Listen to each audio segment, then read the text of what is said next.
Players fighting monsters in another dimension stop to rest. Meanwhile, something huge is quickly approaching them, throwing stones around. This is an emoji, a giant sea serpent that was unable to transform into a dragon due to a curse. The Windblade fighters are told to prepare for battle.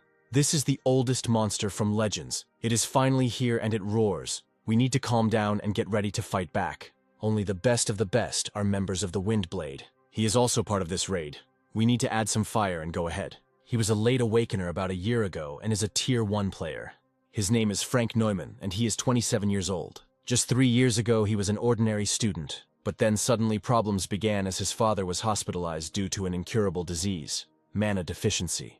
This disease appeared 19 years ago when the gates to another dimension opened. Then the human world turned upside down. People awakened and received magical powers. However, the gates to another dimension were both a blessing and a curse for humanity. Monsters from another dimension have caused unimaginable damage to humanity. And incurable diseases similar to mana deficiency have appeared, and the awakened players dealt with the monsters, for which they began to receive huge profits because the loot from the monsters could be sold at a high price.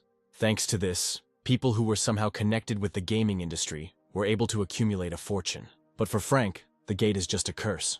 The ingredient for the inhibitor that can alleviate the symptoms of the father's illness is a rare stone that drops from a monster, and of course, such a stone cannot be cheap.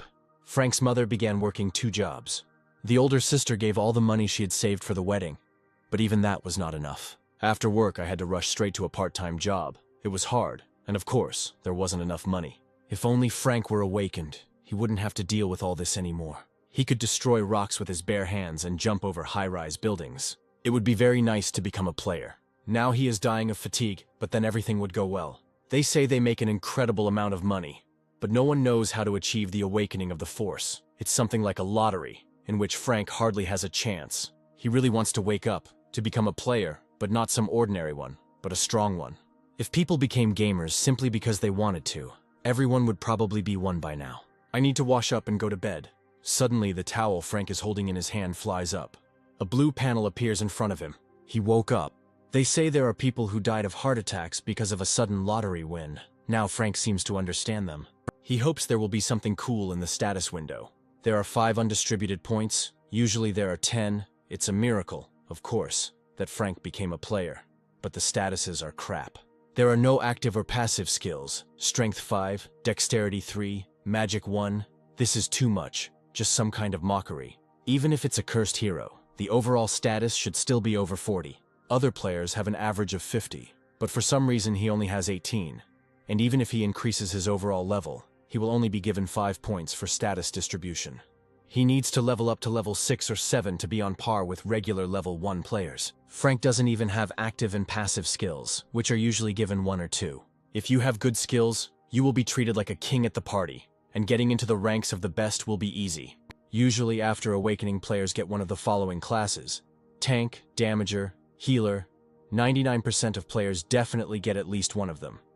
The Damager is the one who deals the main blow to the enemy, the Tank distracts the enemy to himself, and the Healer heals. Boost is one of the skills that allows newbies to level up faster. But there are other players. Hannah Kim, who has awakened twice, is one of them. There are no more than 10 of them in the whole world. In the Republic of Korea, there is only one Hannah. There are also players who, for one reason or another, fail to level up. So although they have power, they are not much different from ordinary people. But even such people have at least some abilities. In all 19 years, Frank had never heard of players who had awakened and found themselves without skills. Personal skill, selling and buying something incomprehensible, looks like garbage. Here are rare quality goods: an elven sword, a dwarven hammer, and others. The price is in points. It's unlikely to be a regular currency. Frank currently has 2 billion points. They probably work as in-game currency. There are also products of legendary quality here. The highest quality known to men is heroic. But here we are talking about legendary. To get the right to buy things of rare quality, you need more than 10 billion accumulated points. So those that he has initially do not count. There are also high-quality things here. Perhaps there are medicines that could help cure Dad. There is an elixir here. Usually what is called an elixir is a panacea. If only Frank could afford it. It seems he now understands that he needs to get into trading. Tanks seem to be the richest of the players. If he doesn't buy skills and abilities, he won't be able to become a great player. He needs to think carefully about everything. Frank buys a power status upgrade. which raises his power by 1 level. It looks like a red stone that you apparently have to swallow. As a result, Frank's muscles increase significantly. Only 10,000 power points, but it feels like I've been training in the gym for a couple of years. You need to become a little stronger with these points, and skill mastery can be sold. Someone offers to place a product on his sales board. The commission on purchase will be 20%, impudence, but nothing can be done. Now Frank has a whole bunch of items that increase his power status. He comes to register as a player because his powers have awakened. They tell him that he is a little old, and ask if he is sure that he is awakened. Maybe he was mistaken. The employee had never met anyone who awakens at that age, by the way. The official maximum age for awakening is 58 years. Here Frank sees himself in the mirror. He has really grown old. They take him for a grandfather and think that he has dementia, since he is very and unpleasantly surprised and does not say anything. There is nothing free in the world. The number of his years in points has increased greatly. He has less than a year and a half left to live. He needs to somehow earn a living, literally. All this junk can be sold. A gaming console. Hardly anyone remembers anything like that now. This thing seems to work well. I wonder if it is possible to place a product on the sales board by loading it into the panel. It worked. The product was placed. In real life, this console would fetch around 50 or 60,000 won. But nothing ventured, nothing gained. There are 43 games, so 99 million is a normal price. The ad should be placed, even if the price is too high. The goods are up for sale. You can sell something else, because his life is at stake. A buyer from another world looks through the list of goods. There is nothing new there. She already has all this. The same old story, only in profile we need to dispel boredom and start organizing cockfights. This will be a goldmine. Here comes a notification that newly scanned items are up for sale. The demoness must buy this. Sold and all the wrinkles tightened up. This means that his lifespan depends on the balance, and he can restore lost points. The only thing that is unclear is who bought his junk for that kind of money. Another buyer, apparently also from another world, bought a watch and does not quite understand what it is. He sees that the numbers change over time, a strange object, but anything can be useful in everyday life. This is probably a smartphone. It receives a notification that the time has come to charge the tariff plan. It is unclear what the network registration error means. It turns out that it can become a mirror. And there are also things like this here. It's simply amazing. It's very exciting. Now you can take selfies. The demoness didn't have time to buy everything. If she finds out who intercepted her toys, he'll be in trouble. She did buy it, but it's not clear what it was for. It's surprising that there is no magical trace on the console. She starts playing. Soon the game is over. This monster killed her at the very end. Now she will show him. It's a shame that you can't put other people's goods up for sale. The guy comes across a broken fan.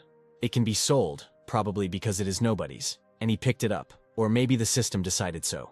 You can't sell more than 10 pieces at a time. This is, of course, a setup. Frank has 11 days left to live. If so, then you can try to do exercises with renewed vigor. Here he discovers that a complaint has been received from a customer who purchased his product. It turns out that there is even something like that here. Now the main problem is definitely not this. He will just lower the price a little. All items are sold. Frank is surprised. He thought no one would buy it. 14 out of 20 items were reported as defective. 70% of the items were defective. Frank's business was suspended for 3 days. The problem must be resolved within a week. Otherwise, the items will be invalidated, and the seller will be blocked. The buyer of the smartphone writes that the item is outstanding but defective. It only lasted for 6 hours of active use. The waterproof watch, charged by the sun, of average quality. If Frank exchanges it for a product of normal quality, the complaint will be cancelled. This watch is working. The batteries are just dead. Complaint about cigarettes, lighter, soju, beer, asking for a new product to be sent and thinking Frank is ignoring them. They seem to think everyone has the title of speed reading master.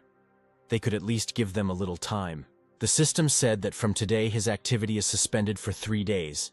He needs to deal with the complaints within a week. Otherwise he will be banned for 3 months. You will need to boot up your old phone again, but this time with the charger. It seems that the customers are the same as him. Players with unique abilities. But those who bought electronic items are most likely not from Earth. Perhaps they are aliens with poorly developed technology. Now the kind uncle will arrange for them to ship the goods. The largest used equipment market in the country has very low prices. They need to buy more of this and that.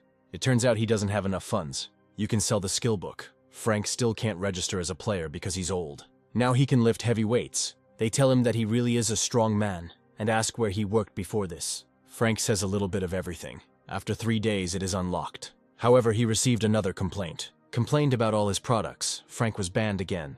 and now the problem needs to be resolved within 4 days. They complain to him about the console. He didn't think about batteries here either. The demoness tells him to download normal goods right now and not to anger her.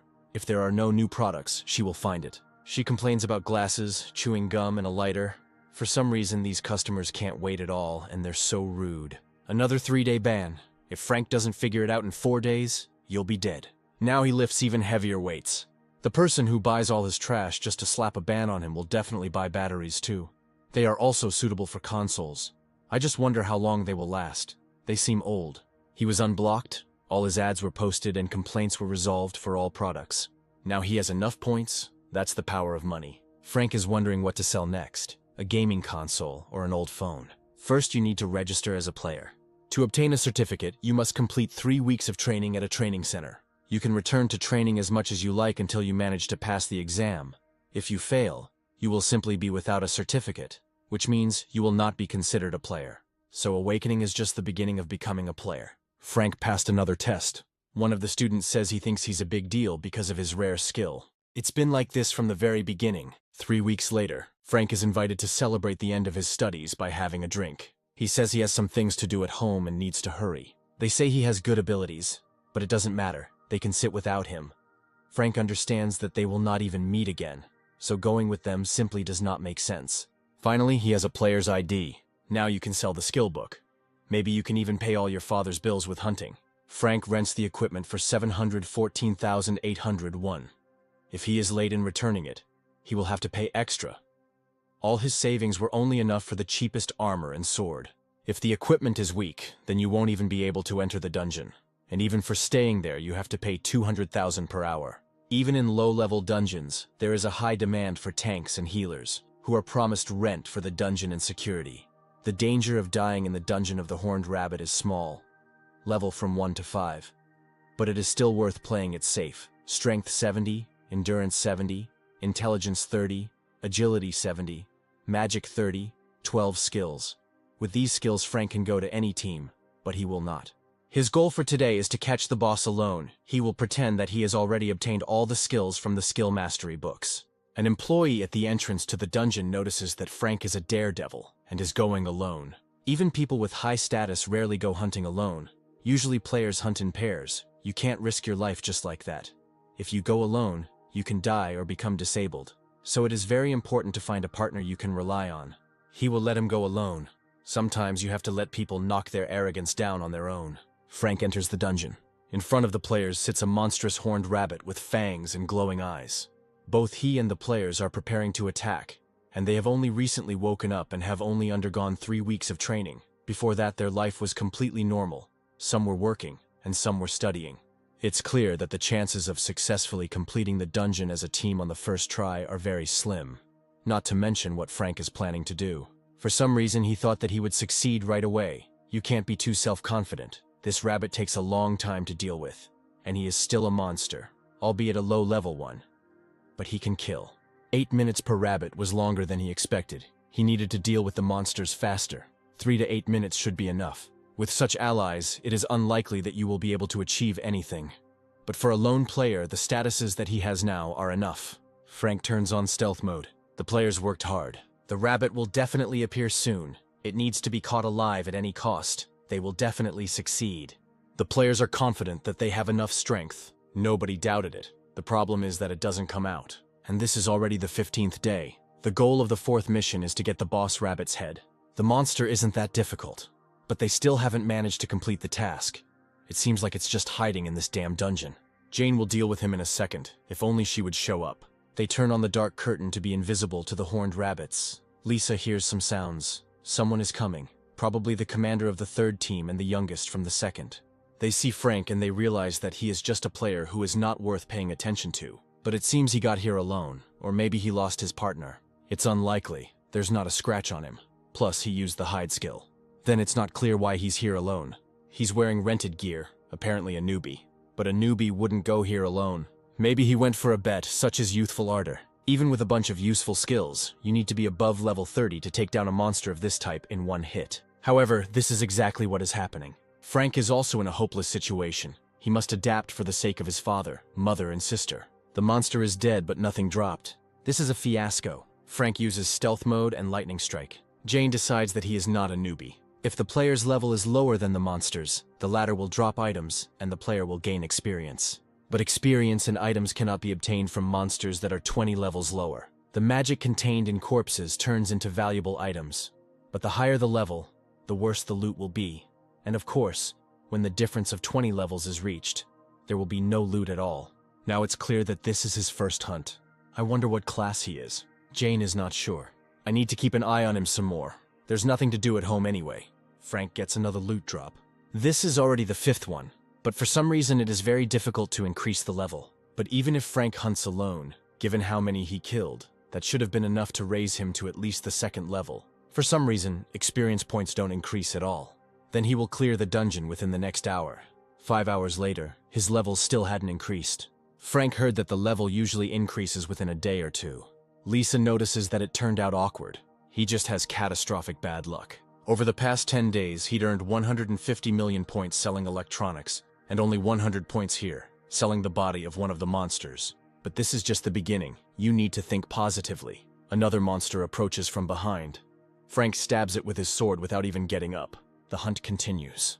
Frank soon discovers that he has gained the title of a horned rabbit hunter, having single-handedly killed 300 of these rabbits. They are of high rank. He saw this on the internet. When you get special achievements, your status increases. Everyone can get this achievement. The only problem is that usually everyone levels up long before killing 300 rabbits. This way you can grow to a rare rank. Not bad. A most interesting fellow. He killed the horned rabbit with one blow, and if it happened once or twice, Jane would have called it luck. But he immediately cut off the heads of those monsters with one swing of his sword. We need to talk to him. The girls approach Frank. He notices that they are wearing high-end gear. Lisa says they are from the security service. He thought that all the employees remained at the entrance, but they, it turns out, were wandering around here. He didn't notice them, and by the way, they didn't have employee badges. Lisa says they just got back from a mission to protect the gate. Frank probably didn't notice them because of the stealth skill they used to avoid the attention of the horned rabbits, but he couldn't even hear them breathing. It didn't look like stealth. Lisa says that she accidentally noticed him hunting, and his outstanding abilities caught their attention. She asks what level he is. Frank notes to himself that he is the 1st, but his status is total 270. There's nothing good about them noticing him. They just wanted to pass by Frank, but Jane was interested in something, so she still asked. She is from the Soo Guild. There is a big company in Korea that everyone knows about, So Group. So Guild is sponsored by this company. If Frank reveals his status, Jane will gladly help him join their guild. You have to be careful with these ladies, because there is a penalty that will prevent you from leveling up in the future. The 1st level player won, having only good statuses, but he beats monsters, but still has no experience, although they could help him solve the problem. But still, it is not worth getting involved with them. Frank asks for forgiveness, but he doesn't care. He is about to leave, but Jane catches up with him. Maybe he doesn't know about Soo's guild. Frank knows about her. However, apparently he does not want to join it. For now, he wants to try to cope alone, and doesn't feel the need for companions. Jane asks if his contract binds him to other guilds. Frank answers negatively. He just wants to work alone for now. He seems to have convinced them. He asks to let him through. If he later decides to join a guild, let him contact them. Even if he only has skills and nothing more, it will not be a hindrance for them. Frank says he'll think about it. Jane offers to walk to the exit together. This way he can avoid trouble. Frank refuses. Rude. He will definitely regret it later. He needs to get out of here quickly. Jane is tired of sitting around doing nothing. You have to be careful. There are a lot of players here, and they are stronger than ordinary people. Frank gets into a taxi. The driver asks where he is going. First, he needs to get going. He hasn't decided yet. Frank asks to be taken to the Blood Fox's dungeon. The taxi driver congratulates him on completing the mission in the dungeon of the Horned Rabbit. He has driven many players, so he knows the road well. Frank hopes to be able to clear out the other dungeons. He arrives at the location. The atmosphere is the same. Tanks and healers are being called all around. He enters the dungeon. The guards are sleeping. Frank activates the hide skill. One fox is worth approximately 180 points. Frank kills 2. The foxes are getting bigger. It seems it's time to start a real hunt. Frank single-handedly killed 300 high-level blood foxes. Now he has the title of Blood Fox Hunter, as expected. This time he gained more strength. Apparently it all depends on the rank. Then we need to conduct an experiment. He single-handedly killed another 700 foxes and earned the title of Blood Fox Slayer. The title has been leveled up, The power status has also increased. Growth to an epic rank is possible, which means that everything does not end at a rare rank. We should come again tomorrow. Frank discovers that he has received a skill book. This is a body enhancement, a passive skill book. It makes muscles, bones, and skin stronger. He wouldn't buy it if he knew he could get it for free. This is worth taking with you. Frank comes out of the dungeon. The employee must check the stones and other items received. There are so many stones, and also a rare quality skill book. There has never been a book like this here before, but there is nothing strange about this. For all the stones, Frank receives 840,001. He will be contacted once the skill book is sold. At this rate, he can earn about $1 million a day. After all, the players are the best. I should probably look for a room in the nearest hotel, otherwise it takes too long to get from home. Frank will definitely improve his rank today. He single-handedly killed 5,000 Blood Foxes and received the heroic title of Blood Fox Exterminator. He is the first one to reach the heroic rank. It is also a title, which means that besides him, there are still people who have reached the rare rank, but he is the first one to reach the heroic rank. To be honest, he achieved this by accident, but it's still good. His stats have increased by 100. Now he has 375 statuses and 5 titles. It's so cool to be the first at something. This rank can still be increased. Frank will be able to become the first to reach the legendary rank. That's enough for today. He can't feel his legs. 10 days later, Frank becomes the first to reach the legendary level, receiving the title of Blood Fox Executioner. He thought he would die, but it is still possible. All stats are increased by 40. It's truly incredible, but it's a pity that further rank promotion is impossible. He could get more benefit from it. However, there are still many hunting spots where you can make good money. Frank returns to the dungeon of the Horned Rabbit. He could probably handle them with his bare hands. He's already finished, so we can slowly wrap things up. After some time, Frank receives a message that all the goods registered at the auction have been sold. The amount is large, so Frank can only pick it up in person. He needs to go there anyway, and this is the day when money will flow to him like a river. He comes to receive the money. The amount including tax is 997,568,001. That kind of money is definitely worth it rather than selling skills for points. We should hunt even harder. In the low-rank dungeons, he earned 10 million with just stones in less than 10 days. In the end, he can earn 100 million in 1 month. The points accumulate quite well. At this rate, he can buy the elixir faster than he planned. If you look at it that way, Frank hasn't bought any new clothes since his father got sick. He couldn't afford it, and neither could his mother or sister. Frank will fix that today. His mother finishes working at the factory. Frank meets her. He asks when she became so thin. His mother did not expect him and asks why he is here. He came to meet her. Frank has grown so much that she doesn't even notice. She asks if he's had dinner. He wants to have dinner with her. She can't go home now. She needs to go to work in the cafeteria. Mother suggests that Frank go first and order some jjajangmyeon for himself, and that she will prepare him a delicious breakfast tomorrow morning. She herself hasn't had dinner yet. They need to go eat together since they both haven't eaten. Mother says she can eat at work, in the cafeteria, so let Frank go home first. They can go together. He will help her, Mother says. He is tired too. Frank actually has something he wants to tell her. That's why he came. He woke up. The mother asks what he is talking about. Frank shows her his player ID.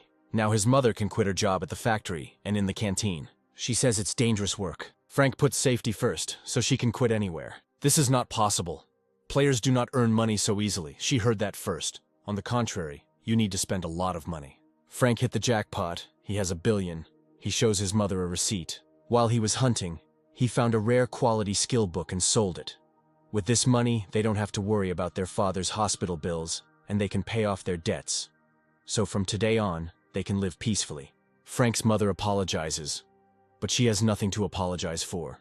Because if it weren't for his parents, Frank wouldn't have been born and wouldn't have grown up so healthy. So let Mom rest and take good care of Dad. Frank comes into the dining room with his mother. He helps wash the dishes. Thanks to him, the workers finish early today. Frank says he should thank them.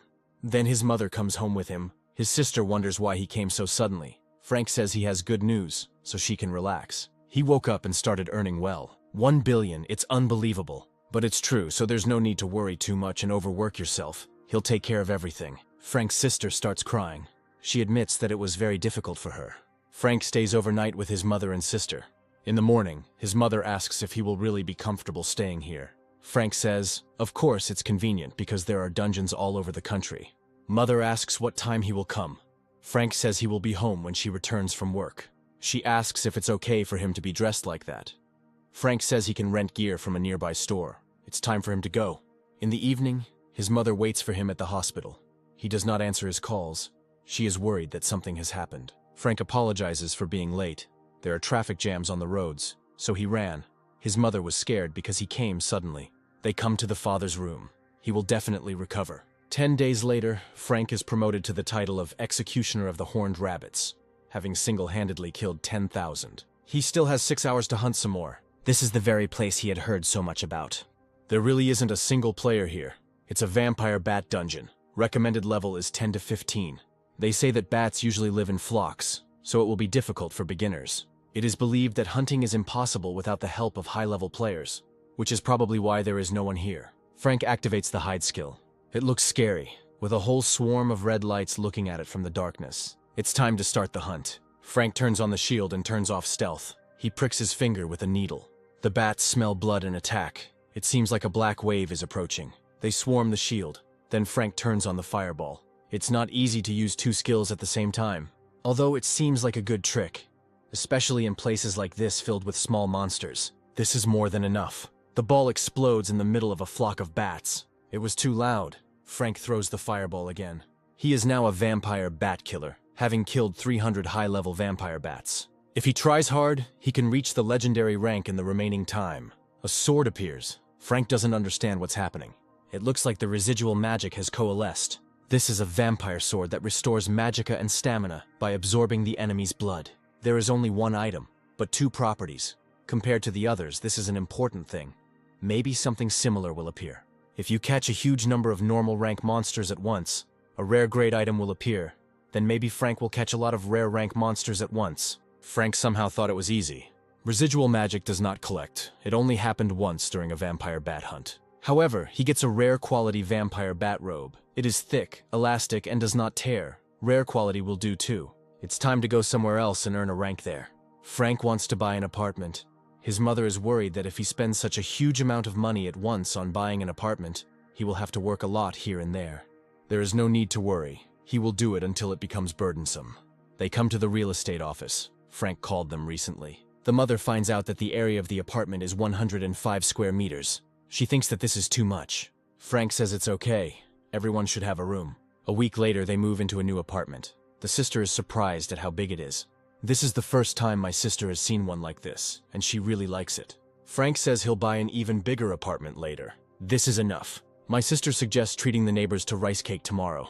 That's what they'll do. After moving in, they need to greet their neighbors. Next time, they will definitely do it, together with Dad. Frank comes to the dungeon of blood-red rats. Recommended levels from 8 to 10. These rats are faster than he thought, but he's doing well. He has a vampire sword after all. He comes out with a whole bag of stones. Then someone calls out to him. They met again. Now she will introduce herself officially, the leader of the first team of the Sioux Guild, Jane Rice. She asks if Frank has some time. A week ago, the guild leader asked who this guy was. Jane didn't know either. To get this amount of stones, you need to kill at least 10,000 monsters alone. Maybe he has some special skill. If this skill allows them to bypass the 20-level rule, they should definitely poach him.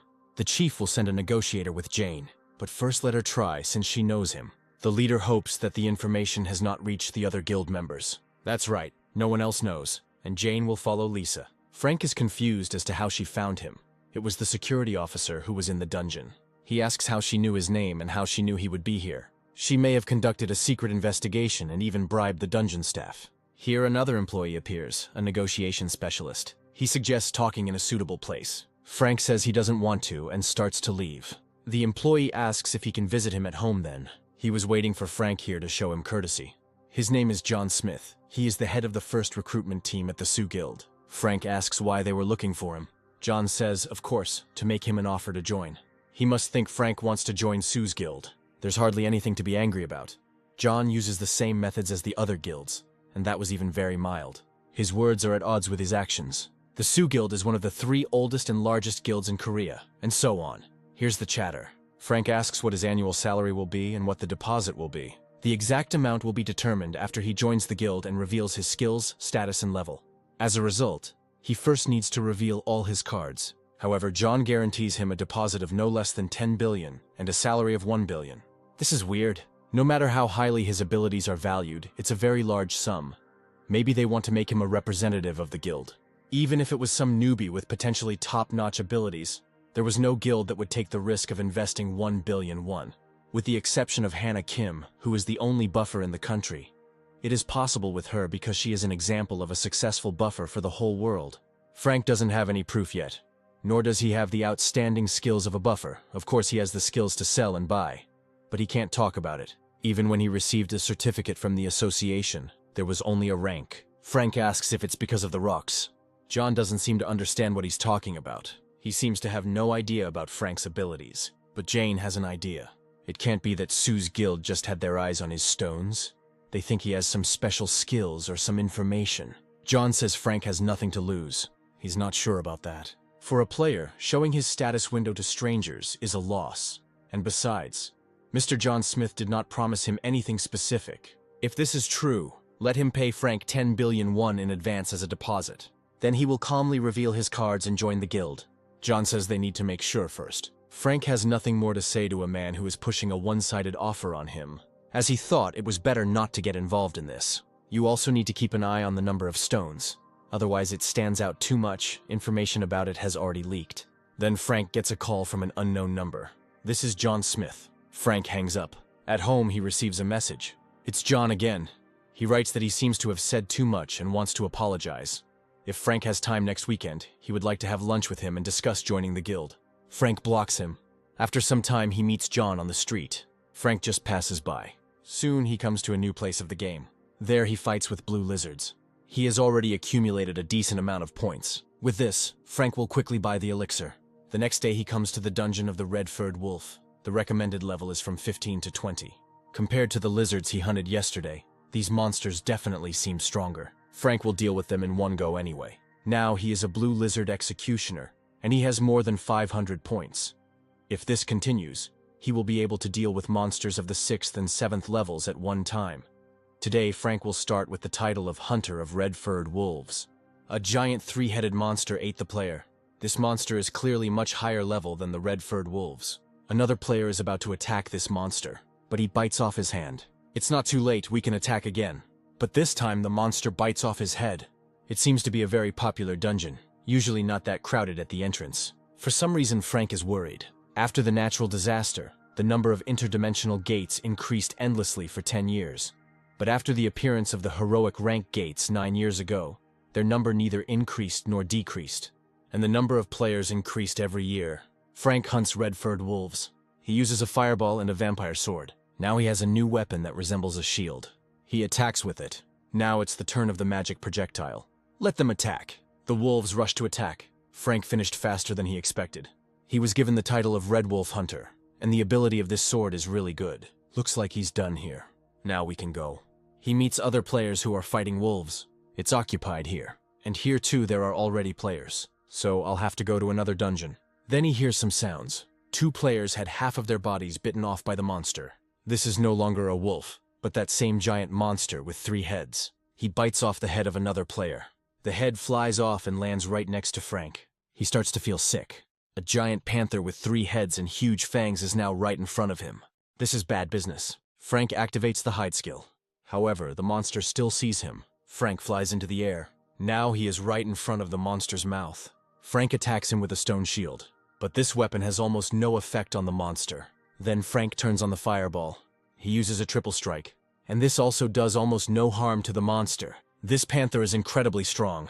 Licks his paw as if nothing had happened. It is unclear where this monster even came from. This is a dungeon of levels 15 to 20. Frank is throwing fireballs again. The monster attacks. It reaches out its paw and pushes Frank hard. He flies away and now lies on the ground. Fortunately, he's alive. The vampire bat mantle is stronger than rented gear. The panther is advancing, but he won't get far, even though this monster's life has diminished. But now Frank has a speed-up pill. After 20 minutes, the absorption is complete. Frank combines skills. He uses fireball again. Now the monster has half of one of its heads cut off. Amazing. Even if it takes 100 days, Frank will catch him. He fires another fireball and another. This time, part of the monster's paw was torn off.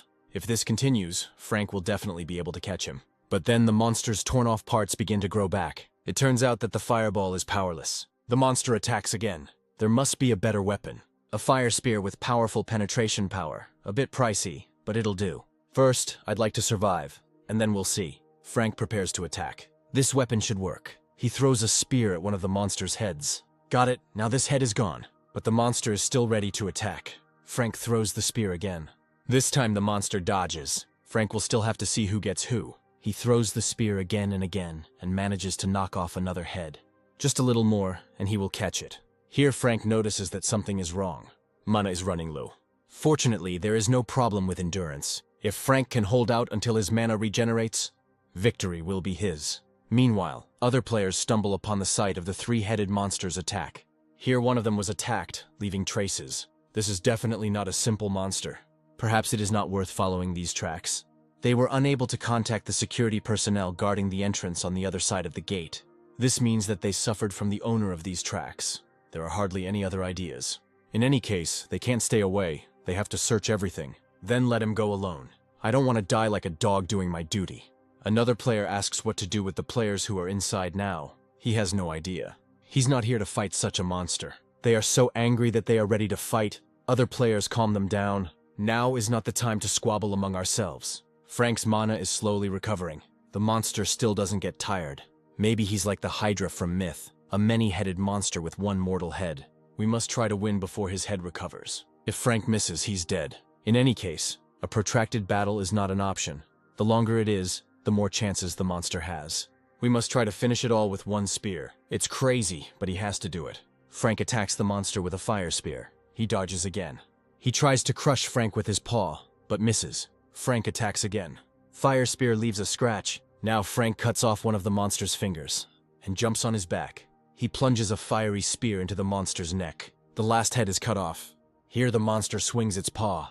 Frank throws forward a stone shield, which shatters. 2 heads are already being restored, and this monster is a tough nut to crack. Now is the time to deliver the final blow. Frank plunges his spear into the monster's head again and cuts off its paw. He then blows up his torso.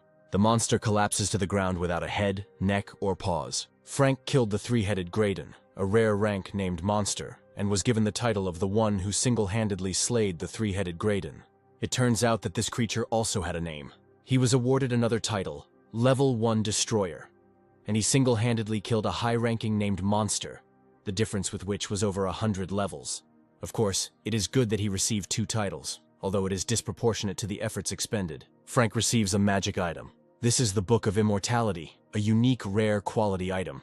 Frank will not die until his head is completely destroyed, and if he does not die, it is possible to slowly recover all wounds. The skill can be developed. It turns out that if you protect your head well, you will become invulnerable. There is a guess what slow means, but this is a uniquely rare skill with the possibility of development. Frank has never seen anything like it either for sale or in real life. Tanks will definitely fight over something like this. This item is rare, but it is equivalent to legendary or even heroic rank. Most importantly, it is unique, one in the whole world. Frank studies the Book of Immortality. Now he has mastered this skill. His scratched arm is healing. It seems to drain your stamina.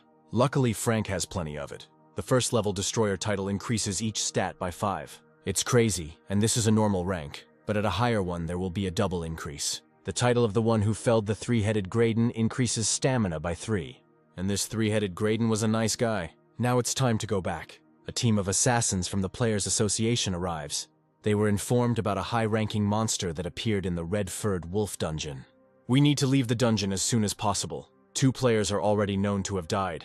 One of the players asks if this is true. Team leader Alice Lair answers in the affirmative. There may be other monsters that are considered high-ranking, but here there are only red-furred wolves. Someone reports that they have spotted players. Alice asks in which direction and how many there are. This is one person. Frank hears footsteps behind him. He turns around and sees a group of people. These are high-level players. Some are too pretentious. Alice asks Frank if he is okay. He says everything is fine. Alice notices that he looks shabby. She asks if he ever met that monster. A high-level monster that simply couldn't be here appeared in the Red Wolf dungeon. Frank notes to himself that he has already killed him. I wonder if the association knows about Graydon's existence. Frank says he met him.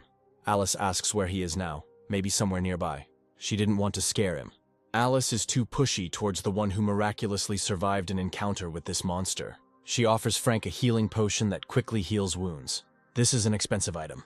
It can be applied directly to the injured arm. Frank has a story to tell about the monster he met. It was a huge three-headed panther with black fur. Alice had never seen such a monster. It was the size of a house. Frank says that monster went that way. The players leave immediately. Wow, they're so quick. It's good that Frank killed this monster. If he hadn't been able to, he would have destroyed everything here before reinforcements arrived. And the reward was decent. Those people will have to try a little harder. Looks like they're done here. Perhaps the monster came back through the portal. It's quite possible, but then everything will become a little more serious. That monster has already tasted blood. It is unknown when it will appear and attack again. First, you need to report this to the association. Alice asks if they think the guy got out of here safely. He probably lost all his comrades and miraculously survived. Alice says she needs to go. Let them wait here. They ask her where she will go. She is worried about a player who was recently left completely alone, so she wants to find him. One of the players says he will be fine. Alice notes that he is alone. It could be dangerous. That's right, then they'll wait here. Alice walks through the dungeon. She comes to the portal. This guy has already left. Alice is still worried and hopes that he should be safe. The recovery effect is better than Frank thought. By itself, it restores slowly, but together with the healing skill, the effect is good. Frank is lying on the sofa. He was as tired as a dog. His mother returns from work. She notices that he is early today and asks what's wrong with Frank's face. He spent a lot of points. He says it's nothing special. He's just a little tired today. Maybe they have something to chew on. Frank's mother asks what he was doing if he even missed lunch. She will cook something quickly. Frank has a headache. If he starts losing points so quickly, it won't end well. Frank's sister calls. Mother thinks something happened. She says Frank is home. Apparently, something really did happen. The mother asks how many people died. The missing persons must have been identified through identification, checking who entered and who was able to exit. The information should have been updated. So that's why Frank came so early today. He says he didn't even see the monster. As his mother thought, it was a very dangerous job, and he shouldn't risk it for them. Frank says he enjoys doing it and has a good time. In the dungeon, he kills monsters and becomes stronger. The Red Wolf dungeon is temporarily closed. 2 security officers died after failing to resist the monster. Traces were also found showing that the monster had left the dimensional gate, but there was no evidence that it had returned. Perhaps Kevin Stone, the monster tracking specialist, wants to say that this monster is still wandering around here, but they have searched everything thoroughly. Kevin doesn't know what happened here either, so he'll try to follow the trail first. Alice offers to go with him. He is glad that such a reliable person as her accompanies him. Alice says it's her job. Here the monster attacked low-level players who were hunting. Then he headed in that direction. Now this is quite strange. The monster attacked the player, but he did not die, but resisted, and after a fierce fight ran away. They continued to exchange blows and a battle ensued. But the player fighting here was alone.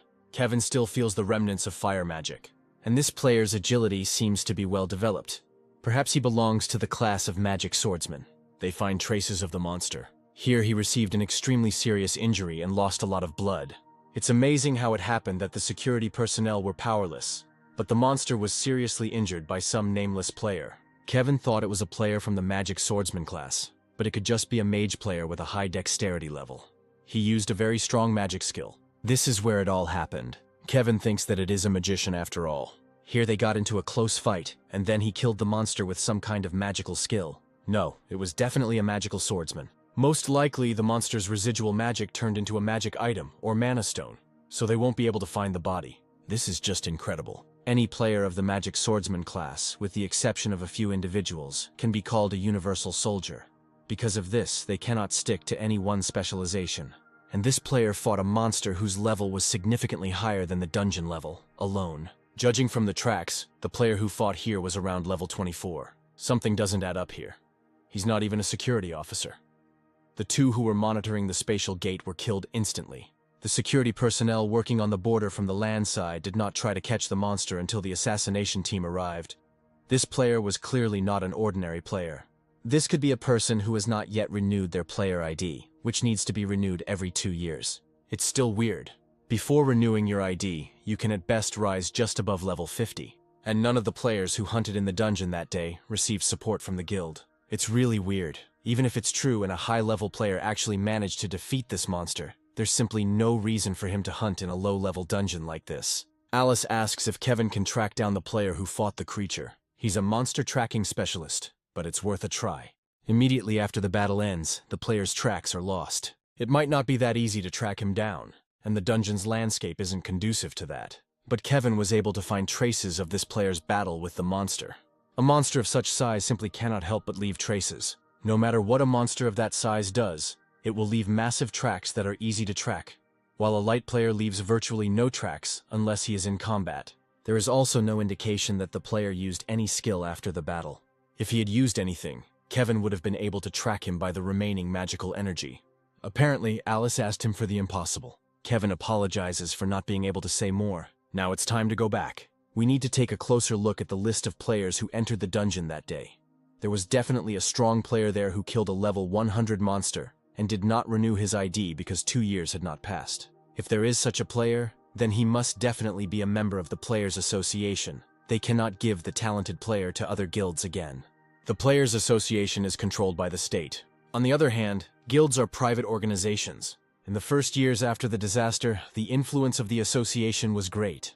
Its staff included an incredible number of players with equally outstanding skills. However, as time went on, the association's influence weakened considerably. On the other hand, the guild's influence grew stronger. There have been politicians who have taken high positions in the Players Association without proper understanding and knowledge about the players, monsters, and their habitats. Under the guise of patriotism, they began to force players to work for pennies. Guilds, managed by large enterprises, could provide the best conditions for the development of players. They began to promise them decent pay and a high deposit. In order to attract players, the association began reforms in its internal structure. Politicians began to be removed one after another, and ordinary players began to be hired as employees to fill the vacant positions. After these reforms, players in the association began to receive the same pay as players in private guilds, promising support and decent pay. They began to compete for players. After some time, the association managed to clear its good name. Today it has achieved prosperity, but in terms of quality, it is still far inferior to the guilds. This is definitely a newcomer with great potential to match the high-level players. Alice would never let him go. Frank must finish hunting the red-furred wolves. He had already visited all the dungeons located near the house. Well, the dungeons of the red-furred wolves are not only here. I wonder how he can improve the Book of Immortality skill. There is no information about this on the internet either. Maybe he just needs to use it all the time. But this is a passive skill, and Frank won't be able to harm himself. He needs to figure out how to hide the amount of stones he got in the dungeon. He can't trust the association's employees. Now you need to try to avoid their gaze. I wonder what the reason is for checking personal belongings. Maybe to prevent dangerous items like monster eggs or plant seeds from being taken out. They probably only say that's what it's for. But the real reason is to prevent players from evading taxes. Apparently, the Players Association and the large guilds form a kind of cartel, an alliance of large entrepreneurs created to ensure market dominance and extract the highest profits. There must be a way to hide from them. I think Frank has seen this method somewhere around here. Found, this is a subspace, an active skill of rare quality. The player has the opportunity to open a subspace, access to which will only be available to him. It is impossible to place a living creature. The price is 700 million points. It's very expensive, but Frank definitely needs this skill. It acquires a subspace and immediately studies it. Frank stretches out his hand and a portal appears under his palm, an entrance to subspace. It's more spacious here than he thought. It's about the same size as the Koshiwan, a small and simple dwelling with minimal amenities that Frank lived in before. Maybe he should go hunting. Frank comes to the portal. He hopes that he will enter without problems. He is wearing a new robe that covers half of his face. In an outfit like this player's, he would look like an aristocrat. There must be a lot of weirdos among the players, like this player with glasses. An officer checks Frank's ID. He says that he must be Frank Newman. He's hunting red-furred wolves again. Now he has been given the title of killer. He has killed 1,000 wolves single-handedly. This is a rare achievement. Everything went smoothly. At the entrance, an officer checked his fingerprints. Frank was allowed through without any problems. After the hunt, he almost forgot about the dropped loot. He places the main part in subspace, and a few pieces need to be taken with him. There is a newcomer who has caught the attention of the head of the Sioux Guild, Michael Jones. It was very difficult to get information because they are hiding everything so well. The leader of the second team of the Sioux Guild, Stephen Neal, believes that they have an obligation to intercept him first. Deputy Guildmaster Sioux, Chester Weiss, wants to know more about this player. He had already been to the dungeon of levels 15 to 20, although it had not even been 2 months since his awakening, and he was there alone. But that's not the most important thing. Looks like Frank Newman has gotten around the 20-level rule. Steven can't say for sure, but the probability is quite high. Chester asks if he's sure Frank hasn't been poached yet. It seems they reached an impasse in negotiations because he asked for too high a fee. Chester asks how much he wants. They say 100 billion won.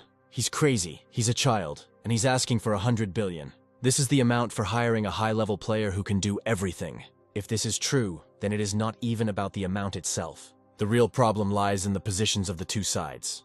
Frank Newman is willing to open his status window only after a deposit, but John Smith wants to verify his status first. John is still as stupid and indecisive as ever. People don't change that easily. Because of people like him, Steven has already lost outstanding players like Hannah Neal. He won't make that mistake again. John is just a recruiter, not a dungeon-clearing leader or a guild leader. First, you need to pay a deposit and look at the status window. If there are any problems, they will find him in mistakes and confiscate the money. Steven must go to Frank Newman personally. Once he signs, they will immediately pay 100 billion won.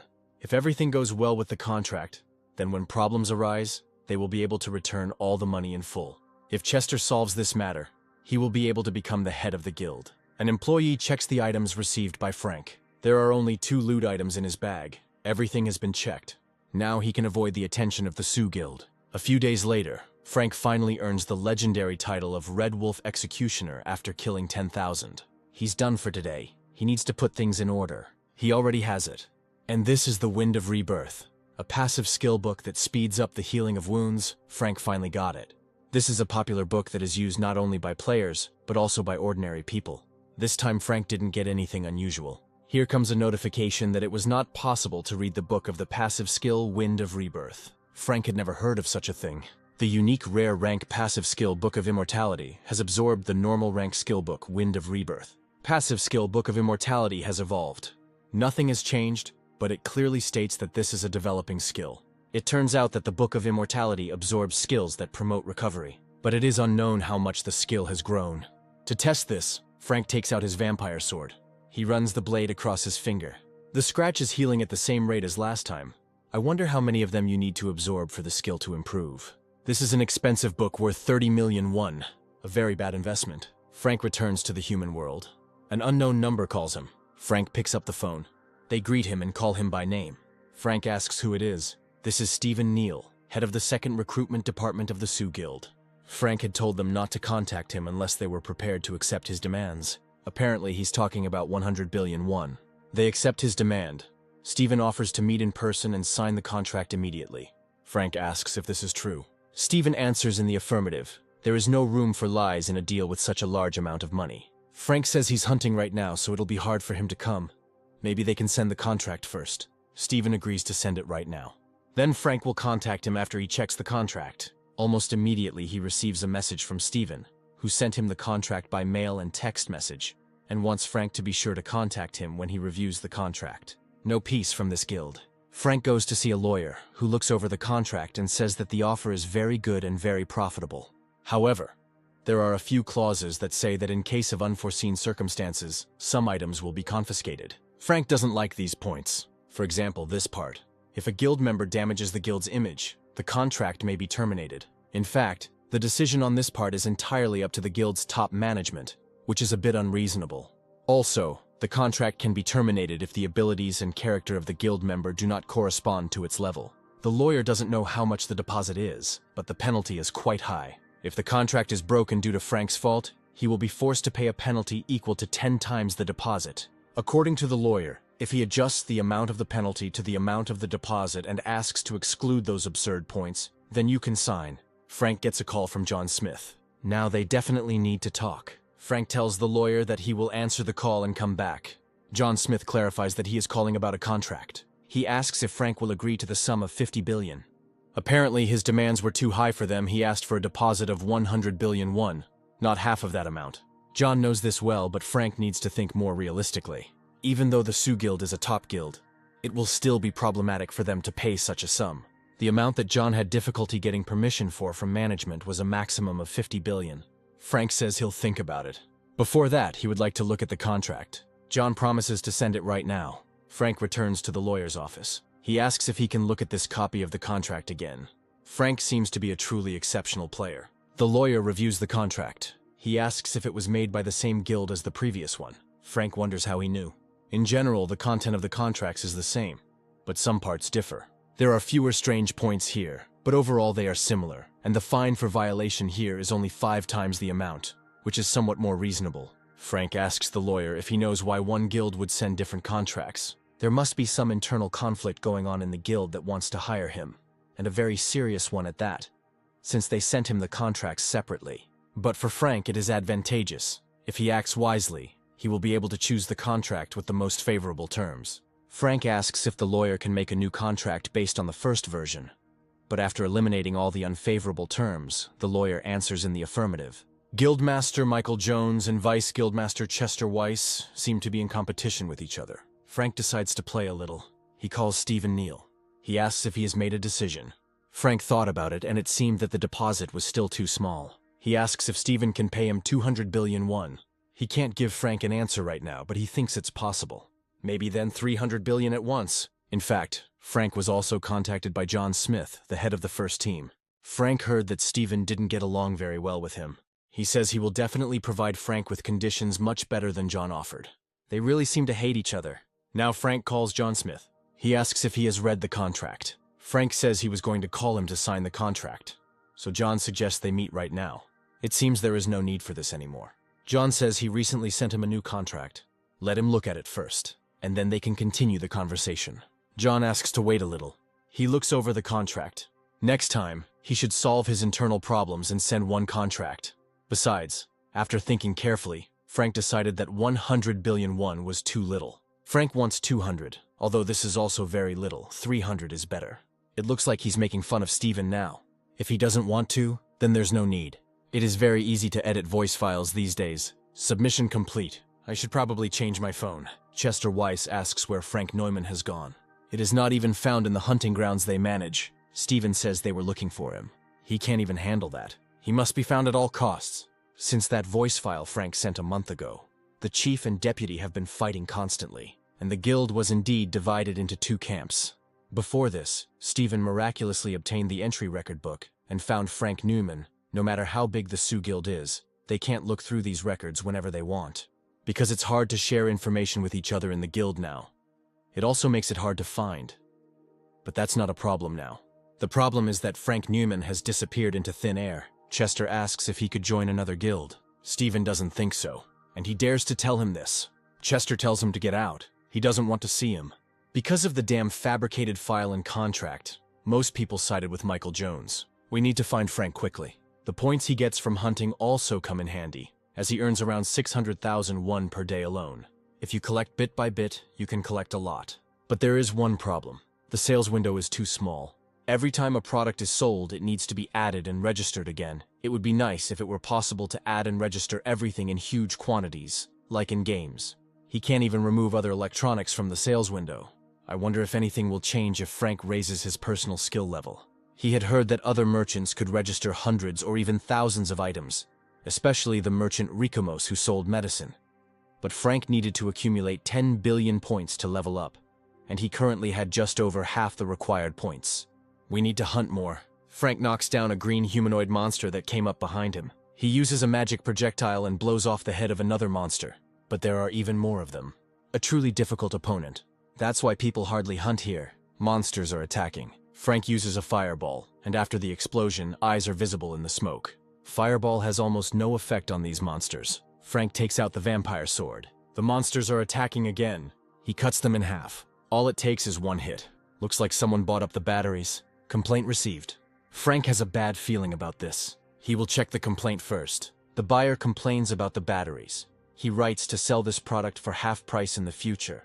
If in the next 12 hours Frank refuses to sell him the goods at the proposed price, he will regret it. All complaints are the same. They came from a buyer, Crow, who is also a seller. He sells different goods, and he only bought batteries from Frank. He would have understood if he had bought fast-discharging and unpopular goods, such as a Tamagotchi, a Polaroid, or an electric razor. But he only bought batteries, which Frank loaded each time, and wrote a complaint. And now he says to sell for half price, and even sets a time frame. It's not clear why Frank would do this. The product registration for sale is complete, and almost immediately a notification arrives that the product has been sold. And again a complaint comes from Crow. Looks like he wants Frank blocked. There's something I need to try. Crow has a whole bunch of batteries he bought from Frank. I wonder how long he can stand it. He is wrong to think that he can defeat Crow. For newbies, the skill of buying and selling was something of a blessing. Thanks to this skill, Crow quickly became stronger and eventually became the absolute ruler of the planet he lives on. But even if someone has a special skill, not everyone will be able to reach his position. No matter how many points I collected, they were never enough. They were spent easily and quickly, but saving them was difficult. As a rule, beginners spend the points collected during hunting on medicines and skills in order to become stronger. But sometimes you come across funny creatures. They earn points by selling special goods that are only available on their planet. No matter how inveterate a monopolist you are, you will have no choice but to bend your knees before the overwhelming capital. Crow buys up all the good products posted by newbies, then immediately files a complaint against them. And he continues this until the seller receives a decision to suspend operations for 3 months, after which everything becomes much easier. After 3 months, Crow will repeat it all over again. No matter how persistent Frank is, he will eventually give in, and he will have no choice but to sell goods at a fixed price at a certain time. Of course, Crow himself will become a monopolist. If Frank decides to rebel, he will file a complaint again. The goods are out of stock. Everything is sold out. I need to stock up on more. Frank buys a whole cart. It seems like Crow is trying to scare him into stopping his activities. He's already sold a lot of things during this time, so Crow will have a hard time. Then we can start the second round. Since there are no other complaints, it seems other players have started buying as well. Crow will buy it even if Frank asks twice as much. But at this rate, Crow will eat him alive, since he will make a profit anyway. This time he will increase the price 3 times. Frank has accumulated over 10 billion points and reached a rare rank. Now he can buy heroic quality items. The list of items he can purchase has been expanded, and the sales window has been increased to 100 items. At first he didn't like it all, but now he's really grateful for this battle. It is dangerous to raise the price even more, and all because the number of complaints has almost equaled the initial number of sales.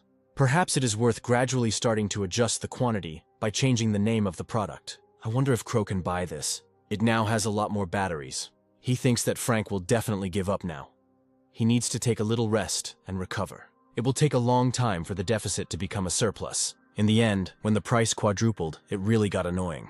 But if we continue like this, it will become difficult. Crow can withstand a price increase of 4 times. This guy is also already at the limit. Here, Crow discovers that Frank has put a high-capacity battery up for sale. It turns out that he has a similar technique. He registered more than 70 batteries. If Crow buys them all, it will come out to about 2 billion points. But after the purchase, Frank can download more. Perhaps it is not worth spending such a number of points if Crow were confident in success. He could have invested not 2 billion, but 100 times more. There's one problem. He doesn't know how far Frank will go. It's better to end here. Since there were no more complaints, it seems Crow gave in. It looks like the high-capacity battery was purchased by someone who had already purchased something from Frank. Crow has put more than 20 batteries up for sale, but it's unlikely anyone will buy them now. Because of this guy, Frank had to put the trump card up for sale earlier than he planned. Since regular goods are becoming more and more popular, it would be a good idea to stock up some more. The Demoness discovers a home gaming machine and a compatible cartridge in the product list. It is not known how good it is, but you can try to buy it. I wonder how much the new skill level differs from the original. To increase the level to heroic, you need to collect 1 trillion points. For some reason, the difficulty level has jumped up a lot. Frank's path is long and difficult. He can only purchase the elixir after he raises the skill level to heroic. Maybe there is something else besides the fact that now you can add up to 100 positions. Reviews of his products are found. There are many reviews from a buyer named Bartuk. The reviews about the electric razor and the large capacity battery are quite harsh. Although there are products that can be used continuously if a magic stone is used as an electric drive, the cost of such a thing even on Earth turned out to be exorbitant. Frank can't sell it. And the reaction to the slot machine is not so bad. Now you can just take a look at the new products. There is a red dragon egg with a built-in seal of submission for 300 billion. The dragon hatches immediately after purchase and obeys the first person it sees. Bartuk left a review here too. He writes that this dragon is extremely difficult to raise. In addition, if you relax too much, it can attack the owner, so you need to pay special attention to it. If you put in enough effort, then the pet will serve you well when it grows up. Bartuk is told that 300 billion points is too expensive. He says that there is no place for beggars here. It seems that for these players, pets are more of a luxury item than a practical use. It's scary to imagine how expensive a legendary rank elixir is. Then Frank gets a call from his mother. She asks if he knows Stephen Neal from the Sioux Guild. Frank says he's not sure. He is the leader of the second recruitment team of the Sioux Guild. This man came to their house. He is now at the entrance. His mother asks if she should let him in. Frank will call him now. He asks him not to open the door for anything. The mother believes that Stephen came with good intentions. Frank says he'll explain everything to her later. The mother asks not to overexert herself because of them, and not to do anything to her own detriment. Frank assures that he will solve everything. He calls Stephen and asks why he came to his mother's house. Frank seemed very excited, but Stephen came with only good intentions. He is aware of Frank's father's condition. It must be hard for him to cope with everything alone, so Stephen just wanted to tell his mother the whole truth. He wants to sign a contract, not with Frank's mother, but with Frank himself. This is, of course, true, but it is better to make such a serious decision after first consulting with your family. Frank says it's none of his business, and he is very stern. They offered him the desired amount. It is not clear why he is stubborn. It's surprising that Stephen is asking this after sending such a contract. Frank consulted a lawyer, and it wasn't just some minor inconsistencies. Stephen says it's just insurance against unforeseen situations. If Frank is really the talented player they want, then there won't be any problems. And if he is not who Stephen thinks he is, then his status window will be opened in vain. Stephen suggests thinking carefully. They are Sioux's Guild after all. If there hadn't been an open status window clause in the contract, Frank would have signed it. But it seems like the Sioux Guild will never be able to accept this. If this is all Stephen wanted, Frank will disconnect, immediately after which he will change his phone number. So Stephen will no longer be able to reach him. And if he bothers his mother again, he won't get away with it. A self-confident little boy. They have determined Frank's location. It is the territory of the Osun Guild. Stephen says to contact the Wuhyun Guild and tell them they're starting. They won't kill Frank, but if they scare him enough, he'll come running to them. He needs to buy as much as the sales window currently allows him to. Frank leaves the store with 2 bags. This should be enough. Now it's time to hunt. Frank attacks the green humanoid monsters. He cuts off the heads of 2 at once with his vampire sword. He then uses Fireball. Frank finished earlier than he thought.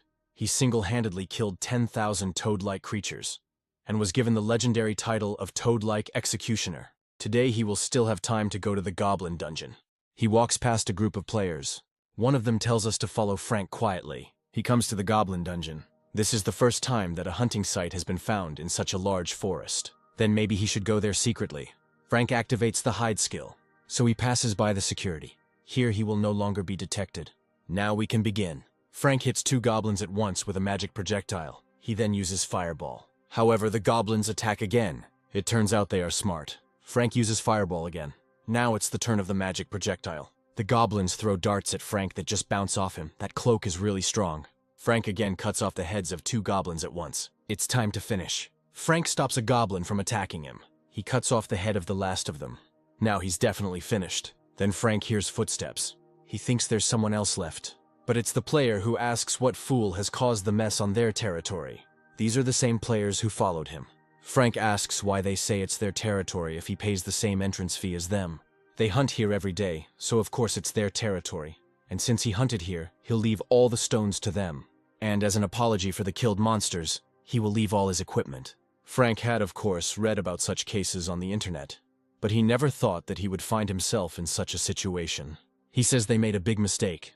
It seems he doesn't understand the good way. Of course, modern weapons like guns and bombs are used in the dungeons, but electronics don't work here. Therefore, if there were any disagreements between players in such places, it was usually necessary to rely on the testimony of other players. Players dying in dungeons is a common occurrence, and such incidents are generally considered accidents that occurred due to the player's carelessness while fighting monsters. And of course, there are those who take advantage of this. These are criminals who steal items and equipment from other players. And in the worst case, they can even kill. And these players continue to get into trouble, even after seeing all this carnage. Frank doesn't seem to understand them, so they'll show him. The players rush to attack. Frank dodges the spear. Then they attack him with swords. Frank takes out the vampire sword. One of the players flies away with a broken sword. Frank attacks another one. Another pair of broken swords fly into the air. Another player attacks Frank, but he breaks his sword with a vampire sword. With it, he attacks another one. The blade of the sword approaches the very face of this player. Frank throws a punch, but not too hard. He grabs the player by the head and slams him hard into the ground. The attack continues. Frank turns on subspace. He takes out a shield from it. and these players are doing quite well. It would be easier if they were ordered to kill him, but now they will have to limit themselves to just one leg. Frank initially thinks that the player who appears is a member of the security department, but it immediately becomes clear that it is someone else. The attacking players call him the boss, so it was Frank who put down his subordinates. They started it first. Frank uses his shield to shield himself from the sword. It's strange how such a newbie, who didn't even have a profession, was able to repel his attack. He's not good enough for this dungeon. The player intended to do everything carefully, but it seems that one leg won't do the job. He attacks again. Frank covers himself with his shield again. He is different from the hooligans the player recently fought. This player is superior to Frank in everything, including fencing skills, and his bloodsucker sword has good characteristics. The other players are now sitting on the ground. It's not clear how it all came to this. First, Frank will get out of here. He takes out a fire spear and throws it straight at the long-haired player. Frank runs away. The player now has short hair. It wasn't a fatal blow. Frank was just holding back for nothing. The player attacks again. He strikes with his sword but misses. Frank holds a fire spear at the ready. The player prepares to attack again. Frank points the spear at the ground. It causes an explosion. The player swings his sword again. And again it hits the shield. He swings again. Frank dodges. It looks like this player is not here to kill him. Frank throws the fire spear again. This time everything around is filled with smoke. Before the smoke clears, Frank looks for something to buy. Survival instinct, passive skill book. In all life-threatening situations, all stats will be increased by 50% for 60 seconds. Just under 20 billion. But he needs it. Frank receives the book. Skill learned. The player says that there is no point in escaping, you just need to surrender. Although it looks like he has already surrendered. In 60 seconds, Frank must completely disarm him. The player prepares to attack. Suddenly a woman appears between them. Frank is confused as to who it is. A woman breaks a player's sword with one look. Then she swings the axe. The player is now lying on the ground. Frank is confused about what just happened. The woman greets him. She apologizes for being a little rude the last time they met. It seems Frank has met her somewhere before. This is the girl who gave him the elixir of rare quality. He thanks her for her help. On the contrary, it is Alice who should apologize. She has been watching them from the very beginning. She regrets that she didn't intervene earlier. These guys are repeat offenders. Frank believes she didn't interfere in order to gather more evidence about their crimes. Alice just wanted to test how good Frank's abilities were. She introduces herself formally as Alice Lair, Chief Inspector of the Players Association. And she came here because of Frank. First, they should get outside and talk there. But first, they need to take care of these guys. Frank asks if they have committed such crimes before, since they are repeat offenders. There is no evidence, but in most places where players disappeared, they were the suspects. They have not yet determined whether these were disappearances or murders. They didn't seem to have any intention of killing him. Alice thinks so too. Then it's not clear what all this is about. Now they need to find out. Alice knows that the downed player is conscious and tells him to get up. She didn't want to resort to extreme methods. Alice hits him with an axe. If he had stood up in a nice way, then she wouldn't have hit him.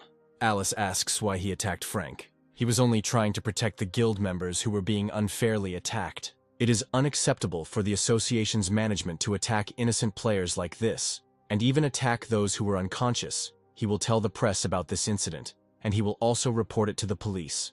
I wonder how he knew Alice was the association's representative if he was lying there unconscious. Apparently he is a fool and does not understand his situation. This is a dungeon. If Alice kills him here, there will be no evidence left. He doesn't think that Frank, whom he attacked, will report it to the police if Alice kills him.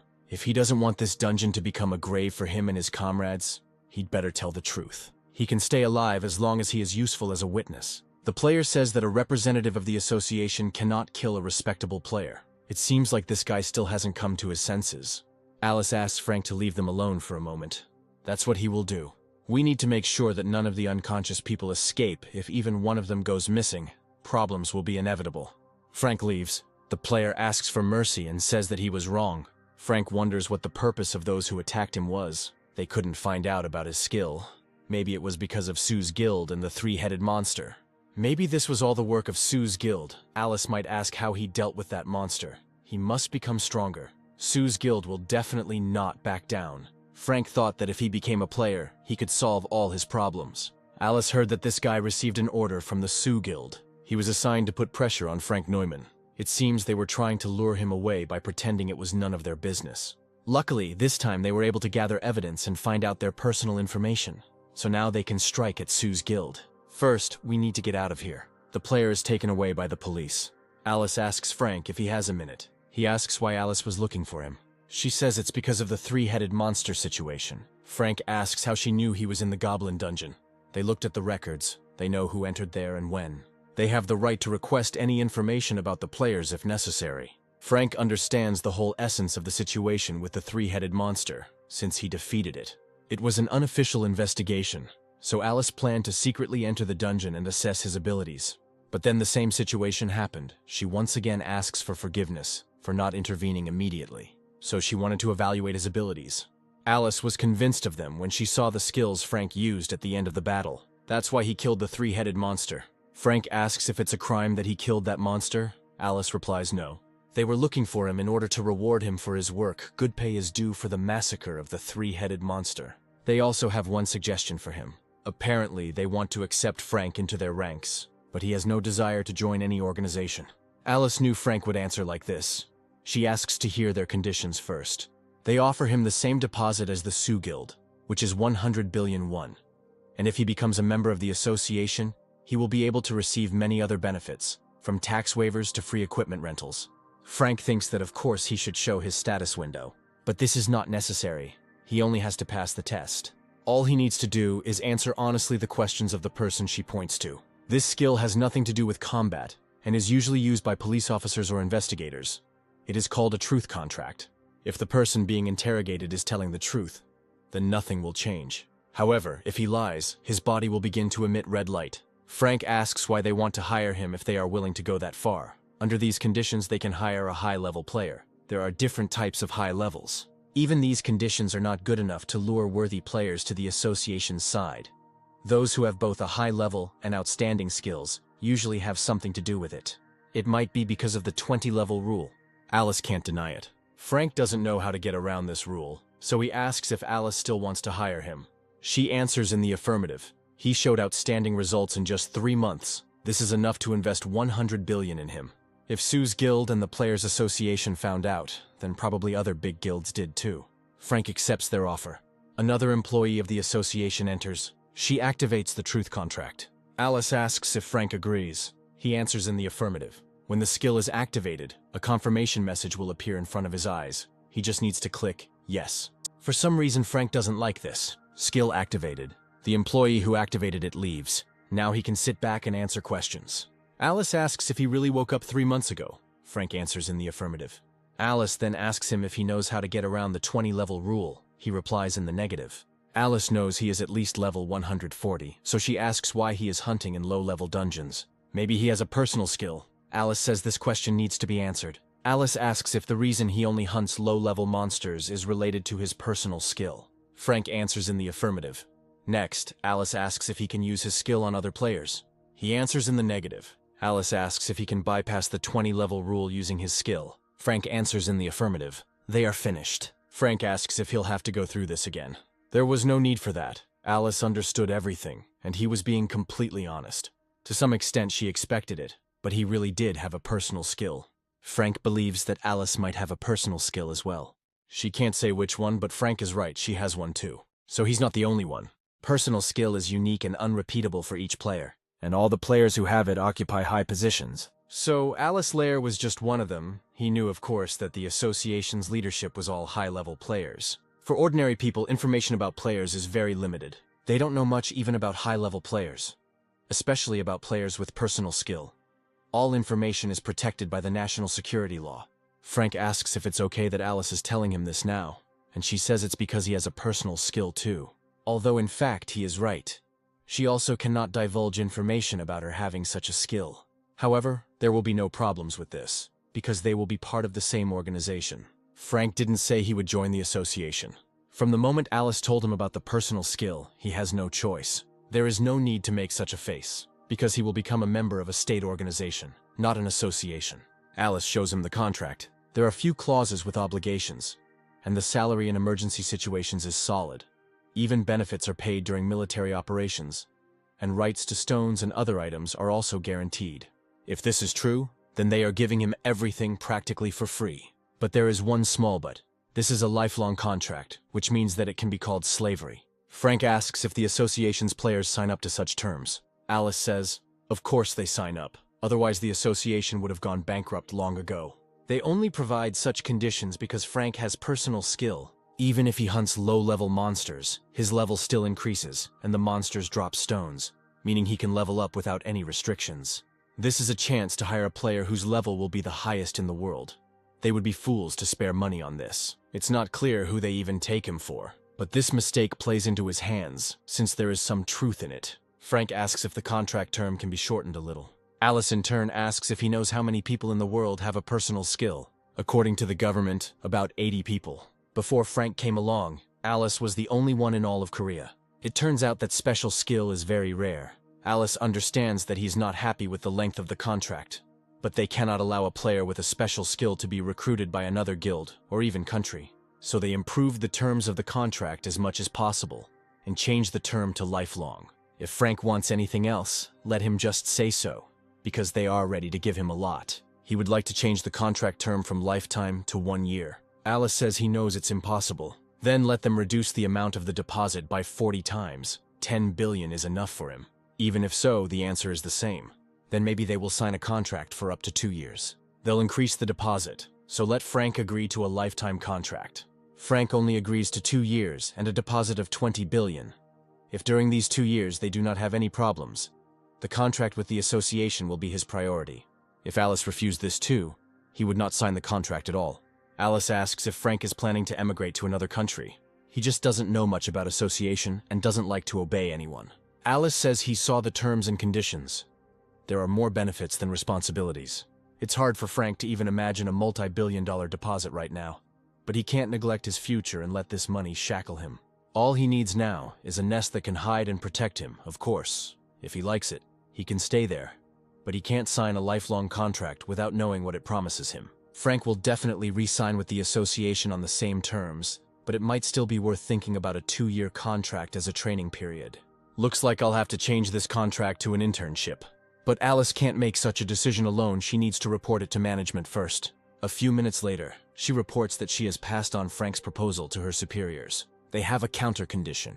When he receives offers from guilds or foreign associations, he must make sure to tell the Korean Players Association about them. Also, if they offer him similar conditions, he will have to renew his contract with the association. Now Frank agrees. He signs the contract. Alice looks forward to a fruitful collaboration. Frank says only during this time, since he signed the contract, it means that first it is worth changing his items. Alice believes that all of his equipment is currently rented. Frank says his robe and sword are of rare quality. Then they will change everything except these 2 items. The next morning they come to the equipment rental shop. There is a lot of stuff there. Frank asks if the association representatives can rent anything they want. Not really. A player can only rent equipment that matches their rank. But Frank, of course, is an exception. Magic velour vest of rare quality, lighter and stronger than it looks, adds agility. It's not quite what he expected, so he needs to choose carefully.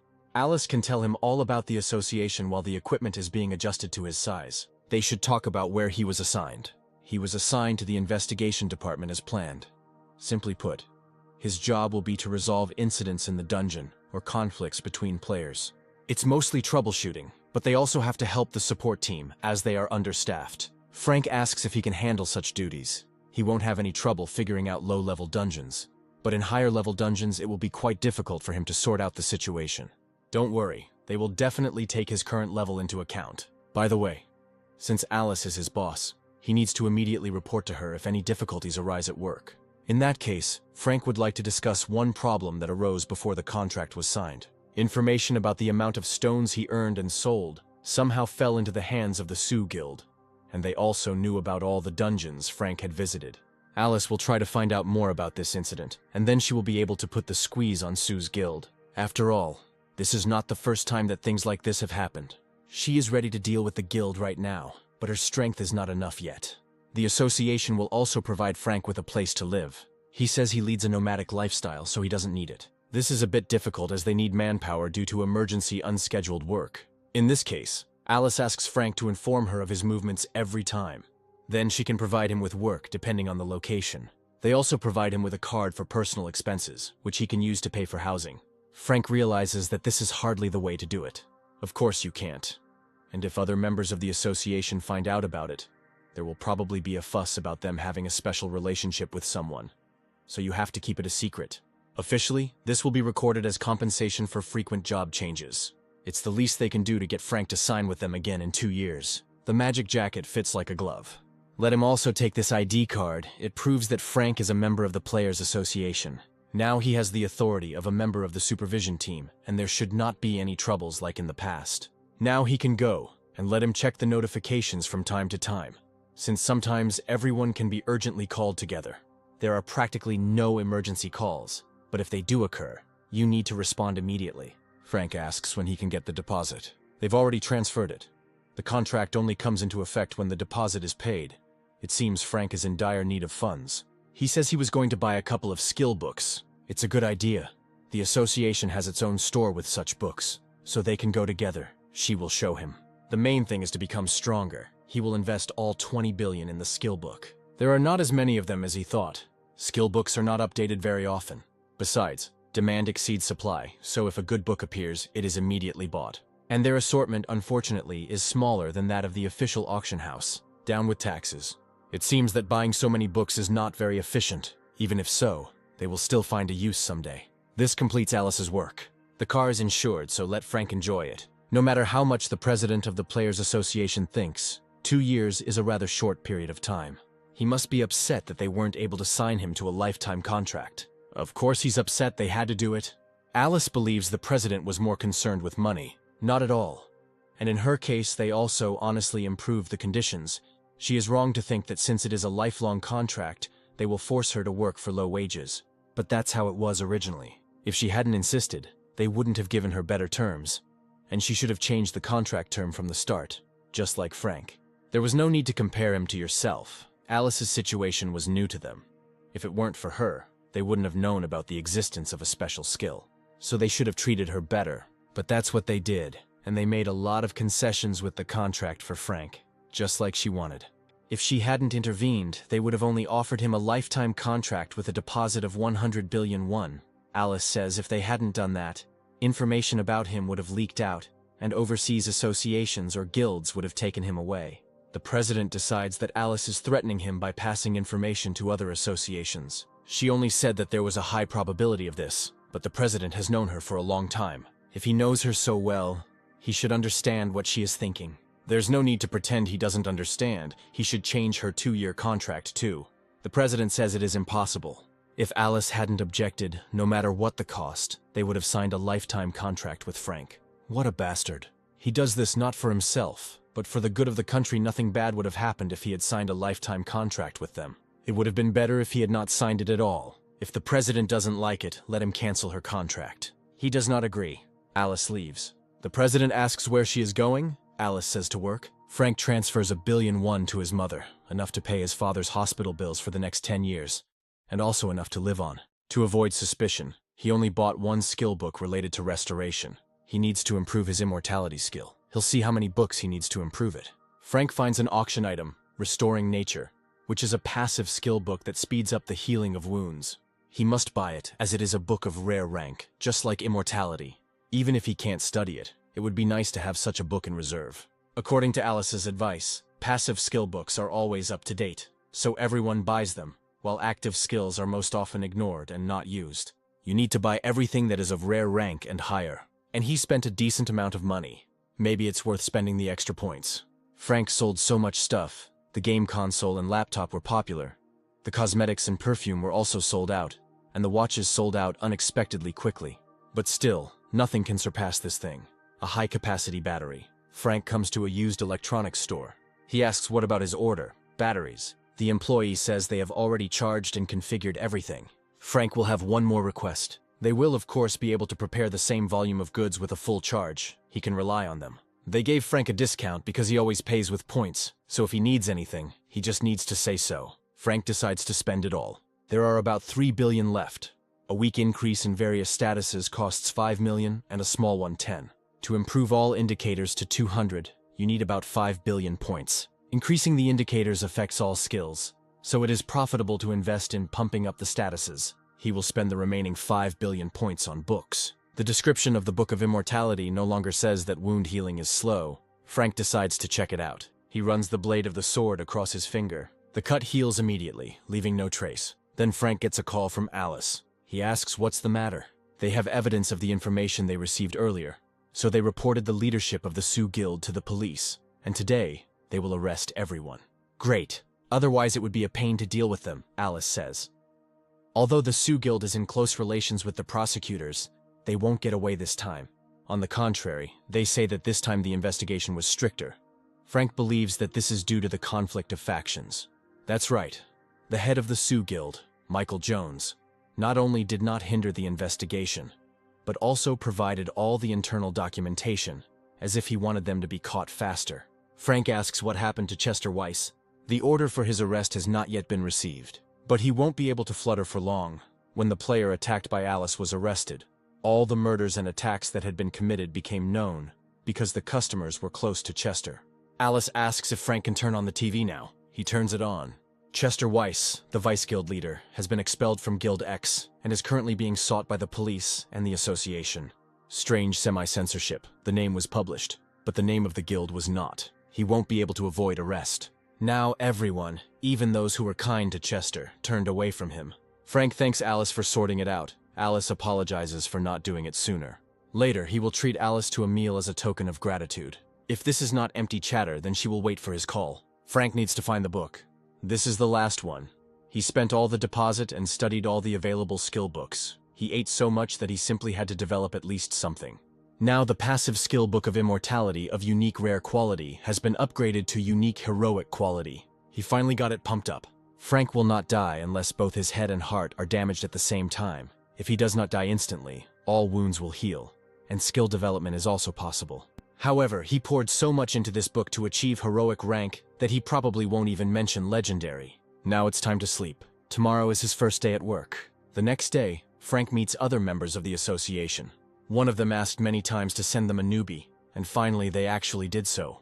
The players get acquainted. He is Stanley Kane. He suggests that Frank wait here.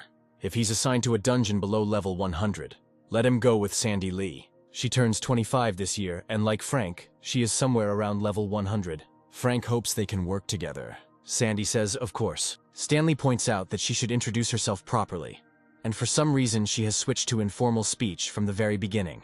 Frank looks younger than Sandy, so it's okay if they interact like that. It's normal because he's younger than her. If he is upset, then she asks for forgiveness. It seems like she doesn't like Frank. Stanley says she has no manners. Everything is fine, but Frank is definitely not fit to be a younger brother. Sandy probably didn't know, but he was definitely older, since he was turning 28 this year. Stanley says Frank has a baby face, which he hears a lot. Sandy asks for forgiveness. As soon as a request comes in, she can immediately go to the place. Stanley wanted to assign someone else to Frank, but the others hadn't reached level 100 yet. If he is sent to a dungeon of level 100 or lower, since his total stats are above level 200, then even if he acts alone, there will be no problems. Stanley shows Frank his room. If he doesn't plan to put on gear, he might read a book or take a nap. Frank wakes up. He slept for a long time, about 4 hours. Even if that's the case, the pay is still good. Maybe he should just take night shifts and get enough sleep here. Sandy arrives and reports the call. Frank is ready to go out. He asks what happened. A signal has been received that a monster has appeared that exceeds the dungeon level. Frank asks if it's okay that it's just the two of them on the call. Sandy says there's no need to send more people. They can handle it on their own.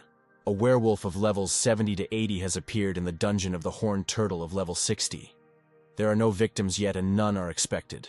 This is probably because the difference is only 10 levels. Most often, calls come precisely for incidents in dungeons above level 50. It's probably because there are no security personnel there. Players who reach level 50 and get their first profession usually go to work as security officers in low-level locations themselves. And then, starting from level 50, there are no security officers in the dungeons. The problems start with players who are used to being under constant supervision. When various situations arise and there are no security personnel around, their survival skills deteriorate dramatically, and this becomes a huge problem. Sandy seems to find this amusing. Of course, because this challenge will give her a salary increase. In any case, the more challenges, the better the salary. They arrive at the scene. Frank believes that finding the werewolf will not be easy. Sandy tells him not to be surprised at what's about to happen.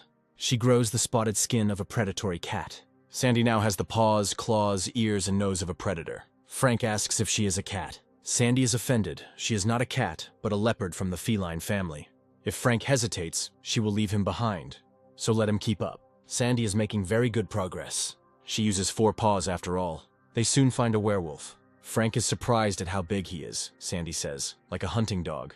But his sense of smell is much better than a dog's. Sandy climbs a tree and the werewolf howls. Sandy pounces on him.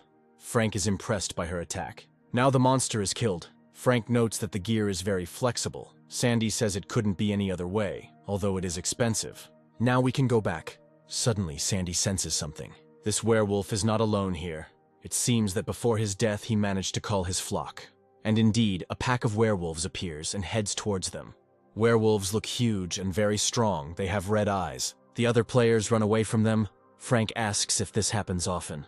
Sandy says it doesn't happen often, but it does. However, when this happens, the name and level of that dungeon changes. First, we need to deal with these monsters and prepare a report. Sandy is about to go first. Frank turns on subspace. He takes out a vampire sword from it, one of the most reliable weapons. The werewolves roar, preparing to attack. Sandy cuts off the head of one of them with his giant paw. Frank attacks the werewolves with a bloodsucker sword. Suddenly, a piercing howl is heard, not like the roar emitted by a pack. It seems that this is the king of the werewolves. He is stronger than all of them, and with this howl, he calls other werewolves who serve him. Sandy says she'll take care of it. This is a monster of about level 100 or 101, so hopefully Sandy isn't being too reckless and there won't be any problems. The werewolves continue to attack. Frank deals with them using a bloodsucker sword. It seems like it will all be over soon. Indeed, the werewolves are being defeated one after another. Frank stands among the corpses, but it looks like his colleague is still not finished. All this time, she has been fighting the Werewolf King, and continues to fight. This is truly a battle of leaders, the strongest of the werewolves and the snow leopard. But it seems that Sandy has a hard time. The werewolf has hurt her, and more than once. It might be worth helping her, but the werewolves are still closing in on Frank too. One of them looks absolutely gigantic and makes a terrifying roar. Frank wonders what kind of magic this is. These monsters are huge, but not that big. Another werewolf is ready to attack him. While Frank is fighting this pack, the werewolf that Sandy took on is winning and is about to kill her. He grabs Sandy by the throat with his teeth and is ready to bite him. Frank launches a fire projectile at the advancing monsters. The Werewolf King still has Sandy in his teeth. She no longer looks like a predatory cat, and blood is coming from her mouth. Frank attacks the Werewolf King with a vampire sword. He lets go of Sandy and Frank picks her up. He asks if she is okay, but Sandy cannot answer. Frank uses the healing skill. It's not entirely clear if it works, but it does seem to help heal the wounds. The Werewolf King wants to attack Frank from behind.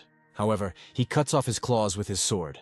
And this monster is smart. He first dealt with Sandy, and now he's taken on Frank. Perhaps he sent his servants ahead to stall for time.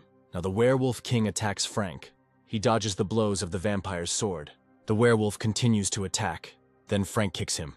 The werewolf flies away a considerable distance. He howls again. This summons other werewolves, who immediately appear and surround Frank. At first glance, things are bad. But in fact, this situation is, on the contrary, for the better. He will act step by step. Casts a magic projectile, ice projectile, fireball, and fire spear. Frank uses all of these weapons at once, hitting the werewolves with multiple beams of different colors. He won't even need potions. Frank now uses the vampire sword. The Werewolf King dodges the beams. He has good reflexes, just like Frank thought. This werewolf is not like the others. Frank will see if he can dodge the rare rank skill. A wall of ice appears in front of the Werewolf King. He realizes that it is too late to do anything. Now Frank is ready to hit the monster with all his weapons. He understands that the end has come for him. The ice wall explodes. The Werewolf King has been defeated. Now Frank will look at what items he dropped. The Heart of the Werewolf King, a rare quality item, allows you to transform into the Werewolf King for 60 minutes. During the transformation, strength, agility, and endurance will increase by 30%. After the time has elapsed, the indicators will decrease by 10%. The item must be eaten. This means that the appearance will change, and compared to the increase in indicators, the fee for use is much more serious. First, we need to go back. Frank sits next to Sandy, who is now lying in bed. Stanley asks if she's okay. All external injuries have healed, but to be sure, it is better to take her to the hospital. If it weren't for Frank, something bad would have happened. He is also on the team, so helping his comrades is the order of the day. Frank will come back when he's sorted everything out. After a while, Sandy thanks him for saving her. Of course he had to help. That goes without saying. Frank notices that the others are wearing the same clothes as yesterday. Stanley says that after they dealt with yesterday's incident, he went hunting and then came here. Frank got some rest and earned some money, a great option. Initially, Stanley thought that Frank lived in a luxurious house and had a lot of money. It was rare to see so many things of rare rank on one person. Frank says he was a laborer before he woke up. Stanley believes that his situation is dire. Frank's father fell ill and was hospitalized. His family worked hard to pay the hospital bills. Stanley says they were actually instructed to take good care of Frank, which is why he thought he was from a rich family. They seemed to think he was born with a silver spoon. Apparently it was Alice Lair who did this, but Stanley didn't even know that Frank knew Alice. He says she hired him. It seems he really has outstanding abilities, since Alice personally hired him. I should sort out my things before going to bed. Frank is called out by Sandy. She says she's really sorry. There was a misunderstanding, and she behaved rudely towards him. Sandy developed prejudices because of a man she met one day while on a call. Frank asks what happened. Due to the reckless behavior of the high-ranking official's son at the scene, the team members were seriously injured, and he, being the culprit of the incident, did not even receive any punishment, but the team members got it in the neck, after which Sandy always tried to be the first to respond to calls. Frank says everything is fine. He doesn't pay attention to such things. Sandy seems to be quite kind. Frank is interested in something, but if she finds it difficult to answer, let her say so. Sandy says she will answer. She asks what he is interested in. It seems that Sandy is very naive. Frank is becoming more and more convinced of this. He says it will be a bit problematic since it concerns Sandy's skills. She knew he would ask this because she had been asked this many times before. Sandy's skill is therianthropy, the ability to transform into an animal. This is an active skill. When used, she turns into a snow leopard, and her strength, agility, and endurance indicators are significantly increased. She has a high attack and defense level, so she is a good tank and damage dealer. But she also has some disadvantages, such as low magic and willpower. Sandy's weak will makes her vulnerable to magical attacks. There's hardly any reason for her to tell Frank all this. A week passes, there are no more incidents, and the initiation ceremony goes off without a hitch. Although popularity has declined, batteries and electronic products are still selling without problems. Frank will soon be able to buy another heroic rank skill. It's boring. He needs to go hunting, and at the same time he'll save up some points. At the entrance to the dungeon, an employee asks Frank to show his player ID. It turns out he works in the association's supervision department. The employee wishes him a good hunt. In the dungeon, Frank encounters horned monsters with white fur. He uses Firestorm. It's good that Frank acquired this skill. Its synergy with the shield is amazing. In a mid-level dungeon, it's not as noticeable, but at low levels, it's likely considered cheating. Suddenly, someone breaks Frank's shield. The blade cuts through his shoulder. Good reaction. Frank asks the player who hit him who he is. It's strange that Frank doesn't recognize him, but that happens. So, he is interested in who he is, of course. It is worth knowing at whose hands you will die. He is Chester Weiss, and until recently he was the deputy head of the Sioux Guild. He's thinking about taking his anger out on Frank. Of all the people who did all this to him, he is the only one Chester can take revenge on. He's unlikely to get off easy if he does that, but Chester says there's no use shouting. He had set up a barrier in advance to block out sounds in line of sight, and Chester hardly looks like a high-level player. He is more of a newbie who hasn't even reached level 50 yet. Frank realizes that Chester forged the ID. He seems to be very bad, but Frank does not need to worry about it, because today Chester will leave this country. He will be able to live under a new name abroad. To tell you the truth, at first Chester thought about starting with Frank's family. He wanted him to feel the full pain of loss, but unfortunately they cannot be reached. It would have been easy to eliminate both Frank's guards and his family, but that would have made it harder for Chester to leave the country. That's why he targeted Frank when he entered the dungeon. If you hid the body well, it wouldn't be discovered for at least a few days. His wounds are healing too quickly. It seems he has gained quite a good skill. Chester knew Frank was trying to buy time for treatment by talking him down, but he is wrong to think that he can defeat Chester, even if he fully recovers. Frank decides he's finished. Chester attacks. He didn't think Frank would be able to block his punch, but he was thinking about cutting off his left hand so that he wouldn't have time to recover as before. Frank activates subspace. He takes out the heart of the werewolf king from it. Chester was unaware that Frank had received the transformation item.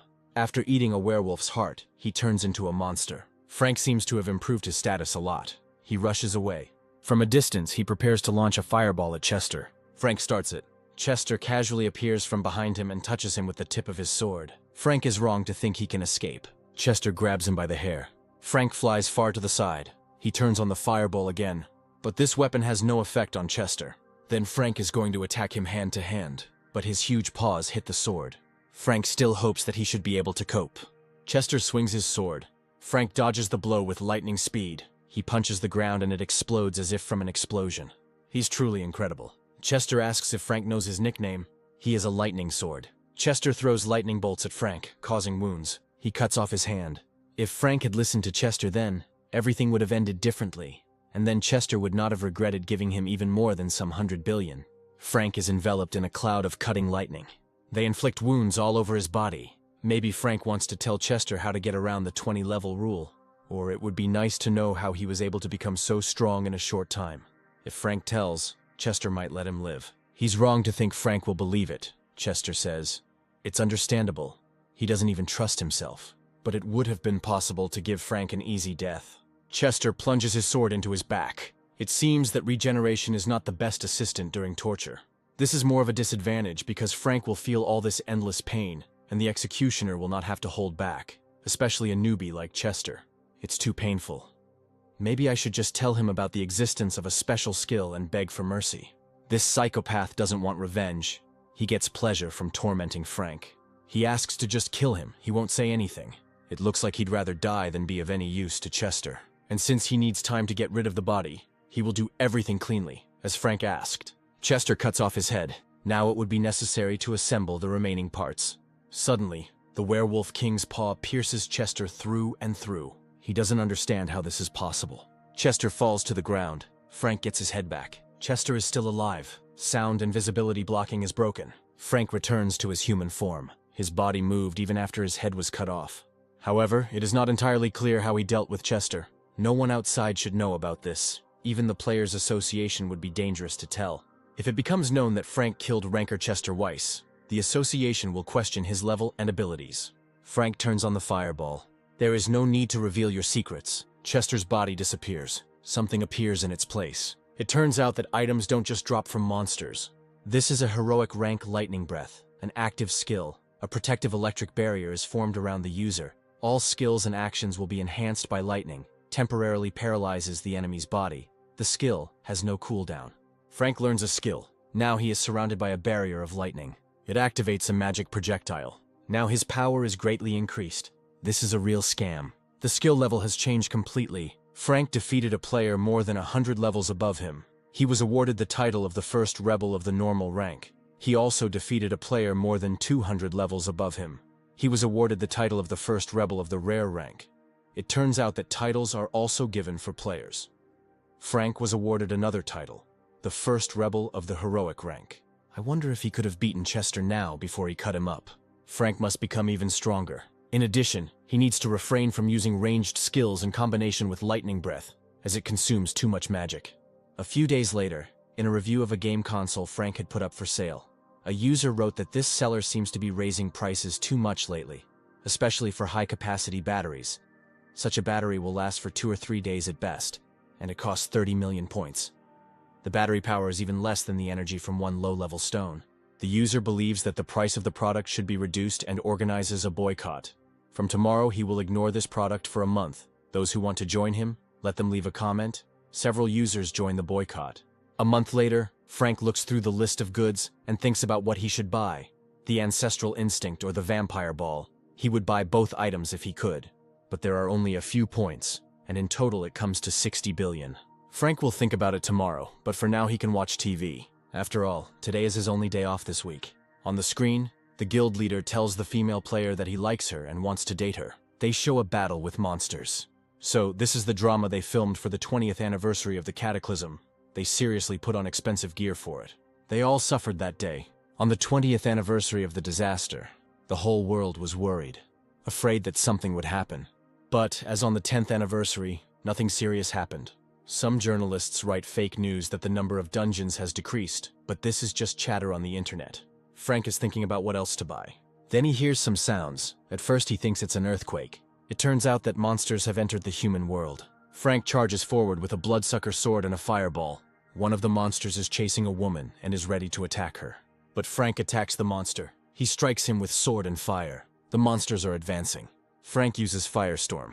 But the problem is that the monsters have mixed with people, and they attack. Other players come to the rescue. They leave a dimensional gate on Frank. Then he thanks for the help. Martial law is declared. The military enters the battle. The association president orders that all players within the country be notified. From this moment on, a general mobilization of players is declared. Frank tells Alice that he is near the Red Tarantula's dungeon near Sinchon Station. The gates suddenly opened, and now he is fighting the orcs that crawled out from there. Luckily, their level seems to be low, and players from the surrounding area have joined in the cleanup. Frank is appointed as temporary commander. After clearing the area, he must redirect everyone to the Namyan Station, where the gates have also opened, but they are catastrophically short of hands. Frank shouldn't worry about his family. Alice was informed that they, along with other residents, were sent to a bomb shelter. Alice asks to hurry. Frank will do so. There is no time to think. He buys a vampire ball. This is an active skill. It converts mana properties into dark properties, increases the power of attack-type skills, and decreases the power of healing-type skills. Restores health and mana by absorbing enemy blood, increases stamina and mana recovery speed. Frank learns the skill. He will finish it faster and move on. It activates a wall of fire. Now it's time to make an announcement. Frank tells the players to gather, following the emergency mobilization order. It is clear that this will not be easy. The minimum number of players required to defend the territory remains here. The rest move towards Namyan Station. Since everything at Sinchon Station is already destroyed, we only need to take care of the gate. One of the players has a question. He asks in how many places the gates have opened. The exact number is unknown at this time, but they appear to have opened all over the country. Near Namyan Station, monsters attack ordinary people.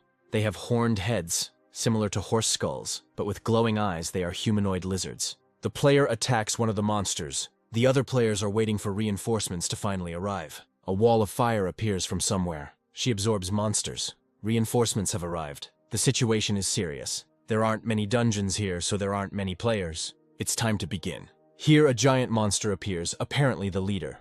We need to sort this out as soon as possible. Frank throws fire at him. The monster covers himself with a shield. Frank flies right over him. This monster is not that strong. Frank cuts off his head with the bloodsucker sword. But it turns out it wasn't a boss, but an ordinary monster. Frank turns on the firestorm. However, this does not kill the monsters. They seem to be fire-resistant. Frank attacks the monster with a shield. He strikes them. Here some unfamiliar weapon appears, like a spear. It causes Frank's shield to become covered in ice. Now there is a truly gigantic monster standing in front of him. Apparently he is the boss. Frank arms himself with a bloodsucker sword. Above the Lizard King hang 3 ice tridents. Frank attacks the monsters that surround him. He cuts them in half, and uses a fire shield. The Lizard King breathes ice. It turns out he can use ice breath even at this distance. An icy wave rushes towards Frank. Now is not the time to save mana. Frank uses Lightning Strike, but it doesn't seem to have any effect on the Lizard King. The monsters are still ready to attack. Frank must defeat them at any cost. Apart from him, there is no one here who could even handle the normal mobs. If Frank doesn't stop them, they will all end. The lizards are attacking from all sides. It's good that they go to Frank themselves. It's much less trouble. He attacks. An hour later, only the Lizard King remained. It's time to put an end to this. The monster attacks. Frank dodges and flies into the air above him. It's good that no one is getting in the way, one-on-one, right now. Frank touches the Lizard King's mouth, filling his mouth with lightning. Half of the monster's head is blown off. Finally, he is defeated and cut in half. But it's not all that bad. I just hope this monster drops something cool. This is something rare. Ice Breath of the White Lizard King. Rare quality. Active skill book. Mana is consumed during use. Quite a good skill. Can be useful. Frank feels his strength and mana gradually returning. The rest did him good after all.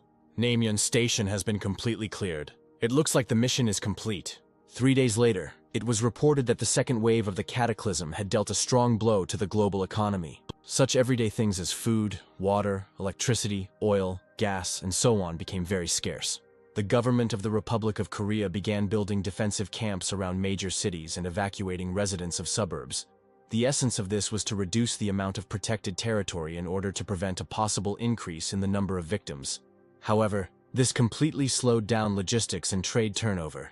And in conditions of food and water shortages, industrial production became simply impossible. The last stock of goods that Frank had placed in the sales book had already been sold out. Now he doesn't really have anything to sell. It seems that now it will be much more difficult to increase the strength parameter at the expense of points. It's time to get to work. We need to deal with the second wave of the cataclysm as quickly as possible and resume sales. Frank is in the helicopter. They arrive at the scene. First, we should clear the streets and then deal with the rest. Frank asks the players if they are all familiar with the areas they are responsible for. He leaves the right of command to each of the leaders. Then Frank will go first. Trolls emerge from the spatial gates. Frank jumps out of the helicopter, ready to attack. He uses a firewall and attacks the trolls with a sword. Meanwhile, other players are also attacking. So far, so good. Trolls flee from the wall of fire. Something is wrong here. They run away immediately after the first attack. Frank must not miss them. It activates the breath of lightning. It will be much easier if you combine this weapon with a fire spear. Frank flies towards the monster with lightning speed. He throws a fiery spear at him, and it blows off his head and half his body. This is the 15th. Frank hopes it's the latter. Suddenly, a monstrous paw with claws emerges from the spatial gate. Frank is puzzled as to where this monster came from. It is clearly above the 350th level, and even above the highest, 400th. This is the strongest monster in existence, a blue dragon, a heroic level monster. Alice hopes that this is the end of it, but there are currently about 100,000 players in the Republic of Korea, including about 5,000 high-level players who have completed the 4th stage. For now, low and mid-level monsters can be stopped with military firepower. However, as the number of gates increases, more and more heroic rank monsters appear each time, and they are completely lacking heroic rank players. The emergency alert system is activated. Alice asks what happened. An emergency situation has occurred. Another gate to another dimension has opened at Seoul Station. Alice asks what rank the monsters are. They try to find out. It turns out that there is a whole group of wyverns there, and again a heroic level monster. This station must be under the control of the TS Guild. They need reinforcements. At the moment, their main forces are concentrated in tanks and nearby damage dealers. It is probably difficult for them to cope with flying wyverns. Alice asks if they can contact other guilds that are nearby, and is informed that there are mages from the Yuhua Guild near Yongsan Station. We must tell them right now to send reinforcements immediately. Another gate has opened in the Dunsan area of Daejeon. A large gathering of harpies has been observed, and reports have come in that ogres have begun appearing at the gate of the Orc Dimension in the Yongsan area of Busan. They were only told that a blue dragon had appeared near the Troll Gate in Osun City, Gyeonggi-do. After all, Frank Neumann should be watching these gates now. That's true. He himself reported it. They also requested reinforcements. At this time, all operations in Osan City have been cancelled, and all players must be instructed to leave the city immediately. Frank hears this message. But now is not the time to retreat. The blue dragon destroys buildings and throws their debris to the ground. Frank jumps right under his paw, but the dragon only crashes it into the ground. It was a diversionary tactic. Frank is hiding in the building. It's strange why this monster is only after him. The dragon approaches the building where Frank is hiding. He sees it and stretches out his paw towards the window glass. Entire buildings fly into the air. The dragon is even taller than the multi-story buildings. Frank throws a ball of fire at him. He hopes there is still a little bit left. The dragon's head is smoking, but it doesn't even look like it's charred. The fire just distracted it. The dragon is chasing Frank again and is ready to catch him.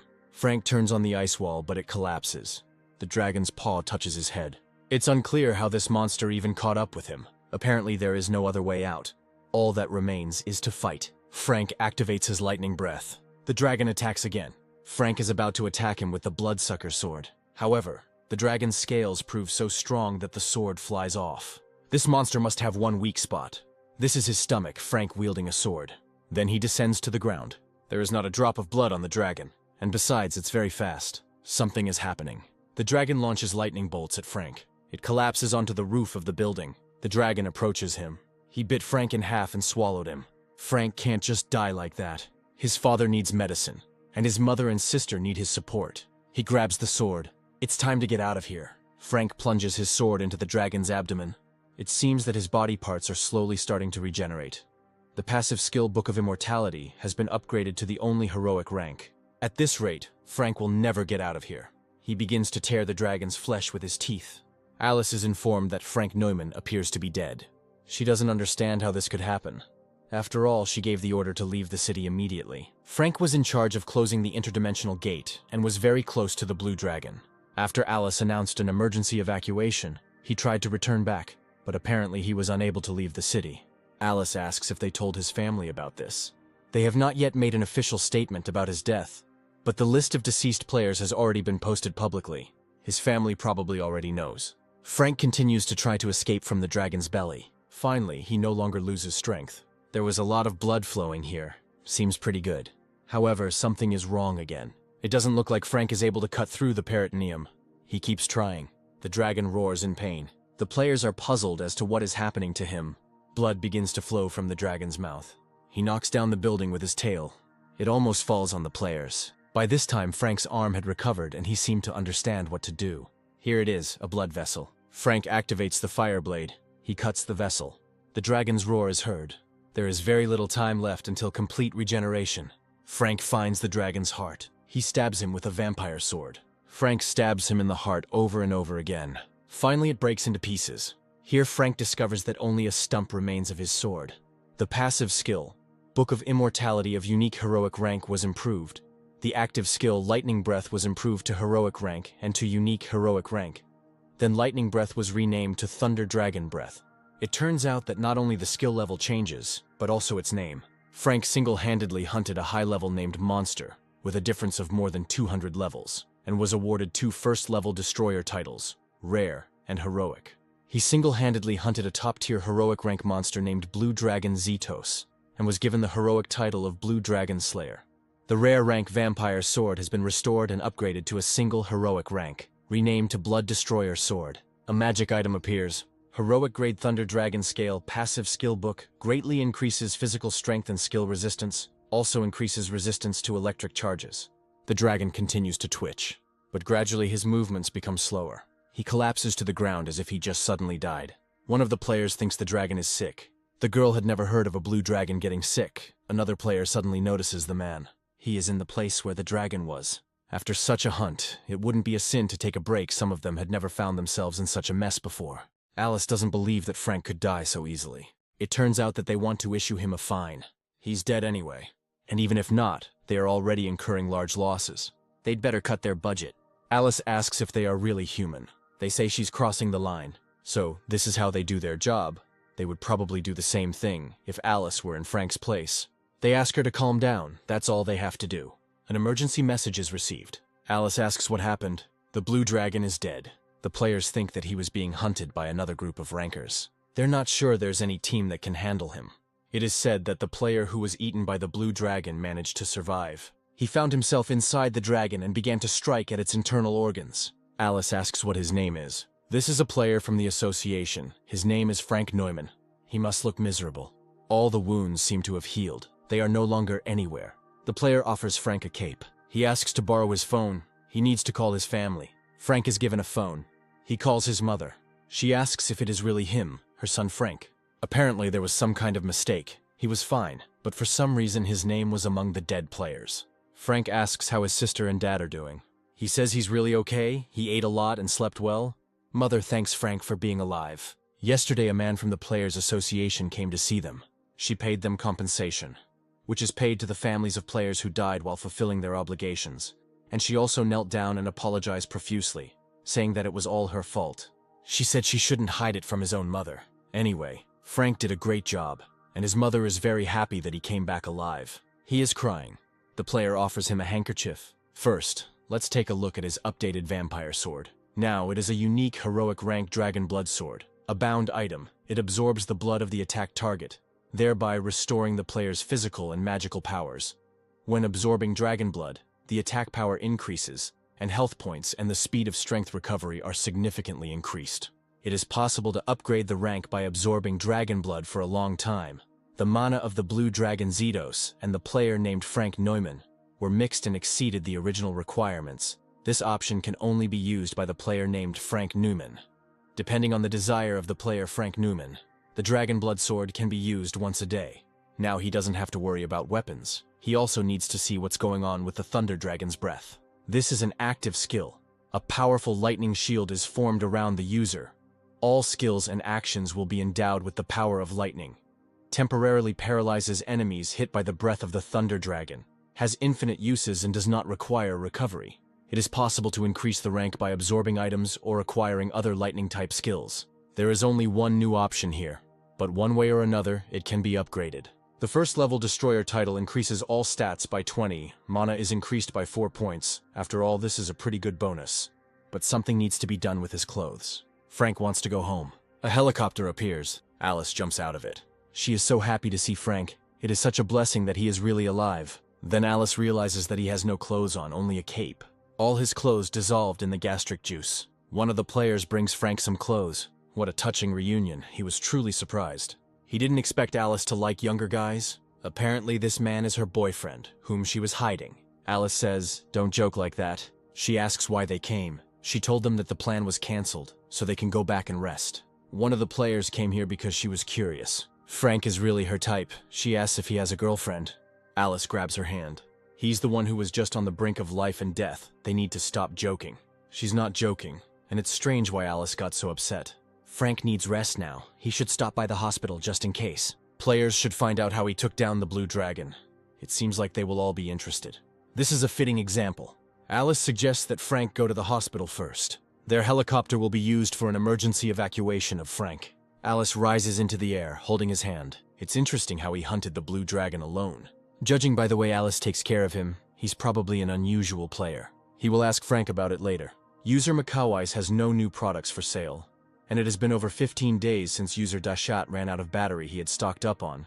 Makawais has to take charge and sell the batteries he had stocked up on. One of the users thinks of catching Makawais and asks if anyone knows what dimension he is in.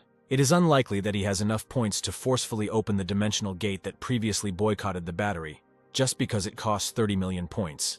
Even if the location of Makawais is known, the user does not have enough points. They should rather catch the seller, Frank Newman.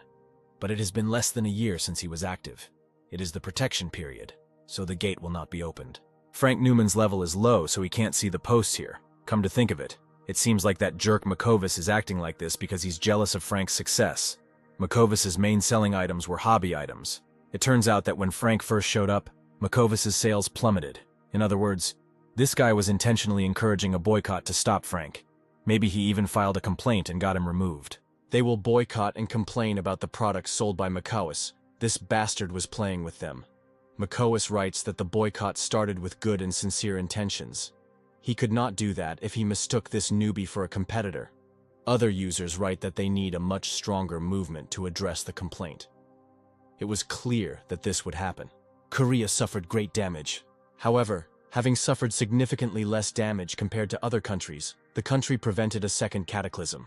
South Korea has rebuilt the destroyed infrastructure and begun research using newly acquired monster carcasses and mana stones. Society is a little unstable, but in any case, everything is starting to return to normal. Frank arrives at the store's warehouse. There's quite a lot of stock here. Fortunately, their store wasn't damaged. After the electrical installation was restored, the first step was to charge the batteries. Frank decides to buy everything.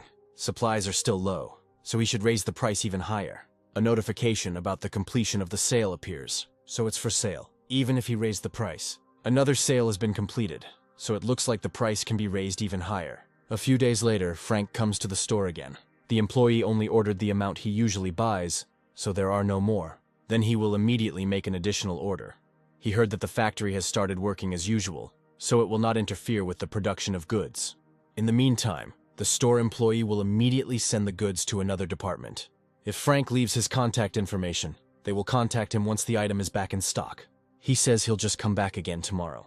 This is an ideal option for making a direct deal with the factory. Frank called them before the second cataclysm, but they hung up, saying they don't do any personal business. He called again and promised to make a large order, but they said they don't take orders at all unless it's a corporation. Frank is wondering whether he should register as a business owner and buy a warehouse, or he should open an electronics store. He chooses the second option. There are a lot of people in his store, despite it being a weekday. As Frank thought, it was good to leave it to his sister. She's the manager and he's the general manager of the store, so he should be fine. Anyway, his sister sent the batteries to the warehouse some time ago, and they may have arrived by now. Frank says he'll check it out. His sister asks if she should order anything else besides batteries. It depends on the circumstances. His sister suggests they have lunch while he's here. Frank wants to eat something expensive. Sounds good. It seems like everything is slowly ending now. The speed of sales has almost stopped, but his products were selling like hotcakes. Now you can slowly spend points. Frank is thinking about what to buy. At the moment he has 5 heroic level skills and only 1 active skill, Thunder Dragon's Breath. It forms a powerful protective membrane of thunder around the caster. All skills and actions are enhanced by lightning, temporarily paralyzes the bodies of enemies. The skill has no cooling time. Growth is possible due to the absorption of skills and items with the Thunder attribute. If you think about it, it's the only offensive skill, and it also deals pinpoint damage and has a continuous attack ability. He needs a skill that can be activated freely, or a skill that can move through space to avoid dangerous situations. Frank will buy both. Compared to passive skills, active ones are cheaper. The skill of moving in space is quite expensive, 700 million, but it's worth it. It seems that only when you are promoted to heroic rank can you teleport another person. There are a lot of limitations, but it's still pretty good, and it's pretty convenient to read product reviews. Flicker, active skill book, can teleport as far as the user's field of vision. Power consumption depends on the distance traveled. Can't teleport to a place where the mana flow is unstable or too dense. This is the best option, although it costs 40 billion points. Perhaps this skill is worth testing. Frank activates the flicker. It teleports him to the other end of the warehouse. This skill is really worth it. Later, he will test long-distance teleportation. Frank looks through the list of products again. Flame attribute skill, wind attribute skill, ice attribute skill, thunder skill, and so on. He can't find the perfect one. Here he sees an active skill book, Black Lightning Heroic Rank. It brings down powerful lightning on the target, consuming mana and stamina at the same time. It is a skill with the attribute of darkness. Reviews say that the power of this skill is 3 times stronger than skills that only consume mana. You need to be careful because it consumes stamina and mana at the same time. You can end up exhausted without realizing it. If there is not enough mana, you can make up for it with stamina. Frank buys a skill. He is absorbed by the active skill Thunder Dragon's Breath. As expected, he is able to absorb even if it is a dark attribute. Frank hopes that things will change the way he expects. It worked. Even the protective membrane that absorbed mana, activating automatically, changed in such a way that it could be controlled. Frank goes underground. There he fights with crocodile bats. He activates Black Lightning. Frank now feels better after using up all his points. After 5 hours of hunting, he receives the title of Heroic Rank Crocodile Bat Killer. That's enough for today. He returns to his shop. His sister still hasn't left, and Frank apparently was hunting all this time. The batteries are stacked in the warehouse. He can go and have a look. 30 minutes later, Frank's sister still hadn't left. Frank suggests going home together. Sister needs to talk to him. Frank realizes that's why she waited. This is about what happened at the time he was declared dead. Mom fainted when she heard Frank was dead, and she cried for days after she woke up. The real problem came after that. Notice of loss of leased equipment and penalty for failure to perform the contract. The sister protested more than a dozen times, but each time she was told there were no legal problems. There was only one answer: file a statement of renunciation of inheritance. She consulted a lawyer, but he said there was no other choice but to file a complaint. They said that Frank must vacate the rented apartment immediately. They even said that they would take away the money he sent to the family for living expenses as illegal gifts, because they even sent a report on the legal reserves of the inheritance. Of course, after that everything got better. A girl named Alice Lair came and apologized to her on her knees. She said that there was a mistake in the process. But it seems that this is not a simple mistake. Frank says he'll find out. Mom told her never to tell him about it, but he seems to be somewhat stable too. She told him because she thought he should know it happened. Frank thanks his sister for telling him. He has an appointment with Alice Lair's manager, but is told that she has not returned yet. Frank contacted her in advance just in case, and she told him to wait for her in the office. The administrator says he will take him there then. She offers him a cup of tea. Frank refuses. The administrator leaves. It's time to begin. Frank activates psychometry. He's looking for his code. Alice said Frank appeared to have died at the scene. She asked why they did this to Frank Newman's bereaved family, and was told that it was the rules. Alice ordered that these orders be cancelled immediately, and was told that she had nothing to do with it. So this is what they do for a player who gave his life fighting for his country. Perhaps they would accept such things. Even if it was Alice who died in battle, if the decree was not revoked, she would leave the association. Such an absurd treaty of submission would hardly be accepted by the national community, the minister said. Perhaps Alice is now going to fight with the Korean government. She seems to be very angry. The minister will contact her later. Frank has this man to thank. He seems to know who it is, the Minister of Spatial Gate Management, Henry Lee. Alice enters and apologizes for keeping him waiting. Frank says he came early himself. Alice asks why he came so suddenly. He didn't even tell her what the matter was. Looks like he'll have to break his contract. He knows everything that Minister Henry Lee was going to do. Alice apologizes for him. She has nothing to apologize for. It's all thanks to her. At least everything was fixed later. Frank should say thank you. Alice asks if he can just let it go for her this time. She will definitely change the rules so it doesn't happen again. There's one thing Frank wants more than this. He would like to meet the minister personally and receive an apology. The minister finds out about this and is outraged this impudent fellow is behaving so importantly and insolently only because he has this unique skill. It looks like he doesn't understand the world because he's young. The minister was only performing his duties properly. They should immediately protest. That's right. Henry Lee was just trying to do his duty according to the rules. It's not clear why he should apologize to such a brat. After all, he didn't do anything. Henry has shown generosity. Frank is being arrogant, ignorant of grace. He needs to be taught a lesson. Henry asks how he should do this. This news even reached the ears of VIPs, so it is unclear how he can teach Frank a lesson. His subordinates have no plan, but they chatter. Henry tells me to tell Frank to come here quietly. He's not going to go to this brat's house to apologize to him. He's busy at work, so if he wants an apology, let him come in person. The subordinates rush to convey this to Frank. Henry can't go to him. He told Frank to come later than he thought, which wasn't so bad for him. This means that this is a real hotbed of corruption among the major guilds and dungeon access managers. All the employees are ordinary people. That's even better. A ministry employee invites Frank to go with her. The minister was looking for him. They enter the minister's office. He says Frank is about the same age as his grandchildren. It looks like Henry isn't going to apologize. He was sorry, but he had no choice but to do it. As a person performing official duties, a minister cannot perform them based on his own considerations. It seems like all the people involved in Frank's case were in cahoots with each other. Henry says he was just trying to do his job legally. Frankly, instead of doing it legally, he made more than one or two claims. If Frank is referring to the damaged equipment claim, then it was obviously something that happened while Henry was on duty. Frank died in battle while fulfilling the terms of his contract. He was killed while doing what he was told. He asks what made Henry think he could make such meaningless statements. He doesn't seem like a dumbass. I wonder who Frank thinks he is to spout such nonsense. It was Henry who started talking nonsense from the very beginning. It's strange how the minister can be so ignorant. Frank can't talk to him like that. He's a minister, and he was also a congressman once. Someone like Frank can't talk like he knows anything.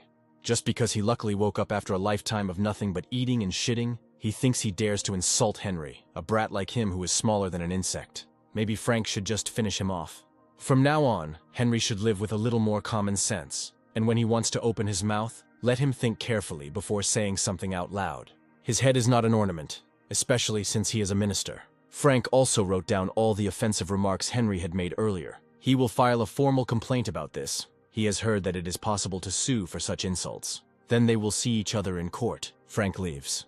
This ability has proven to be very useful. Rage, a skill that provokes the opponent.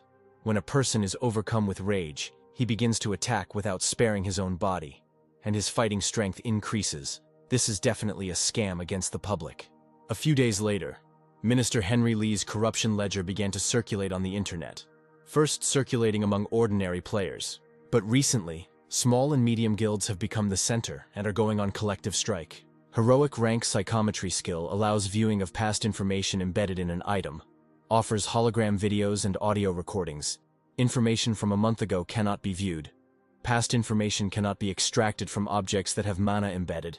There will be many things in the future that can be used. Frank gets a call from Alice. She asks if they can meet now. Frank answers in the affirmative. She asks to tell her his current location. She will come there. Frank says she can go to a small coffee shop near Sangdo Station. Alice will arrive in about half an hour. She wants to ask directly whether the scandal with Minister Henry Lee is Frank's doing.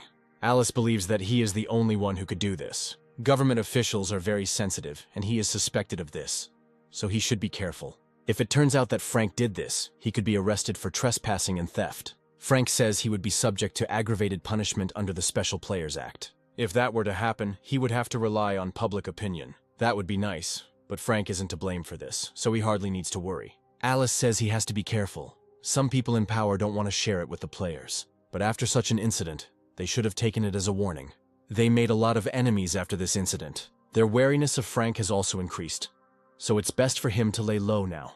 Frank says this story has nothing to do with him, but since times are changing, he believes it's better to stay on the bottom. He doesn't want to attract doubt either. It's a good idea, better to avoid unnecessary suspicions. Meanwhile, fighting is taking place in North Korea. The military is attacked by an Imugi, a giant sea serpent. He spews out a fountain of saliva that acts like acid. Imugi destroys everything in its path. Alice says she'll go first. Frank shows her a message from the association.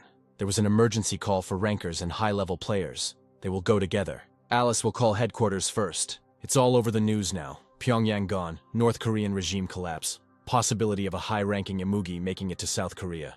This is more serious than he thought. Although the news article has already been published, the situation is a little more serious.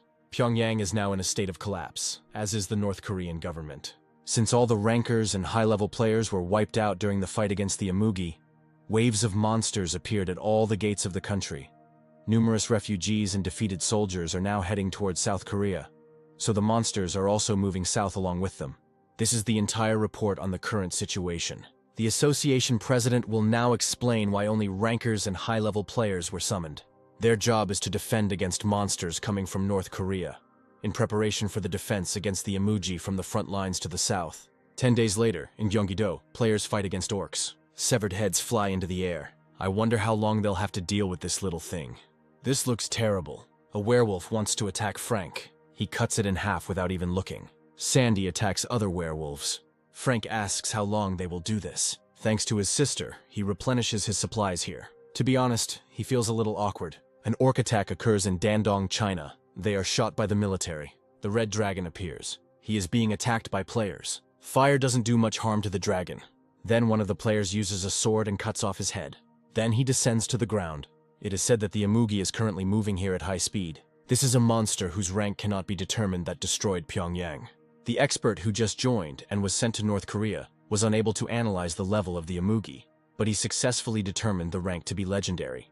If they succeed in the hunt, then the first achievement in history will surely appear, and such an achievement significantly increases the statistics. They will definitely take advantage of this. The number of rankers stationed at the border is 181 in total, and there are about 3,000 high-level players who have changed 4 jobs. Imugi appears. It's time to attack. They will show the greatness of the Chinese. One of the players includes the skills of victory, haste, and blazing fighting spirit. Imugi is hit, but it doesn't look like they did him any harm. The player finds a notification that he has a terrifying skill, Fear. Bodies affected by fear are paralyzed for 10 seconds. Imugi throws purple lightning bolts that cause an explosion. Breaking news, disaster on the border with China, thousands of Chinese rankers have died. All of them were destroyed during the Imugi raid, which involved 200,000 troops and 3,000 local government officials in China. About 10 people are listed as missing. Most of them died without being able to do anything due to abnormal attacks. Frank was going to buy the skill Wild Instinct, which detects mana emitted by living and inanimate objects. It helps one instinctively sense the invisible environment through mana detection, detects threats based on the instinct of the wild, makes one sensitive to bloodlust. But Frank changed his mind about using the mental resistance skill and can't give up his first achievement. Better Unyielding Spirit, passive skill book, greatly increases resistance. The skill effect is enhanced according to the spirit strength stats. There are only 2 hero rating options, but the reviews for this skill are quite good. Frank purchases the Unyielding Spirit skill. He studies it, but it doesn't seem to have changed much. Frank decides to use this skill in a test run a little later to test it out. There are a lot more volunteers here than he thought. Most of their reasons are quite simple. Once a player is accepted as a participant, even if he just lifts a finger, he will receive the first achievement. Of course, there are those here who came for other reasons. Some who want recognition, and perhaps even think that they can defeat the Imugi on their own, like Frank defeated the Blue Dragon. It seemed the level required to be accepted into the ranks of volunteers was much lower than he thought. It's Frank's turn. His identity is confirmed and he can enter. The room looks like an investigator's office, like in the movies. From behind the glass, Frank is asked if he is ready for the test, and he answers yes. Then we can begin. The mental coercion skill Queen's Dignity was used on him. He would then be thrown into confusion for 10 seconds. The passive skill book Unyielding Spirit was activated. The skill Queen's Dignity was completely resisted. A voice from behind the glass announces that the test is complete. Frank leaves and is thanked for passing the test. Alice is standing behind the glass. Apparently he really is a strange guy. After discussions with world leaders, the South Korean government began pushing north. Entry into the border airspace has been completed. A projectile is launched from the ship. Apparently it was aimed at the Imugi. The monster collapses to the ground. With the other monsters, everything is going smoothly so far. There are quite a lot of rankers with their modern weapons. It would be difficult for Frank to face off against the numerous monsters alone. Orcs and werewolves are cut to pieces. A week later, China decides to attack the Imugi themselves. It is necessary to mobilize the rankers in Beijing as soon as possible. But this may be too hasty a decision. If another legendary rank monster like the Imugi were to appear in Beijing during this time, it would be too difficult for local players to fight the snake. But if they involve senior officials from each local government body, and not some rabble, then it is definitely possible. But attacking the Imugi is really hard. Many players die and get injured. However, many also have the healing skill, so the chances of survival are not so small. Imugi advances, throwing purple lightning bolts and exploding everything in his path. One of the players covers himself with a shield. The Imugi is fired at with a variety of multicolored projectiles. However, this does not cause him any harm. He attacks again. Only 10 people remained alive, so it's time to move on to Plan B. One of the players is preparing to shoot a bow. Another player holds a fire spear at the ready. The Imugi attack again with multiple weapons, but this time they don't try to kill him. One of the players orders him to drive towards South Korea. Breaking news, Imugi is moving deep into China. The latest location is being revealed. According to CATV, China is currently recruiting rankers in each region. Perhaps the serpent has already entered their waters. For some reason, everyone looks a little disappointed. The coffee in Frank's mug suddenly starts to splash as the ground is hit hard, shaking everything around it. The players think it's an earthquake. Maybe they would like that. It is reported that an Imugi is moving towards them at high speed. They should prepare for battle. It's strange why he's coming here so suddenly. Maybe this means they can catch him. It's definitely time for Frank's first achievement. Now is not the time to enjoy this situation. It has become known that the Chinese rankers have suffered another defeat. Currently, some of the evacuated Chinese players are luring the Imugi to their camp. These psychos were hunting, but they didn't succeed, so they decided to lure him to them. That's a crime. They literally drive the monster into another country. Alice tells them to calm down and prepare for battle. A player appears with a severed arm, announcing that the Imugi is almost here. Here the player finds himself right in front of the mouth of the snake, which was much closer than expected. Imugi eats the player. A squad of volunteers is ready for battle. The giant snake is advancing. Mental skill of intimidation was used. Fear, the body permeated with fear will be paralyzed for 10 seconds. Passive skill, unyielding spirit. Imugi skill was activated. Fear, completely overcome. Everything is as expected. Players attack the Imugi from all sides. We must watch the storms around his body. The enhancement skill is quite good. Hannah Kim uses this skill too. The players rush to attack. Melee DDs and tanks are flying everywhere. Frank was classified as a long-range DD. One of the players is injured. They ask him if he is okay. It's too much for them. Frank will have to soak up the blood from the ground later. Either way, it's a whole different level. Frank finds it difficult to even follow their movements. They manage to draw blood from the Imugi. Frank must work on achievements. He is the first rebel in history. He has 142 titles.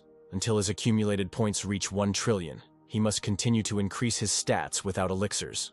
About 30 minutes later, the attack is still ongoing. Still, it looks easier than he thought. However, it may only appear that way, as the Imugi is still ready to attack. Players must prepare for a new attack. The Imugi spews deadly saliva that melts everything, including the human body. Players protect themselves from this saliva using a magical barrier. He only destroyed 1 layer. We must continue to use magic. Some players, magicians, continue to cast spells. Others advance, preparing to cover themselves with shields. They hope the attack is over. Numerous weapons are fired at the Imugi. His head should explode. Perhaps it will all end soon. But maybe not, because the Imugi's eyes now glow red. He uses Berserk. This is a skill that decreases defense power and increases attack power. Players see notifications that the skill activation failed. One of the players attacks the Imugi with a sword. However, he understands that something is wrong. At first, there were cuts on the Imugi, but now there is not a drop of blood on it. It looks like nothing is over and we need to run.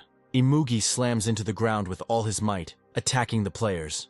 This creature ignores their attacks and simply pursues mages and healers. Frank runs ahead of the Imugi. It activates the flickering. He was captured by the Imugi's field of vision and will enter a state of fear for 20 seconds. The passive skill Unyielding Spirit is activated. The state of fear from the skill Imugi's field of vision is reduced by 1 second. The active skill Blink is cancelled. Now the Imugi attacks Frank. He knocks him away with his tail and Frank falls. This snake is much bigger and faster than he thought. Frank activates Subspace. Now armed with a sword and shield, the Imugi attacks, preparing to strike him with its tail. The shield is splitting. Frank is dealt a crushing blow. Imugi continues his attack. Frank opens his eyes. It felt like he almost died. It turns out that the Imugi has some other mental abilities besides the fear skill. The attack continues. It doesn't look like it will ever end, because 30 minutes have passed, and the monster is still not tired. Frank discovers that his Blood Destroyer sword is missing. First, we need to go back. He sees a notification that the Blood Destroyer sword has been upgraded. He must have been stuck there when Frank attacked the Amugi's tail. There's no need to summon him again. The attack has been going on for a very long time. The Amugi is splashed with his own blood. The further it goes, the more damage it manages to inflict. It looks like the winner has already been determined. Frank receives another notification that the Blood Destroyer sword has been upgraded. It seems to be because he consumes the blood of a legendary rank monster. The Amugi's strength is running out, and one of his horns is cut off. He is losing more and more blood. However, he clearly has no intention of giving up. Amugi lets out another wave of drool but misses his target. He is losing more and more body parts. It looks like his tail is ready to fly off too. The Amugi's roar becomes weaker and he is about to give up. Alice realizes that their victory is near. She deals the finishing blow to the Amugi. Finally, the monster collapses to the ground. He continues to be attacked, but it looks like it's really about to end. They were the first to hunt a legendary rank monster, and were given the title of Legendary Rank 1 Monster Hunt Participant. Finally, they won. Amugi begins to dissolve into thin air. The vampire sword stuck in his tail flies into the air. He falls and hits the ground. Frank takes the sword. He was the first to win a legendary rank weapon. He was given the title of the one who obtained the first legendary weapon, and he was also the first to obtain a legendary rank skill.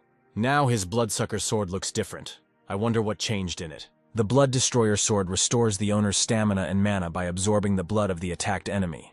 If the absorbed blood belongs to a dragon, the attack power increases, and the speed of stamina and mana regeneration increases sharply. With constant absorption of dragon blood, growth is possible. The mana of the blue dragon, Amugi, and player Frank Newman exceeded the original limit. If the skill is used by someone other than Frank Newman, the option will not be activated. According to the player Frank Newman's wish, the Blood Destroyer sword can be summoned 3 times a day. Dragon blood can be used. This is an active skill. You can use flying claws made from dragon blood. It can only be triggered by dragon blood. Frank must hold the Blood Destroyer sword in his hands to activate this skill. Now it makes sense why he needed to get the first 3 achievements. He didn't even know that there was such a thing as achieving a unique rank, which meant that there must be other players besides him who had unique skills or items. They did a good job. Frank is the one who contributed to the first raid of legendary rank monsters. He is the participant who won first place.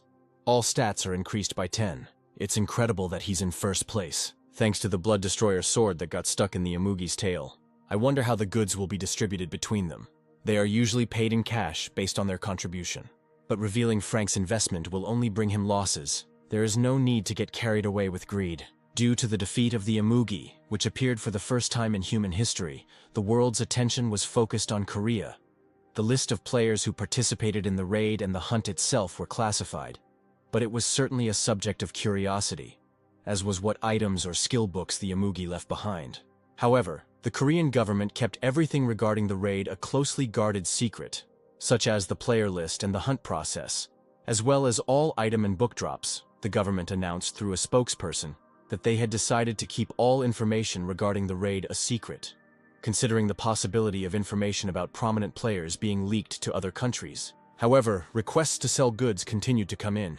Some foreign rankers recklessly bought plane tickets and flew to Korea. It was a combination of wanting to get another first and wanting to get stronger. It will probably be difficult to buy items now, although he can participate in the Amugi raid item auctions with some benefits from being on a raid team.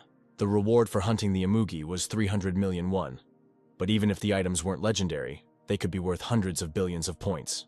There is no need to be greedy. This is enough. Frank gets a call from Alice and asks what she's calling about. Alice noticed that he always got straight to the point, because she could call him for no reason. Frank says he's sure Alice called him for a reason. He's right, she wants to ask him something.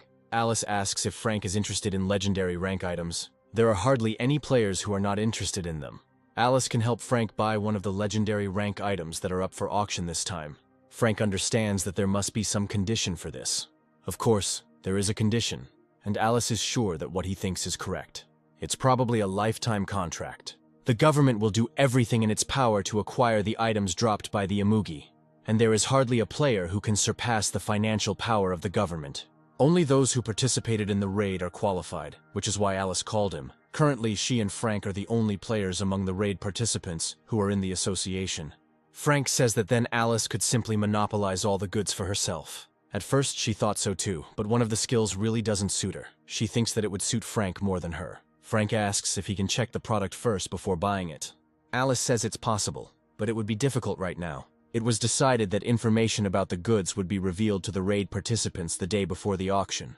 To be fair, Frank would also find out about it at the same time. He notes that this is a rather limited period of time. If the information is disclosed too early, countries may try to get their hands on the participants who have the materials. Frank is pretty sure it's already started. Alice says they're currently looking into it. He will look at the object first and then decide. Alice is sure he won't regret it. A few days later, Frank looks at the information about the active skill book Black Dragon Punishment of the legendary rank. The skill changes the properties of mana to dark, greatly increases the power of attack and healing skills, can freely use dark lightning at the user's discretion. It is a skill with a non-existent cooldown.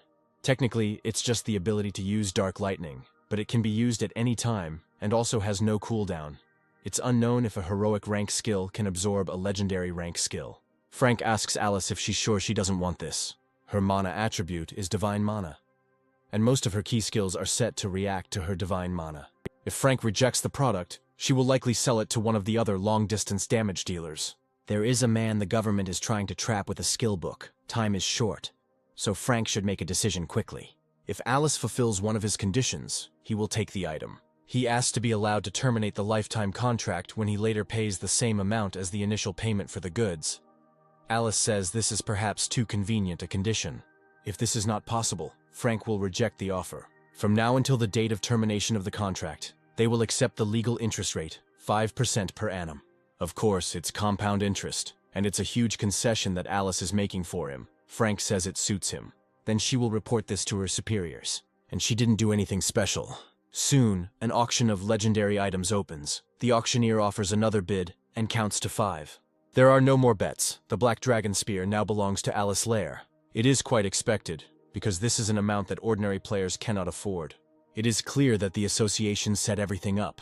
A skill book and a single spear, just 2 items worth almost 2 trillion won. And here is the final item, the legendary skill book Punishment of the Black Dragon. Frank's debt amounts to trillions of won, 5% compound interest. It seems he really is stuck in the Players Association for life. Alice never received the notification of achievement. Something is wrong. During the raid, she never achieved her first heroic rank achievement. She received 2nd place for the mandatory fee. What's even stranger is that no one on the killing team said who came in 1st place.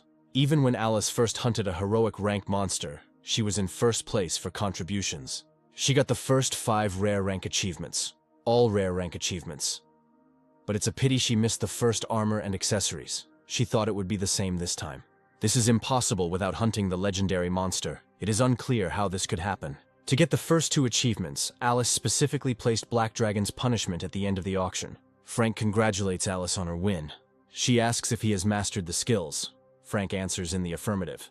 Then he must be careful. Alice says she set the whole thing up at the auction. The association wanted to give her the first achievement. She specifically placed the products that she wanted to buy first. She put Frank's goods aside for last, as he thought, but Alice deserved it.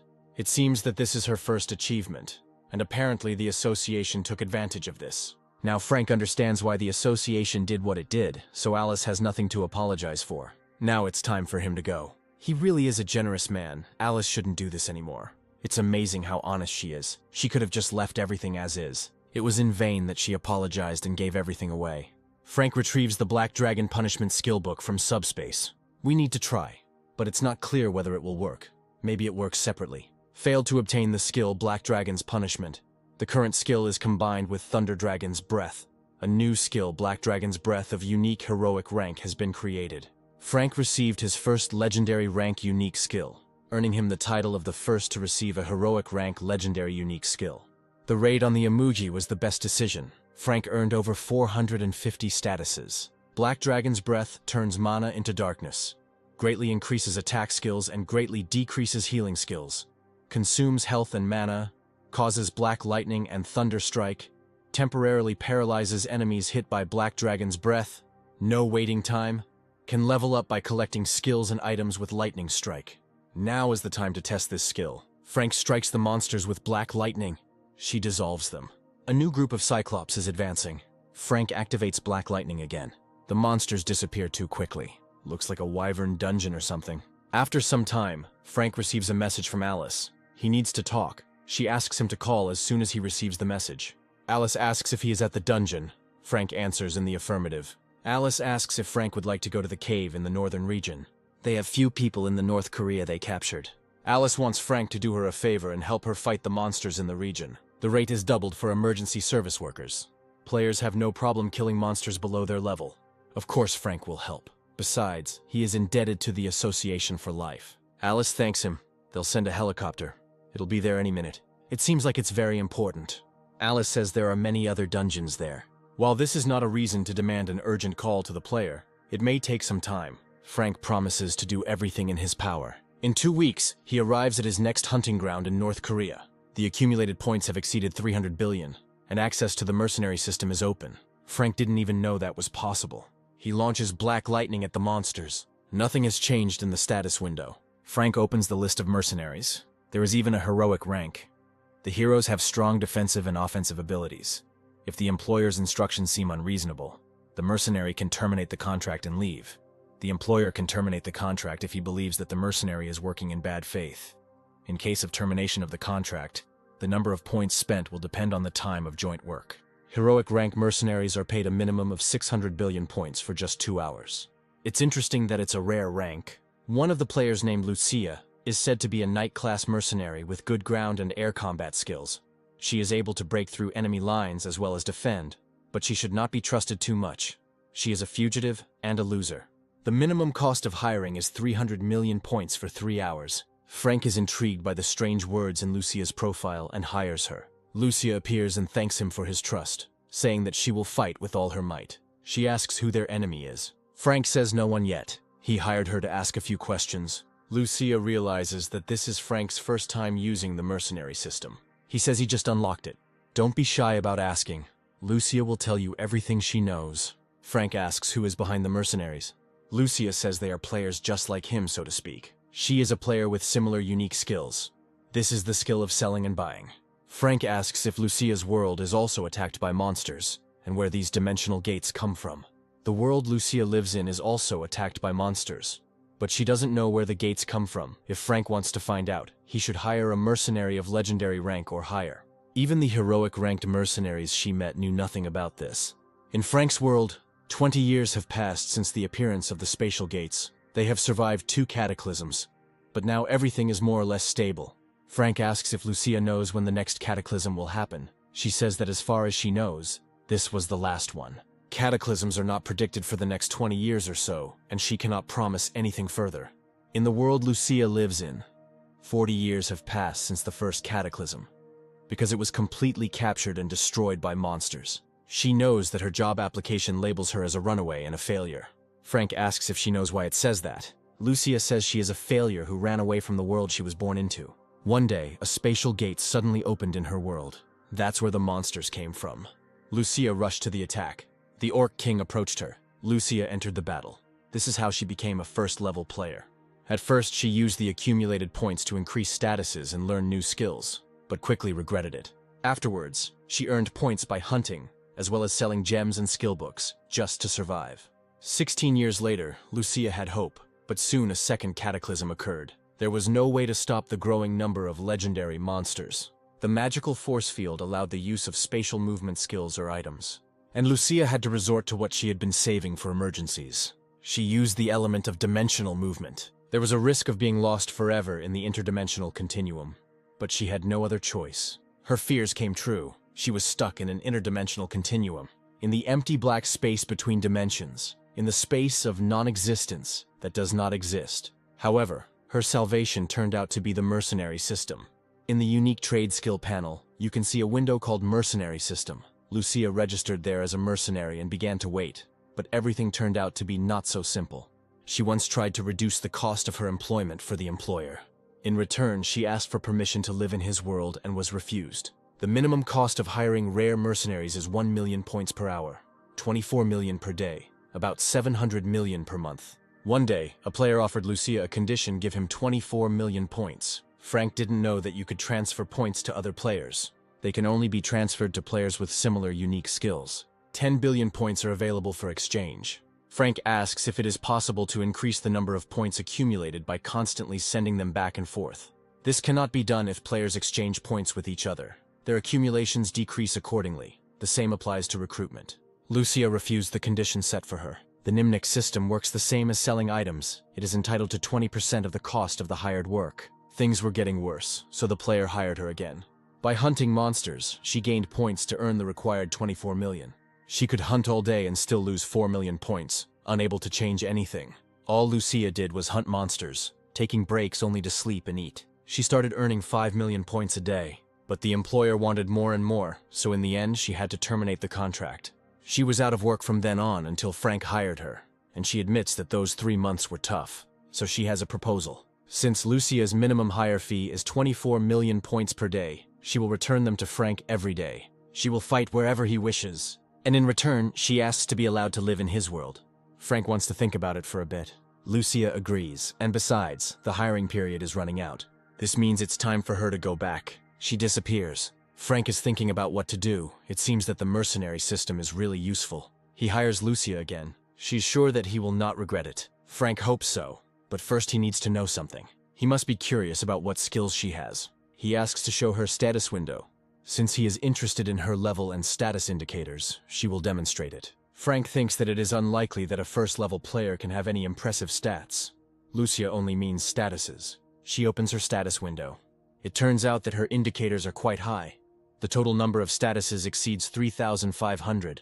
To have such statistics, normal players would need to be level 700. Lucia's stats are about 700 statuses higher than Frank's, but he can still catch up with her. She should have a lot of legendary and heroic skills. It's amazing how strong the monsters must be if even the best players can't cope without the help of mercenaries. Lucia asks if Frank is satisfied with her numbers. He'll start with a temporary hire. They'll go into the dungeon together, and after the hunt he'll complete the hire, and of course he'll grab them some food. So Frank will hire her every time he hunts. Lucia agrees. She thinks they can handle it easily. After some time, she fights with horned white monsters. Lucia uses a defense of transparent shields that surround her like a wall. Frank activates Black Lightning. It turned out to be even easier than he thought. Lucia has a slightly different tactic. She uses her sword very actively and cuts through monsters. They worked well together. The monsters are defeated one after another. It seems they are finished. Lucia says this is a great place for hunting. In the worlds of other employers it was more difficult. There was too much competition, and the best hunting grounds were located in the Lord's estates, for visiting which a large fee was charged. Lucia thinks that Frank is one of the lords of this world. He says he was simply tasked with dealing with it, and asks if she can continue fighting. Lucia answers in the affirmative. Then Frank calls her later. She says she will wait. Over time, Frank began to earn achievements faster. He earned tens of millions of points from yesterday's hunt, and now he's getting 3 times that amount, all since he paid 300 million to Lucia last week. He is very lucky to have her, and she looks so happy to have earned only 300 million points in a week. It's even a bit awkward considering that he makes hundreds of millions a day on equipment. Lucia wants to ask a question. She's afraid it will sound a little rude, but she'll ask anyway. She noticed that Frank was fighting monsters at close range, and she wondered if he planned to continue this tactic. Frank thinks so. However, it seems that he did not receive proper sword training. That's right. In this regard, he only has the sword knowledge skill. In that case, he should hire a swordsman and master the sword thoroughly. Frank asks why he needs it. He's too clumsy with a sword. Maybe he doesn't see it as a problem now. But when he starts fighting heroic monsters, his attack will let him down. Frank isn't sure it matters. Lucia asks if he can fight her without using active skills. She suggests this because she needs to assess his abilities. Frank agrees. They start the fight. Lucia doesn't even use her power. Frank attacks her from behind. She points her sword at him. 3 minutes later, Frank is almost exhausted and falling far behind Lucia. He lost. As Lucia suspected, he has very low sword skills. In some ways, it's more important than other skills. Whether they're active or passive, from a player's perspective, it's a power that appears suddenly. It's not enough to just know how to use it. Frank asks if this skill can come automatically. It's not that simple. For example, take the same skill of horse riding. When you master this skill, you can gallop, brake, and move freely. However, this does not mean that you have mastered the art of horse riding. Depending on the skill level, the combat power can vary greatly, and players who have mastered the same skill have different strengths. It's not just about passive skills like swordsmanship. One of Frank's key offensive skills is the Thunder Punch. Depending on the skill level, the damage dealt to enemies will vary significantly. Even if gamers play the same characters, the difference between how Frank plays and how professional gamers play will be immediately noticeable. Even though the level is not displayed in the status bar, it actually has a big impact. Frank asks if Lucia can help him improve this skill. Of course, she will be only too happy to help. High-ranking players sent to North Korea gradually cleared out the dungeons overrun by monsters. But this only made them bored. Players from large guilds who came with the goal of cooperation began to become lazy over time. They expressed their desire to return to South Korea once they had completed the low-ranked dungeons. As it turns out, low-ranking dungeons are in charge of players who are closely connected to the association. Unsurprisingly, this caused discontent among other players. Even if the fee was double the usual, the losses were still too great. It was not possible to level up by gaining experience points, nor could you obtain items or jewelry. There were also many inconveniences in everyday life. We had to sleep in tents due to the lack of other housing and make do with the few food supplies we had. This continued for several months. The players from the association were there too, but instead of joining the others, they seemed more interested in hunting. Lucia notices that the civilization of this world is surprisingly advanced. But regular people still need ID to do business, which is probably why Frank doesn't invite Lucia outside the dungeons. She is a high-ranking player. For such players, the rules are strict in any world. Once Frank is done with all this, he will figure out how Lucia can stay in this world. First, she needs to get an ID and register as a player. She says that there is no need to rush. She is happy with everything now. In addition, the ID must contain her photograph. After all, it's good to be young. Frank says that Lucia looks quite young. It's better to get back what she once lost. She can consider this the price for his education. Frank is sure that she will teach him a lot. Then Lucia will teach him with all her might. Frank walks past the players. One of them notices him. This is his chance. He was sent here to attack Frank. The player dissolves into space. Frank hears a voice telling him that wild instincts have awakened within him. This is the same player who turned into a black substance and follows him. First, Frank will deal with the humanoid lions. Now he will try out his improved sword skill. Lions attack. Frank cuts off their heads. He gets another stone. The hunt continues. Finally, it's almost all over with the monsters. He was tired, but he had to get this over with. Another monster appears. Frank cuts him in half. He holds black lightning at the ready. With it, he attacks his pursuer. Frank knew he was somewhere nearby. This is a planted assassin. Frank attacks him again, but the killer disappears into thin air. Frank is obviously much stronger than his opponent, but he is an order of magnitude faster. The killer appears from behind. Frank strikes with his sword, but his opponent rises up. He even has a movement skill. Frank was poisoned. His body was paralyzed for 10 seconds. The Book of Immortality was activated. The poisoning was neutralized. He launches black lightning again. The killer appears again. Frank uses too much energy to use attack skills. In this case, there is only one thing left to do: not make a mistake. The killer understands that he has to get out. He failed his mission. It doesn't look like this guy woke up just a year ago. Frank attacks the killer with a sword. It looks like he's about to escape. This is exactly what the killer is trying to do. Frank uses the glow. He stabs the killer with his sword. Now is the time to deliver the decisive blow. The killer disappears after dodging, and he appears again right in front of Frank. He's too fast. The blade of his sword is about to pierce Frank. He activates black lightning. Now his enemy is defeated. An object appears in its place. This is a heroic ranked Veil of Darkness, an active skill book that hides the caster's visibility, as well as their audibility and emitted magical power. There are two more items: the Dark Elf King's Dagger and the Protective Blessing. The dagger gives a 5% chance of poisoning a wounded enemy, increasing damage dealt and imposing a curse of decay. The Protective Blessing greatly increases the resistance skill, and a passive skill, the Guardian Shield, is also available. This skill reduces damage by 50% when attacking with the resistance skill. It was all about this skill, but it was unclear why this player attacked Frank. Failed to activate psychometry and cannot access the history of magical items. It's worth discussing this with Lucia first. She notices that Frank called her later than usual. He tells her what happened. In this world, players do not openly attack each other. Frank asks why this player attacked him. Perhaps he held a grudge against Frank for some reason, or was interested in his rapidly growing abilities. Perhaps he was trying to find out the reason for this. Frank asks if it could happen again. Perhaps, if this attacker belongs to some organization. Frank thinks it is very likely. But according to the rules of this world, you can't attack a player directly. He should be on his guard in the dungeon. If there is an enemy there that he can't handle alone, he can call Lucia. And if he has enough points, he can hire another mercenary. Frank walks towards the helicopter. Someone is looking down on him. This girl understands that the assassin who was sent to kill her failed to complete his mission. In the dungeon, it activates Hunter's vision. She can see traces of someone who recently passed through here. She's on the right track. The killer passed through here. The girl activates the memories of the Earth. Now she sees the two who fought here, Frank and the assassin. It looks like he decided to run away. Here she sees Frank pierce him with a sword. It is now clear that he is dead. The Minister of Japanese Dimensional Gate Management is informed that the information about Chester Weiss appears to be true, and that Frank Newman has been revealed to have killed Derek. In that case, there is a high probability that he killed Chester too. A player who awakened only a year ago broke the 20-level law. Apparently he beat a ranked player, and it happened twice. Breaking the 20-level law is not the end. They believe that Frank has a 99% chance of having unique skills, which is why the Korean Players Association wanted to sign him as soon as possible. I wonder what kind of unique skills it takes to grow like that. In that case, they'd be better off removing it right away. The minister asks how many secret agents they can send right now, and is told 5.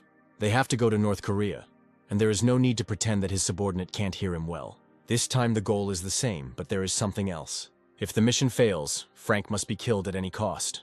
This stupid bastard doesn't trust the Korean government. Frank has new gear. He tries to activate the magic projectile, but it doesn't work. Frank thinks he could have done it if he had concentrated more. Lucia doesn't think it's worth getting upset about. They still have plenty of time. Now it's time to practice some more. Frank is going to attack first. It approaches at lightning speed. However, Lucia is faster again, and he falls. Lucia brings the blade of her sword closer to him.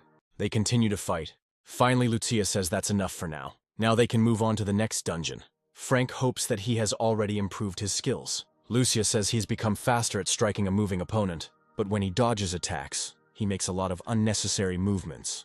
To be honest, Lucia didn't expect him to level up so quickly. Frank would like to learn to defend himself better. Lucia says that this does not suit him.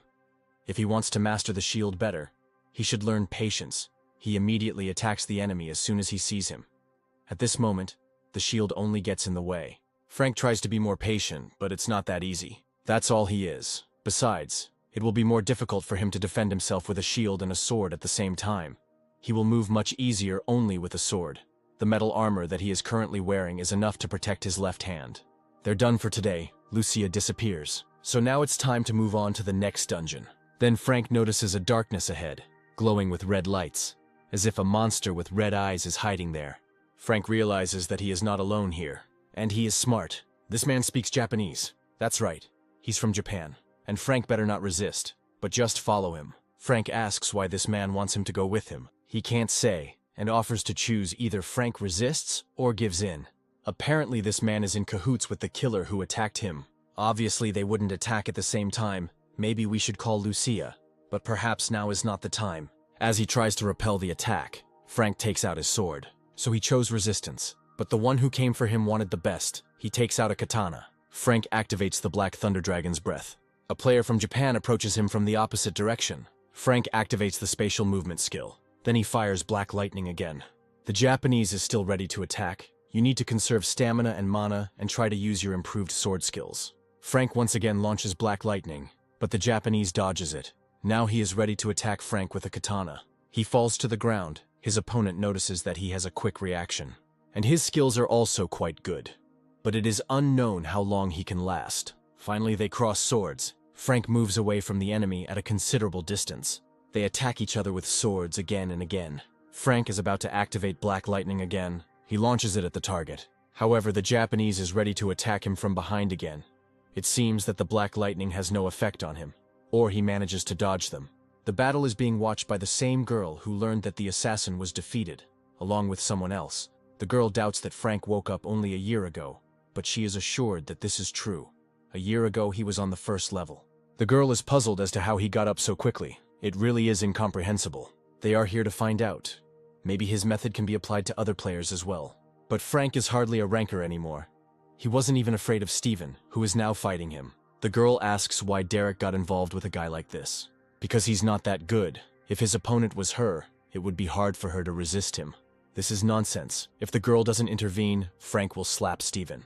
But he said he could handle it himself. Frank gets injured. He is still weak. He should have trained harder. Frank is crazy. His fighting style is too dangerous. Steven must fight off his final attack. He approaches Frank from behind again. It looks like it's all over now. Frank realizes this. The blade of the sword approaches him, just like Lucia's sword recently. Only this time, it's not training. The threat of death hangs over him. The survival instinct is activated. Suddenly, Steven's head flies off. Frank didn't expect this. He was already prepared to die. Steven was certainly not prepared to lose. Here comes a girl who, like Derek, can turn into a black substance. She did not expect that Steven would die. It's just funny. He was strong enough to be sent after Frank. It is now clear that Steven was not alone. The ash-haired Japanese man says Frank has exceeded all his expectations. The rest, of course, went into hiding. Apparently, they found out that Frank had risen a lot in a short time. He calls for mercenaries. Besides Lucia, there are 3 more people. One of them has a hammer, the other has giant fists. Another one has his face hidden. The Japanese are puzzled as to where these players come from. They cannot find their mana. Frank ordered the mercenaries to capture the opponents, or at least kill them. The girl who saw the memories of the earth crashes into the stone with all her might. She was attacked by Lucia. The Japanese woman didn't even understand what happened. Another mercenary grabs one of the opponents by the face with a huge hand and lifts him into the air. Then a strongman with a hammer, who is taller than everyone else, rushes into the attack. It is clear that he is too strong, and it is unlikely that it will be possible to deal with him. The Japanese are running. The strongman says he doesn't want them to die. They should try to dodge. The strongman's hammer causes an explosion and a storm. One of those attacked lost consciousness, and the other died on the spot. After all, his employer ordered to kill those who did not surrender. The Japanese woman's hands are bound with magical fetters. Lucia stabs her with her sword. She is defeated. It's definitely impressive. Another Japanese man is defeated by the 4th mercenary. Frank didn't know these guys were so cool. Mission accomplished. The mercenary with his face hidden asks if there is anything else Frank would like him to do. He orders to follow the captured enemies until the hiring time expires. Frank asks the Japanese why they are targeting him. It looks like they're not going to respond. But the strong man will force them. They were asked a question, and they must answer. He swings the hammer, and he hits the Japanese man on the leg. Then the strong man asks who else doesn't want to answer. Maybe a gray-haired Japanese man. The strong man counts to 3. On the count of 3, he swings the hammer.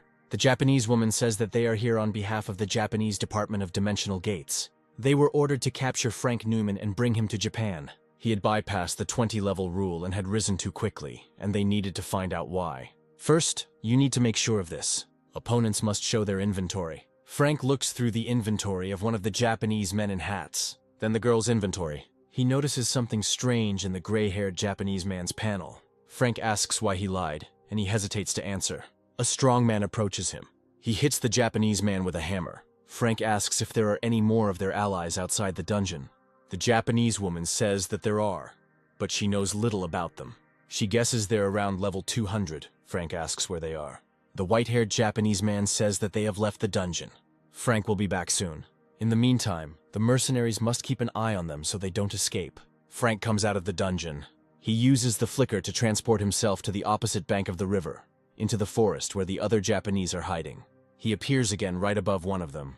A Japanese man is attacked with a sword. Frank returns to the dungeon.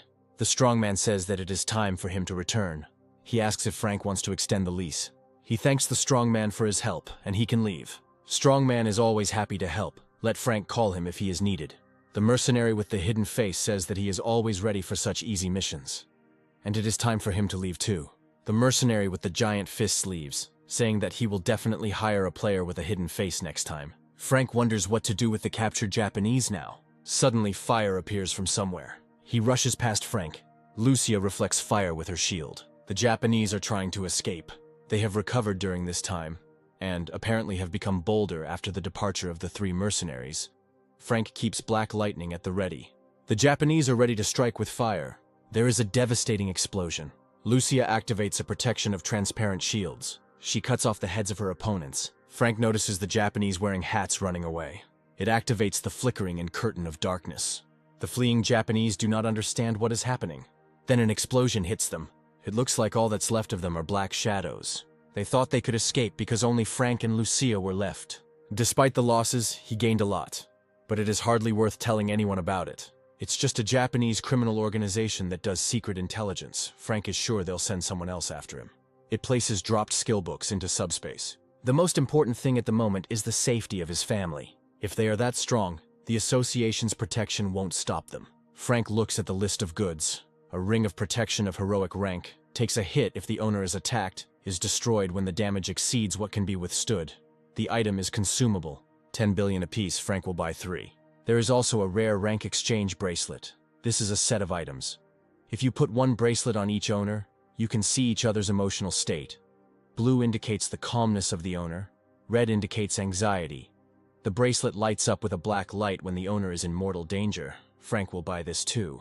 The heroic rank long-distance transporter is also not bad. Frank buys it as well. He brings the ring, bracelet, and transporter to his sister.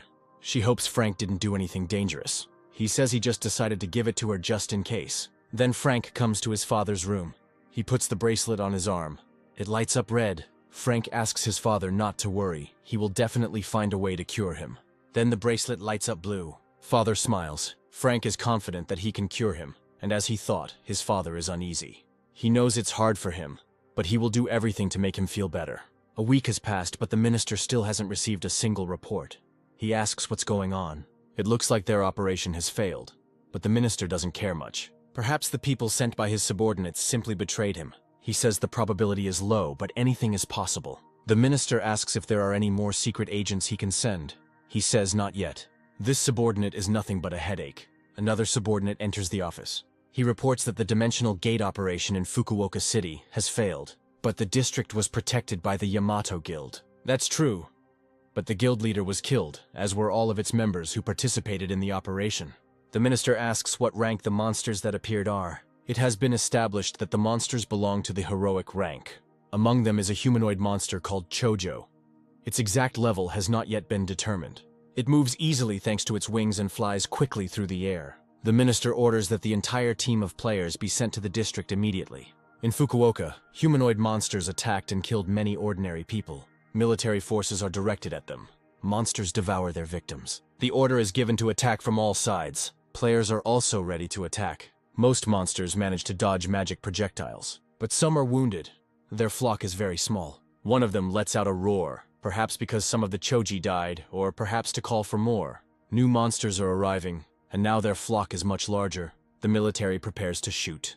The players are also ready to attack. They believe that victory will be theirs if they continue in the same spirit. Another humanoid monster is watching the battle. It is a different color from all the others. Perhaps it is their leader. It makes a cry that is different from the roars of other monsters. They turn their heads in his direction. Players realize that something is happening. The monsters retreat, but in reality, they are heading to the next city and they need to be stopped. Monsters attack military helicopters.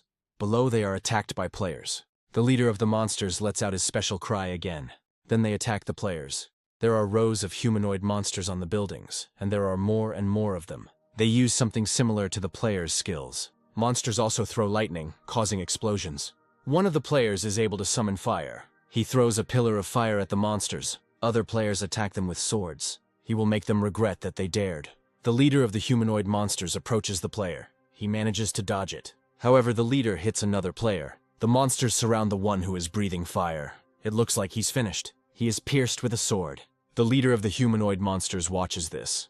It launches yellow lightning bolts at players. Soon the minister is informed that everyone has been destroyed. He can't believe it, because so many rankers and high-level players were sent on the mission. The Choji outwitted them. They pretended to retreat. Even if that's the case, it's unclear how they could have all been destroyed, and it's hard to believe that the Japanese Secret Service players are so helpless. The leader of the monsters is too smart. It doesn't matter. He's just a heroic rank monster, nothing more. They also have a video recording of what happened. The minister watches the video. Frank soon learns that a new kind of monster has appeared in Japan. These are heroic-level monsters called Charge that wreak havoc. The worst part is that the best Japanese rankers and high-level players were simply wiped off the face of the earth. Frank wonders how this is possible. Apparently, they are smart enough that the Japanese government has publicly appealed to the international community for help. Frank asks if there is a country in their time that can afford to help others. The other player answers no. They can't outsmart Frank.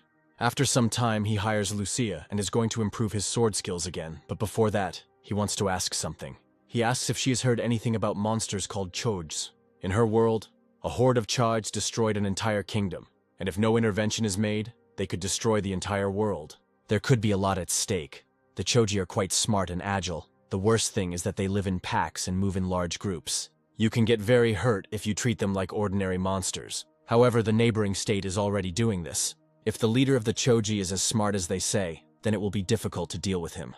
If there is a way to stop these monsters at all, countries should unite and act together. Frank is unsure if other countries can find the strength to unite. However, standing aside can be even worse, as Choji can grow to legendary rank. Of course, they also have their own limit, but like players, they level up through hunting. Their levels skyrocketed when they won such a big battle. They probably absorbed a lot of magic stones and skill books and became even stronger. That's why they are so hard to defeat. Choji don't just attack, they hunt other monsters and players. This is how they earn experience points and magic stones, especially stones that help them overcome their limit. Frank asks if players can also absorb magic stones to grow. As far as Lucia knows, this is impossible. Although many empires and kingdoms invested huge amounts of money in experiments, they all proved futile. Frank says that similar studies were conducted in his world, and they also failed. He doesn't think the Choji will be attacked anytime soon. Besides, all the mercenaries are already busy, so Frank doesn't want to waste Lucia's time. She says that the Choji will get what they deserve without her. But Frank already doubts this. 3 months have passed, but the Japanese government still has not dealt with the Choji invasion. They captured all of Fukuoka and the city fell under their rule. While Japan was unsuccessfully trying to secure international support, South Korea had finished repairing the damage caused by the second disaster. Reconstruction work in North Korea was also completed, after which the South Korean government allowed players to visit North Korea. Players were jubilant and flocked there, causing many dungeons to become overcrowded. Frank tried his best, but he still couldn't cope with all the dungeons of North Korea. And as the players kept coming and coming, he eventually decided to return to South Korea. After a long time, Frank comes home to his mother and sister. Sister says she's actually here, but he doesn't even want to look at her. His mother was in the kitchen, and she didn't immediately hear Frank arrive. She invites him to come into the kitchen quickly. He probably hasn't had dinner and is very hungry. Frank says he skipped lunch because he wanted to eat with them. After some time, he comes to a dead end between buildings. Now Lucia will arrive in his world, and it is worth hoping that she will be able to stay here. Frank finally decided to help her, and now she can live in this world. Lucia was prepared for this. She was wearing normal clothes. They come out to the road, and now she can see what people and everything around her look like. So this is the world Frank lives in. Frank says she needs to get an ID first. To avoid a lot of problems, she just has to do as Frank says. Lucia is ready to do whatever he says. She speaks exactly like a mercenary to his employer before starting a mission. Frank actually doesn't know how Lucia, who never existed in this world, could get an ID card, except through the Players Association. All countries in the world, including South Korea, have a number of benefits to attract players, and one of these benefits is the provision of citizenship. In this world where there are more players than the general population, this has become commonplace. The association tries to make players its property, and does everything it can to achieve this, providing the most attractive conditions, thus opening up practically unlimited opportunities for players. Even if they are illegal immigrants or smugglers, once they wake up they can easily get citizenship, but under certain conditions. For example, you cannot join foreign guilds for 5 years, nor leave the country during this period of time. These rules cannot be broken under any circumstances, but Lucia has not yet received citizenship. Like the rest of the world, the community is now busy recovering from the second cataclysm. Lucia returns. Frank asks how it went. She received a certificate. Frank says he has a proposal for her that will benefit both of them. He orders 2 iced drinks for himself and Lucia. She's never tried anything like that. Frank asks if she liked it. She says it's cold and delicious. Frank is glad to hear that she liked it. Lucia mentions the offer he was talking about, which she understood was that he wanted to sell additional products using her unique skills. That's right. And Lucia will receive 10% of the sales commission. She thinks that this is too good a condition for her. Frank says it's also beneficial for him. He shouldn't refuse his students' help. It's been 6 months since they started working together, and until she finds a way to return to her world, he wants them to continue to stick together. And if possible, Frank wants to help drive the monsters out of Lucia's world. She is so grateful for his help and support that tears come to her eyes. Frank asks if she's okay. Lucia says she doesn't know how to thank him. Suddenly, she kneels in front of him right in the middle of a busy street. This is extremely awkward. She swears that during her stay in this world, she will serve Frank faithfully and truly as her lord. Her sword will be the blade that kills all his enemies. Her body will be a shield for his protection. She gives a knightly oath of honor that even death will not break. Frank sees a notification that he has received the Knight's Oath of Allegiance and has begun qualifying for a lord. He thought that this was only possible after reaching level 50, and didn't even imagine that he would ever become a lord. Of course, Lucia attracts attention. Passers-by stop and look at her. Frank asks Lucia to stand up, but she says she will not stand up until he accepts her oath. Frank says he will accept her. Now let her stand up. Frank takes her hand and helps her up. He was sworn in by the immortal knight Lucia. He completed the Lord qualification quest and is now a legendary rank Lord. All his stats have been increased by 20. Frank unlocked role skills and received a legendary rank role for the first time and was given the title of First Lord. Lucia says that this is her payment for at least part of what he did for her. He knows little about her world, but where Frank lives there is no caste system. Lucia does not care about the standards of this world. She is a knight, and she has sworn allegiance to a lord whose strength and character are worthy of her service. She asks if Frank has accepted her oath of allegiance. He answers in the affirmative and says that the role of lord has appeared in his status window. This is a mandatory part of the oath, and anyone who takes the knight's oath of allegiance necessarily becomes a lord. Frank asks if Lucia has a role too. Of course there is. She is an immortal knight. It is a heroic rank role. Frank wonders how this is possible if she's not level 50. Level is certainly important for role change, but it is not the most important thing. In Lucia's case, fighting in many battles earned her the role of a knight. Her lifestyle and combat experience may also have influenced this. After this, you can open similar role quests if you fulfill various conditions. Lucia apologizes for not telling him about this earlier. In fact, she only showed Frank her level and statuses to hide her role. That's why her strength and endurance were higher than other statuses. They increased with the change of role. Frank didn't think he'd ever get the part. Lucia believes that even if it weren't for her, he would have succeeded anyway. Frank asks how long it took her to get the role after waking up. Lucia says about 15 years. First, he must test his professional skills, because before he can use these skills, he must master them. Frank opens his status window. He sees that he has the role of a lord, and role skills such as power and Lord's Banner. As his role increases, role skills may become more numerous. In Frank's case, it depends on the number of servants under his command. Role skills can be increased to higher ranks. He didn't know that this was possible, and he also acquired role statuses in leadership. Lucia says it is determined by the sum of all the statuses. There are 60 missing. This is because she is the only one under Frank's command. Depending on the number and level of players under his command, the amount of leadership points increases or decreases. On average, such a difference can increase tenfold, after which it does not increase, even if the player changes roles. This means that Lucia changed her role 5 times. Frank looks at her status window. She is a heroic rank immortal knight. Her skills include heroic rank shield block and rare rank iron body, as well as unique skills of the knight sword class and others. This is Frank's basic ability, because he can only command his wards if he understands their abilities well. The knowing the Lord's skill includes the stats of the Lord and his wards depending on their number. Frank only has 1 ward, so this skill is useless for now. The hiring skill hires the ward and spends leadership. The banishing skill releases the ward from the Oath of Allegiance, after which the ward disappears from the faction. The skill does not restore lost leadership, and the penalty for banishing for the Lord is quite large. For the ward, the fine is also not small. Depending on how long he served the Lord, a new one can only be found within the same period of time. And the level and characteristics of the ward as a result of exile decrease, but this is temporary. There is an opportunity to return everything by increasing the level and using skill books. Frank asks if Lucia knows how much the ward's level is dropping. As far as she knows, all the levels, stats, and skills that players gained while being the Lord's wards are lost. If the knight himself wants to leave, there is such an opportunity, but the penalty will be the same.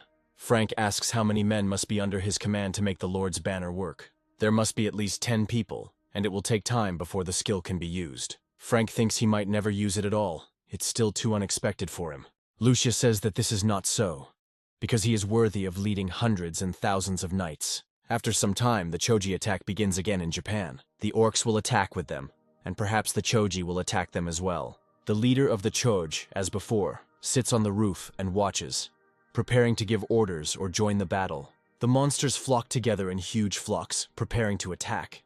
They are filmed live. The Minister of the Spatial Gate asks if there are already any results from cooperation with the UN. He is informed that everything is almost ready, including America, Europe, and even some Asian countries. They insist that the Choji be captured first. The minister says that they have already spent a lot of money, and other countries are not going to interfere. It seems that they have their own ecosystem there. The main thing is to hold out a little longer, and everything will be over, even if they want to advance further. It is better to retreat and avoid conflict. He will do as the minister orders him. He says it all has to end. It's been going on for too long. The Choji engage in battle with the orcs. They kill and devour them. The leader of the Chogs clearly has something on his mind. It quickly flies into the air, causing an explosion. The leader rushes like a bullet somewhere to the opposite side, to the territory surrounded by water.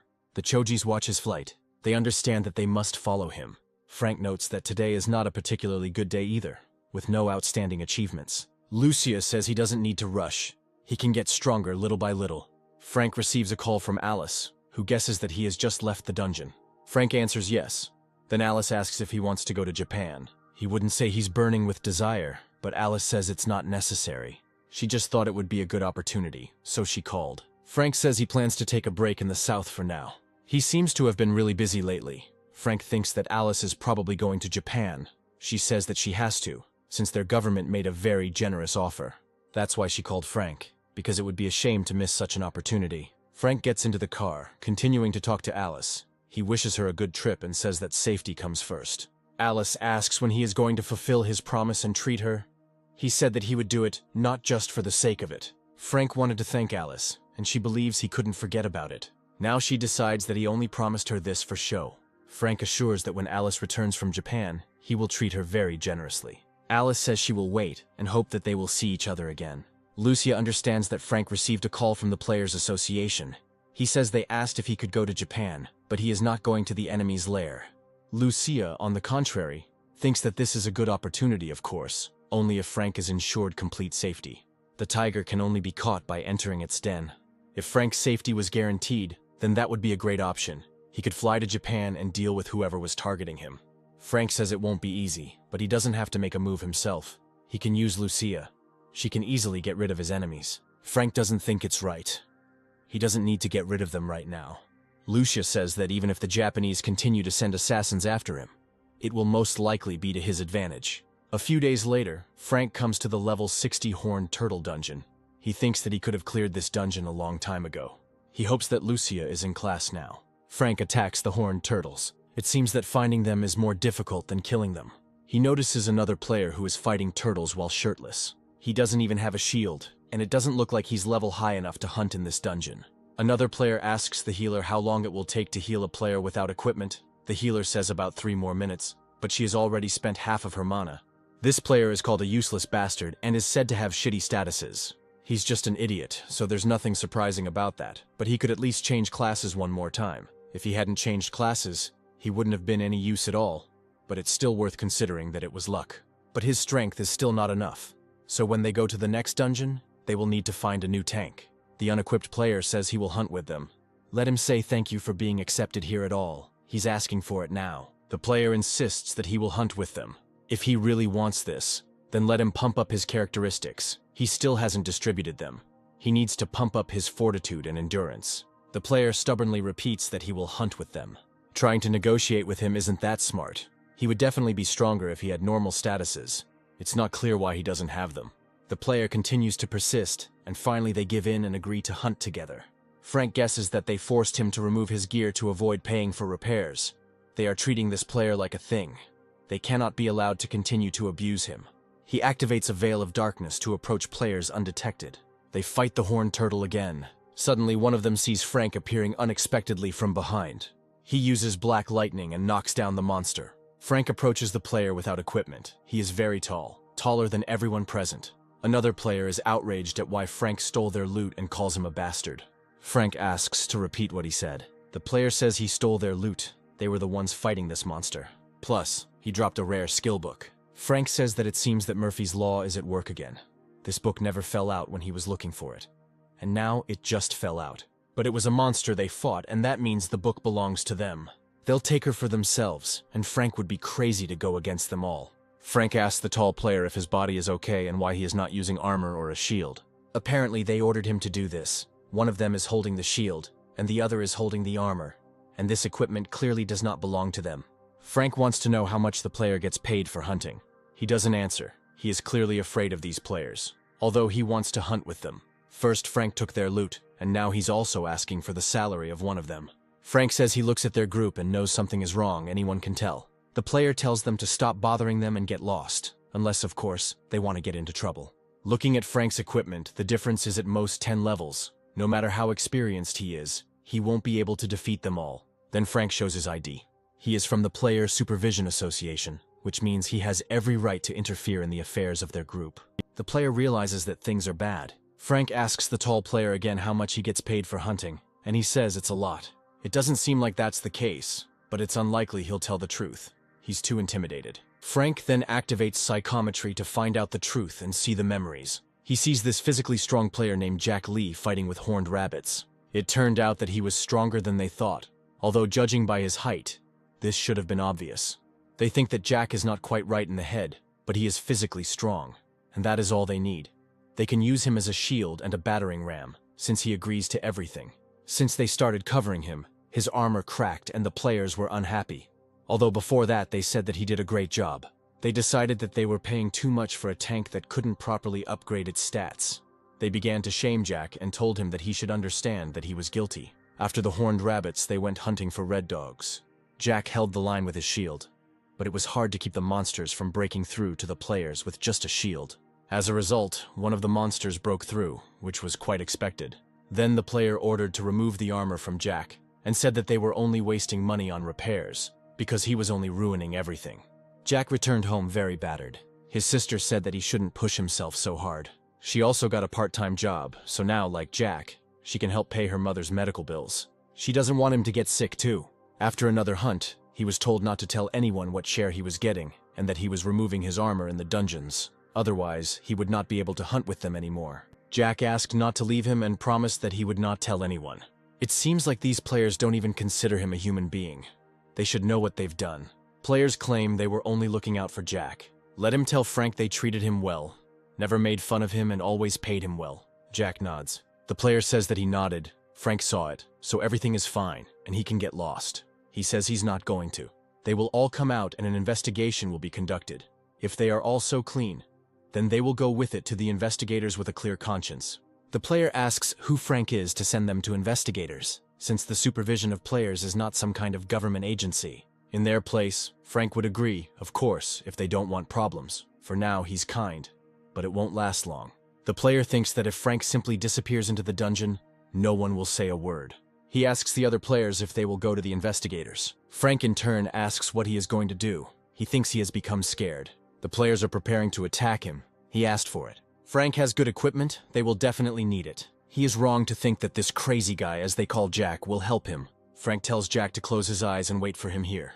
If he does this, he will be able to pay his mother's medical bills and buy his little sister a lot of goodies. Frank casually cuts off the hand of one of the players. He cuts off both hands of another.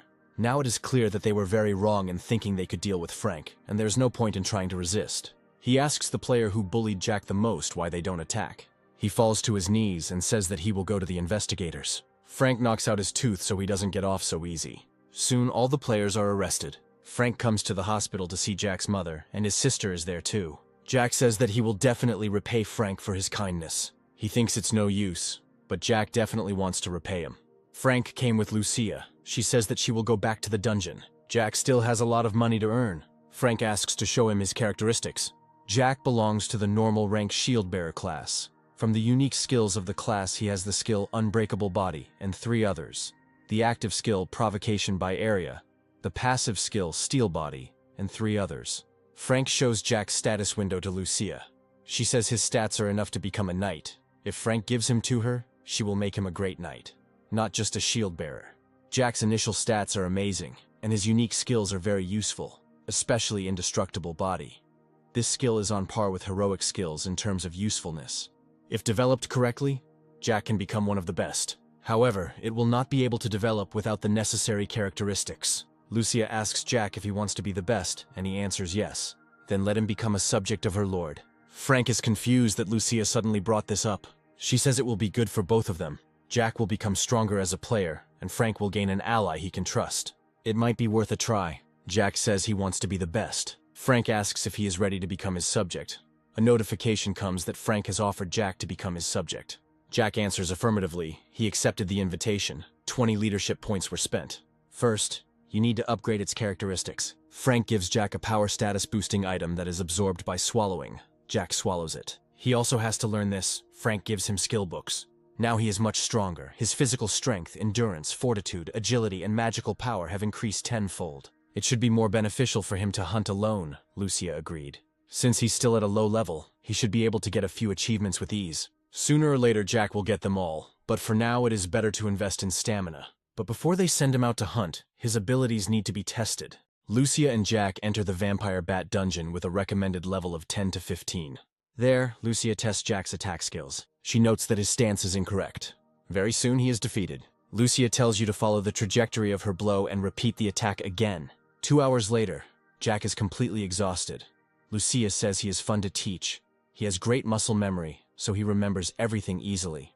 With a little more practice, he will be able to fight in serious battles. His class will change very soon, but Lucia will try to train him so that he becomes a knight, not a soldier. Frank asks if it's that easy. Changing your class depends on how you fight. If you do it right, it's possible. Lucia tells Jack that he has been resting for a while and his stamina should be back by now. It's time to get up and continue training. Jack doesn't seem to have fully recovered, but he agrees to continue. Meanwhile in Japan, a surprise attack is being prepared against the Choji, and the monster devours its prey as the player approaches it. He attacks Choji while hiding behind his shield. The player activates a skill that causes a red light to glow. It envelops the monster, who realizes he has been caught off guard. But it is too late to resist. The other Choji are attacked in the same way and explode. Their surprise attack worked. Out of 1,500 monsters, they were able to kill 400. This enrages the leader of the Choji. He flies into the air. As those who fight the monsters thought, they obey this gold. It's time to begin the operation. The shells are launched. They are directed into buildings to confuse the charge. Meanwhile, the players prepare to attack them. Monsters are hit by magical projectiles and are defeated. There are multiple explosions, killing the Choji. Their leader gives out his special cry. Other monsters flock to his call. Meanwhile, new shells are flying from above. The leader of the Choji extends his hand as if giving a sign to his subjects. Ballistic missiles explode without causing any harm to monsters. It turns out that even this weapon is powerless against the Choji. A heroic level monster wouldn't be able to defend like that. They had to raise the Golden Eagle rank to the legendary level. The enemy has broken out of the encirclement. The operation has failed. A heroic level monster would not be able to withstand the explosive force of the missiles. The combined UN forces are currently evacuating. Only 3 weeks have passed, and Jack easily passed both the theory and practical exams. Now he no longer needs to walk through the dungeon secretly. A year and a half later, Lucia was offered to join the guild, promising her active support. But she refused. This is a very good chance, but she refuses, and then she will regret it. Lucia says that she will refuse anyway. A guild representative is unlikely to do something he doesn't like.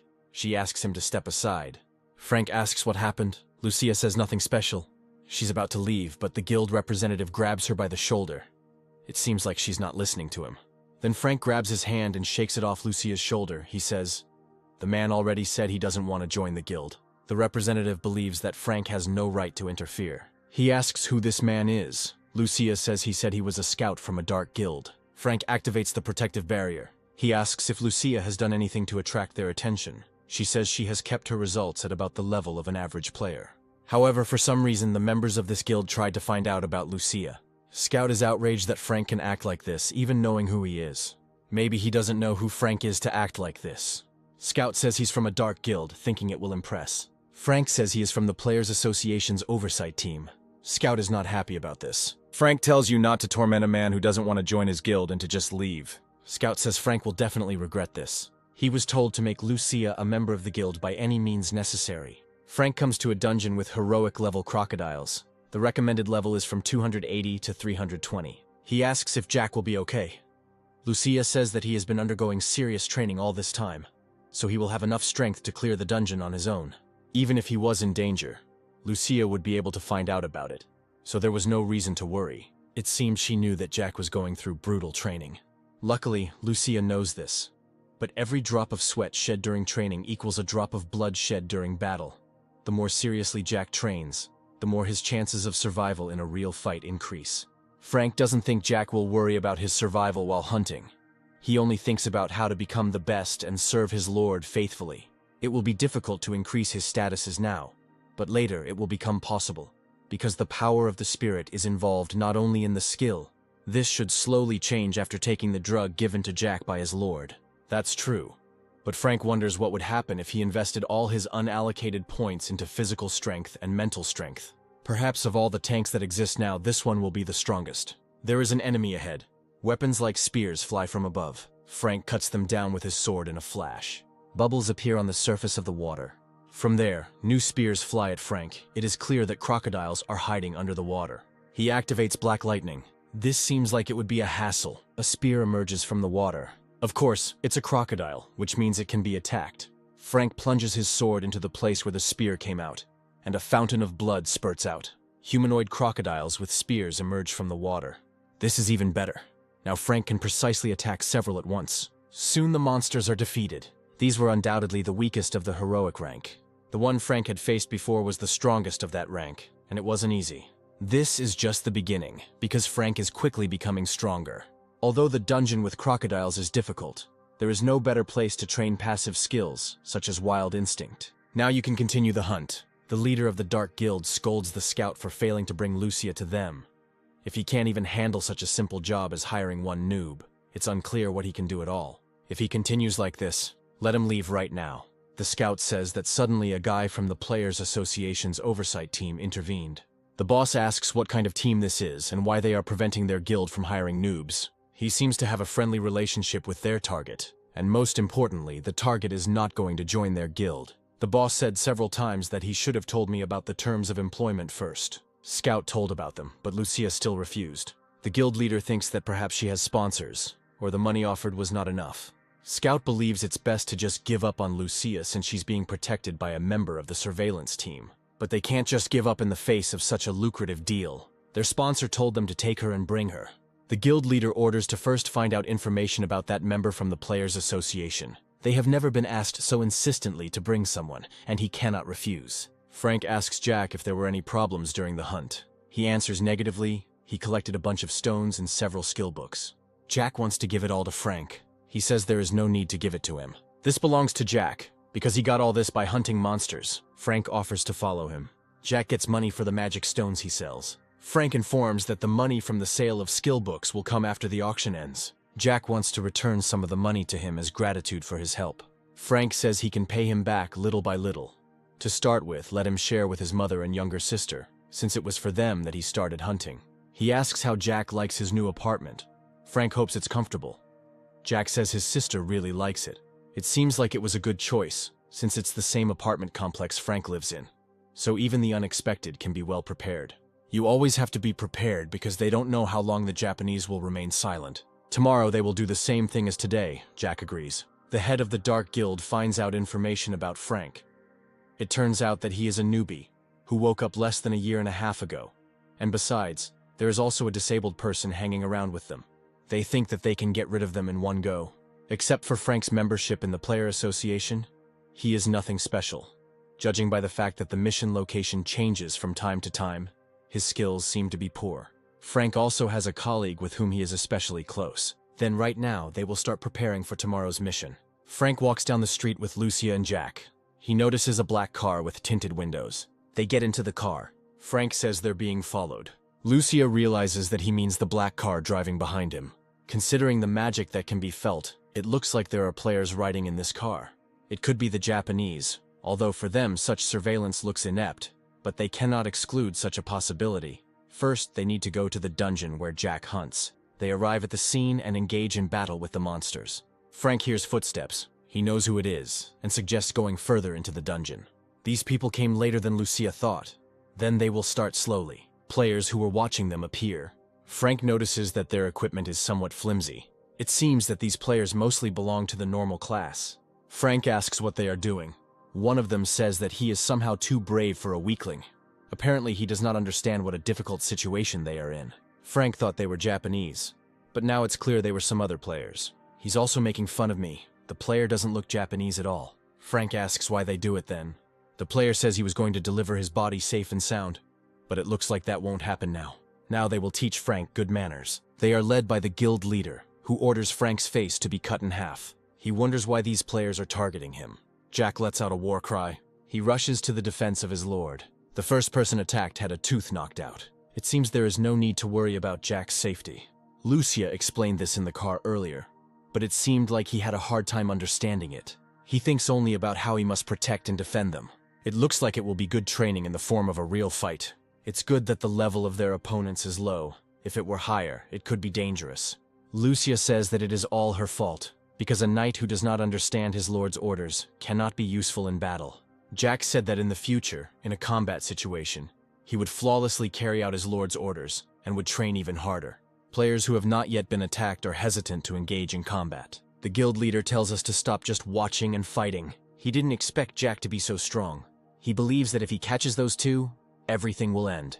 First, we need to take care of that dear girl. Having activated the Black Veil, he is ready to pounce on Lucia from behind. She seems not to notice him. However, he crashes into her shield. Lucia throws him to the ground. If he had remained standing quietly, he would have become a good teaching material. The players find their leader defeated and rush to attack. Frank attacks the first of them with his fists. Then he uses the magic blade. Now that the players are down, Frank asks why they targeted them.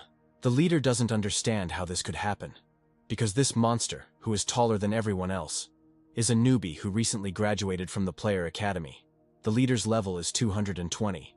The level of his subordinates is about 180. One of the players says that they were just following the orders of the guild leader. He told them to attack, so they attacked. Frank understands that we are talking about trading players. Since the guild leader committed a crime, he must be punished. Frank attacks him. Japan's Minister of Spatial Gates doesn't have much longer to hold his post. We need to finish this matter before he resigns. If Frank Newman falls into their hands, they will be able to recover from the numerous attacks of the Choj. They now have another target. This man is believed to be a colleague of the first target, and she is a beauty, and it looks like she is from the West. This target lost his country and became a Korean citizen.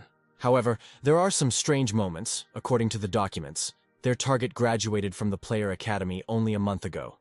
But now it has been confirmed that they are going into a heroic-level dungeon together with Frank Neumann. It's unclear how this is possible, because if you enter the academy, it means that you have only recently awakened. Entering a heroic dungeon doesn't always involve hunting, judging by the ability of the first target, Frank Neumann. If the repeal of the 20-level rule worked correctly, then this is entirely possible. This means that it is possible to share experience points regardless of level. At least the probability is high. It is common knowledge that when hunting high-level monsters, experience points are distributed according to the level of contribution. And then Frank brings a newbie who has recently awakened into the dungeon. It is obvious that something is fishy here. Of course, his guesses may be wrong, but what is clear is that overall this is strange behavior. Of course, this cannot be overlooked. They must know that the team that worked before has disappeared. However, it cannot be ruled out that they simply ran away. But this is extremely unlikely. If they really ran away, it would be stupid. First, you need to prepare for the worst-case scenario. The group that dealt with the first target was presumably destroyed. But even a ranker can't destroy a group on his own. He knows this, and yet he says that a man who woke up just a year ago did this. The rate of growth of the target is unpredictable, so they must think about the worst-case scenario in order to be prepared at any moment. When a call comes from intelligence, they must move out immediately. Sales speed has definitely dropped in both hunting, achievements, and battery sales. If Frank collects another 300 billion points, he will increase his buyer rank and will finally be able to buy the elixir. As he thought, there is a restriction on the sale of electrical appliances. Maybe something new needs to be released, but there is no need to rush, because game content is still selling quite well. Now we need to solve the problem in another area. Frank's mother calls him to eat, and Lucia is also sitting at the table. Kimchi Taig is Frank's favorite food, so let him eat more of it. They say that while hunting in the dungeon, he usually fills his belly with kimbap or hamburgers. It is clear that Lucia told Frank's mother this. Food cooked by mom is the best. Frank notices that his mother and Lucia are engrossed in what is happening on the screen.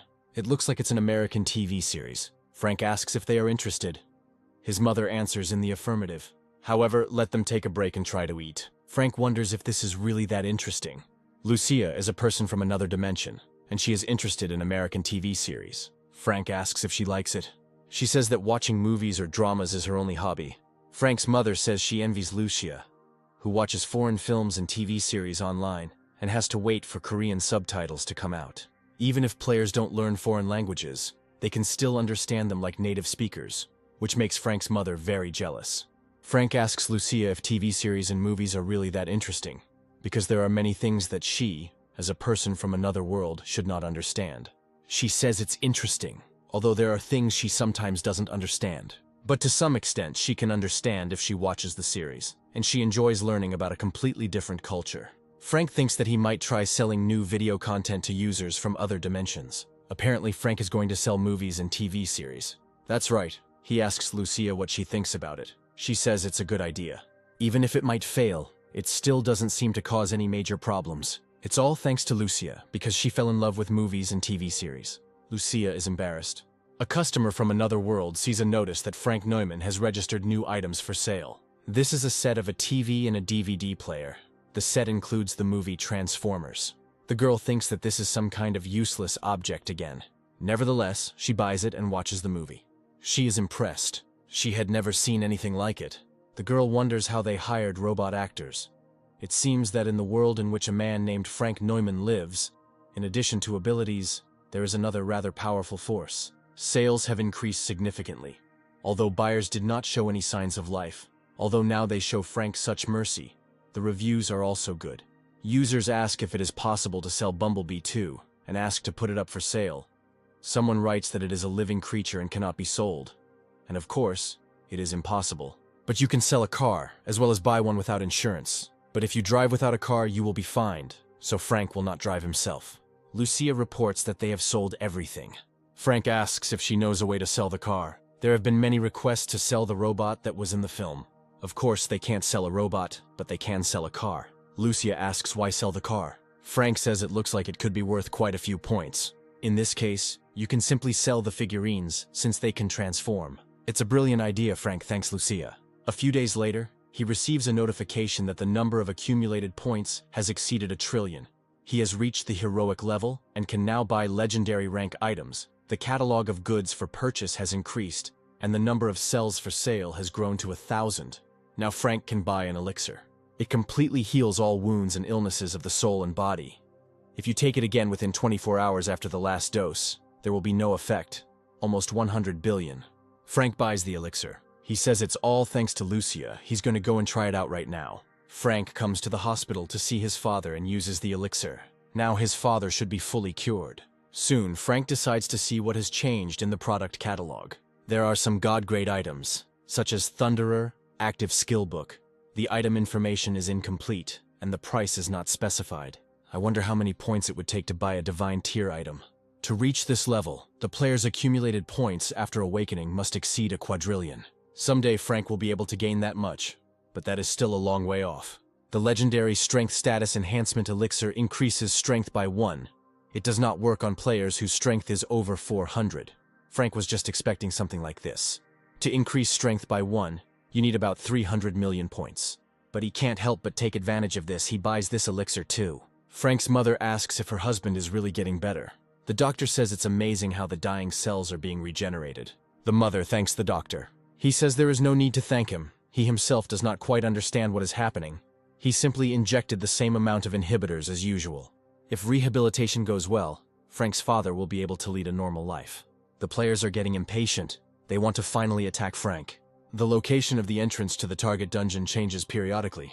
You need to wait until it is established in one place. Players think they can just attack when they enter the dungeon. As their leader has already said before, they assume the worst-case scenario and prepare for it. Accordingly, they cannot allow for a single unnecessary variable. Maybe it's because their leader's from the military. He's very meticulous. When he served in the Japanese military, he seemed to be doing well, and was quite successful even when he was a player. He was called the hero of Osaka. It is unclear why such an outstanding person works with them. One of the players heard that he allegedly raped a minor, but it seems like it was a serial killing. Frank and Lucia fight monsters again. Lucia likes the legendary gear. Frank offers to buy one for her too. She says that it will be too much. Because of the legendary level elixir, there are not enough points as it is. Suddenly Frank realizes that they are surrounded. Perhaps these are those Japanese, and there are quite a lot of them. Lucia asks if they could have used mercenaries. Frank thinks that would be too much. Before they are completely surrounded, we must try to destroy the enemies. First, they will deal with those who are 100 meters to the right, and after that they will move to the left and destroy the rest. Lucia rushes forward. Frank activates his instant movement skill and is ready to pounce on one of the players from above. He attacks. Seeing this, the other player uses Ice Storm. Frank charges back through the stream of ice. Another enemy has been defeated. Meanwhile, Lucia attacks another player with a shield. Then she cuts it with her sword. The leader of the group tells everyone to gather. Players in armor come forward. Lucia rushes to attack. The players are focused on her approach and do not notice Frank, who is preparing to attack from behind. However, the group leader notices him. There is an explosion. Now Lucia is also approaching from behind. She activates a magical shield that causes an explosion. The leader of the group orders a retreat. The players scatter. However, they continue to be attacked. Players are enveloped in purple lightning. The leader of the group decides that something is wrong here. It's incredible that such experienced and well-armed players can't handle just a couple of people. Here, lightning also envelops the leader. Frank says this new weapon will need some fine-tuning. Lucia gathered all the survivors in one place. Frank asks to collect their personal belongings. As he thought, they were Japanese. If the boss wants to live better, he'd better cooperate with Frank. The truth contract has been activated. Frank asks how many more personnel they have left. The chief says he's not exactly sure, but as far as he knows, they have about 20 to 30 people. One of the players is unhappy that their manager is revealing such information. Lucia immediately attacks him. Frank asks how many people know of its existence. The chief says perhaps only the minister of the Department of Dimensional Gates and his closest supporters. The minister is probably blocking the information and not reporting it to his superiors in the hope of currying favor. It looks like the leader wants to live. He nods. Frank guesses that it is because of the daughter, whose portrait he saw in the group leader's medallion. He wonders where he found out about this. Frank activated psychometry. He saw the chief talking to his daughter via video link. She is in the hospital. Frank asks to describe his situation as briefly as possible. Nick was participating in a military operation when he saw a notification that he had awakened. He had many heroic skills and was highly anticipated. 5 years ago, Osaka was attacked by orcs. Nick attacked and killed many of them and saved the city from capture and destruction. They wrote about him in the newspapers, and there was also his photograph from the battlefield.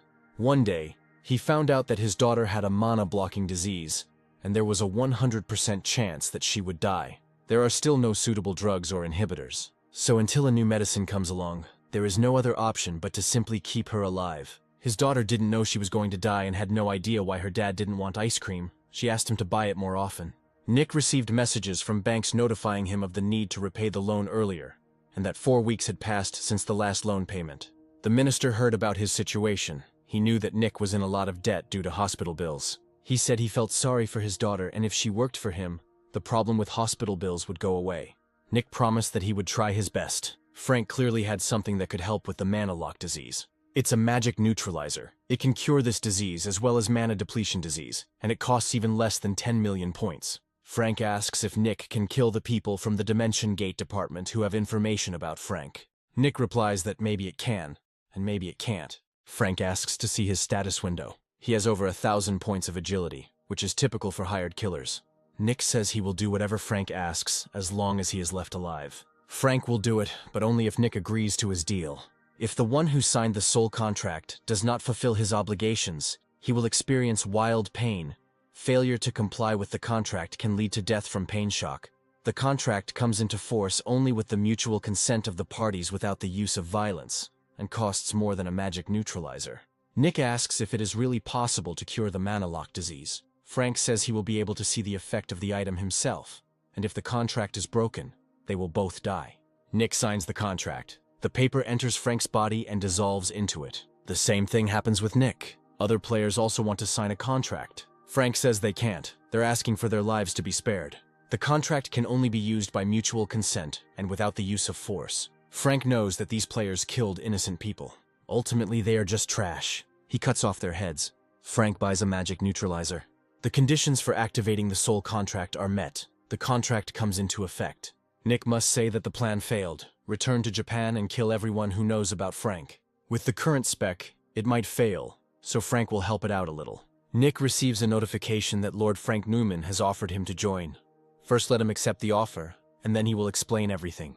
After some time, Nick reports that the operation failed due to interference from the Korean Players Association, and he immediately returns to Japan. He confirmed the strength of those two, and would pass on the exact information upon his return.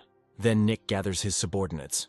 He asks if they have cleaned up their tracks properly, and they answer in the affirmative. Now all that remains is to return. A knife is thrust into the chest of one of those gathered. Nick begins the massacre. There is a woman among his subordinates, and she asks why Nick is doing this. But he's not going to stop until he kills everyone. One of them asks to spare him.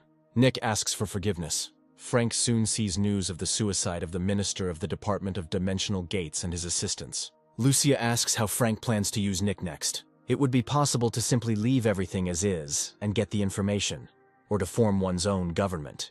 It's better to go hunting first. Then Frank's mom calls him. His father got much better. Frank asks if he can hear him. Father nods. The disease has completely receded. Now he just needs to undergo rehabilitation. He reaches out his hand to Frank and tries to say something. Apparently, he wants to thank him. Here, Frank realizes that magic comes from his father. Perhaps he woke up and became a player. Lucia asks Father Frank to show him her status window. He has truly awakened. He has an active skill called Fire Sphere of rare rank, and no passive skills. Apparently, the sudden healing is related to awakening. Even the doctor didn't know the reason. But that's how it turned out. Frank wonders how this could happen. Either this is a simple coincidence, or the elixir contains a power that can turn an ordinary person into a player. A week later, Frank comes to his father again, and he can already speak. He looks even better than yesterday. Every day he gains strength. Since Frank is here, Mother needs to go home for a while. He tells her to rest at home first and then come back. He will sleep here today. Mother says he just came from hunting and must be tired. But Frank is comfortable here. This is one of the best wards in the hospital. Today, Frank's father wants to spend the day with his son. Then Mother will sleep at home. But tomorrow she will pack her things and come. Frank offers to give her a ride. She says no need. Frank's father thanks him. He got well thanks to him. Frank says he didn't do anything special. He got better thanks to waking up. But the father knows that it is Frank's fault that he got better thanks to the medicine he gave him. Father won't ask about this medicine. It's for an incurable disease, so it's better for others not to know about it. Frank asks what he thinks he should do next. He is in his prime and plans to go underground. He would be better off just staying home. The money Frank makes is enough. Father says that 57 is a great age to work. Frank objects that the dungeon is a very dangerous place. You never know what will happen there and when. The father understands that Frank has been through a lot of hardships. He doesn't want to live on the money his son earned by risking his life. Frank has already made enough money that he doesn't need to do anything dangerous anymore. Father really intends to go down into the dungeon. He has already decided everything. Mom won't like it, but he already got her permission, so there's no need to worry about it. A few days later, Frank meets Lucia. She doesn't think he needs to be so negative about it. In such difficult times as these, becoming a player is a great blessing. When the gates suddenly open and monsters come out, ordinary people can't do anything and die. However, with players it's different. It may be so, but the probability is very low. The dimensional gates continue to open. Countless dangerous monsters emerge from them, so Frank just has to watch as his father goes underground. They are dangerous. Lucia knows it too. With his power, Frank could keep his father safe. He already knows about the existence of the elixir and will keep it a secret, so there shouldn't be any problems. On the contrary, if he becomes stronger, Frank will worry less. Father says he will still go to the dungeon no matter what Frank says. Frank knows this, and he didn't come to dissuade him. Instead, let his father do what he says. As a player, he is more experienced than him, and first you need to accept his offer. Frank's father receives an offer to join Lord Frank Newman. His mom and sister don't know it, but he's a little bit of a special player. It looks like it. Everything that happens from this moment on will be a secret for my mother and sister. Frank offers his father an item to raise statuses. He eats it. Now his status has risen. Frank has a lot of these items. They must be expensive. That's true. But no one in the world can buy it except Frank, so it's a mere trifle for him. Therefore, it is necessary to keep this a secret from mom and sister. If this item suddenly becomes known, it will cause a stir in society. The father asks if Frank got the medicine the same way, and he answers in the affirmative. He can't give more details. Father says he can't accept it. Frank wants him to eat these items before someone comes. He can't get his money back after buying it anyway, so we need to eat it quickly and help him. In that case, nothing can be done. He also needs to learn skill books. He will only attack from a distance, since he was originally assigned the position of a ranged fighter. Now he can go into the dungeon with the man Frank assigns to him. This is Lucia, as well as a tank that will protect him. The father asks if ordinary people can take this substance. Frank says he hasn't checked. You can't do something like this thoughtlessly. Maybe if normal people can learn skill books too, they can eat this too. It feels like after eating this, my father became 30 years younger. It would be nice if my mother tried it too. If he hadn't said he remembered the elixir, or that he was going to the dungeon, Frank wouldn't have shared that such a thing existed. The father understands that it would be better if as few people as possible knew about this. He asks when he can go to the dungeon. First, he needs to be discharged from the hospital and undergo training at the Players' Academy. Father is really in too much of a hurry, he completely forgot about it. The death of the Japanese Minister of Dimensional Gate and his subordinates has been ruled a suicide, but it is definitely the work of a player with a heroic-level stealth skill, and the identity of the perpetrator has not yet been established. The Prime Minister asks how many people in Japan have heroic-level stealth skills. Since players do not reveal their abilities, they do not have accurate information. It is unclear how some insignificant player could kill a high-ranking government official. The Prime Minister orders that border protection be strengthened threefold. Perhaps it was the opposition that did this, or it was the work of some faction within the party. Although he doesn't know exactly who did it, but it was certainly one of them, and they won't stop there. The Prime Minister asks who is now in charge of the secret agents, and is told that no one is currently in charge, as all of the higher-ups have died. This is temporarily handled by Nick Do, the hero of Osaka. The Prime Minister would like to contact him in secret. He has some business for him. After some time, Frank gets a call from Nick. He reports that he met with the Prime Minister, who instructed him to fabricate corruption charges against factions within the party and opposition parties that were opposed to him. He ultimately plans to cover it all up by making it look like a suicide. Apparently, he relies heavily on Nick. Frank tells him to follow the Prime Minister's instructions and earn his trust. If he succeeds, he will strengthen his influence in the Players Association or the Dimension Gate Department. Next, Frank asks Nick about his trip to America, and he says that everything went well. Thanks to the medicine Frank gave him, Nick's daughter recovered. She plans to continue living with her mother in America. It would be good to hide the fact of her healing. Nick plans to continue sending a large sum of money for her treatment. There is no need to contact Frank from now on unless something serious happens that affects him or Korea, and let Nick do things his way. Now you don't have to worry about it. After some time, the player goes hunting in the Orc dungeon. He shows his ID. He would also like to work as a security officer. He activates the Fire Sword. Orcs are attacking. The Fire Sword leaves them no chance. Soon all the monsters are defeated. Even if you become a security officer, you can continue to hunt. Here a new group of monsters appears. The player prepares to attack. Suddenly an axe flies from above. It hits the player. It was the leader of the Orcs. The security officer realizes that the player has died. It is unclear what happened that he was harmed by the Orc. The main monster cuts off the guard's head. Now it's the second's turn. The Orcs kneel before their leader. He attacks another player. He crushes his head with his huge hand. Orcs attack players. People on the street notice that something is happening. The gates opened and monsters came out of them. They start attacking everyone around. Their leader is watching. He clearly likes what's going on. While they were away, the association called. Frank calls back, but the answering machine says the subscriber is unavailable. Breaking news, a wave of monsters has opened up near Shinchan Station. Lucia says these aren't just any monsters, but a group of orcs. Perhaps the monsters are evolving and becoming stronger. Orcs are the monsters that are most similar to humans. Non-combat orcs are of normal level, but if they become soldiers, they can already be of rare level. Their leader may be of heroic level. In rare cases, it reaches legendary level. Lucia saw it with her own eyes. An army is sent to fight the monsters. Machine guns and tanks open fire on the orcs. I wonder how much stronger these orcs have become. Players hope to get rid of them all at once. Orcs flee from the rising ice wall. They seem to be losing. There are severed heads of orcs all around. It looks like Frank was worried for nothing. The attack continues. Here the orc leader appears. It makes a deafening roar. Frank was under the effect of the mind suppression skill Battle Cry. When under the effect of the skill, the body is paralyzed for 10 seconds. The indomitable spirit is activated. Resistance to the battle cry is shown. This is the worst thing Frank expected. Under the influence of the battle cry, the monsters rush to attack again. Now the advantage is on their side. Orcs are killing players one by one. Their leader approaches the player whose body is paralyzed. Another player rushes to her aid, but the orc chieftain crushes him into the ground with his giant foot. Then he is attacked from all sides. The chieftain swings his axe, causing storms to form. It's not clear why some orcs are so strong. They might even die here. Black lightning explodes around the orc leader. Frank attacks him from behind. However, he is ready to repel the blow. Frank sinks to the ground. The orcs charge in. Frank activates the lightning. The player calls to stop the orc chieftain. Another says they should retreat. Frank agrees. It activates the flicker. The mana flow is unstable. The activation is cancelled. These monsters are well prepared. There is a sorcerer standing on the roof. The players are told to retreat. A legendary level orc has appeared. Frank wonders whether to do as Lucia taught him. He will die if he doesn't dodge. Or maybe he will become disabled or die. The survival instinct is activated. Frank attacks the chief. He stabs him with his sword.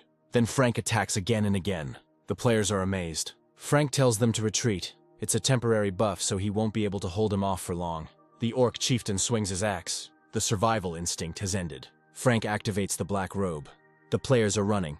A circle of fire appears above them. There is an explosion. Players take refuge in a temporary shelter near Shinchan Station. Frank's powers are still not enough. Then one of the players calls out to him. She asks if he remembers her. This is the girl who said Frank was her type when he defeated the Blue Dragon. This is Helen Stone. She is delighted that Frank remembers her name. There's no way he doesn't know him. Among all the rankers, she has a unique ability.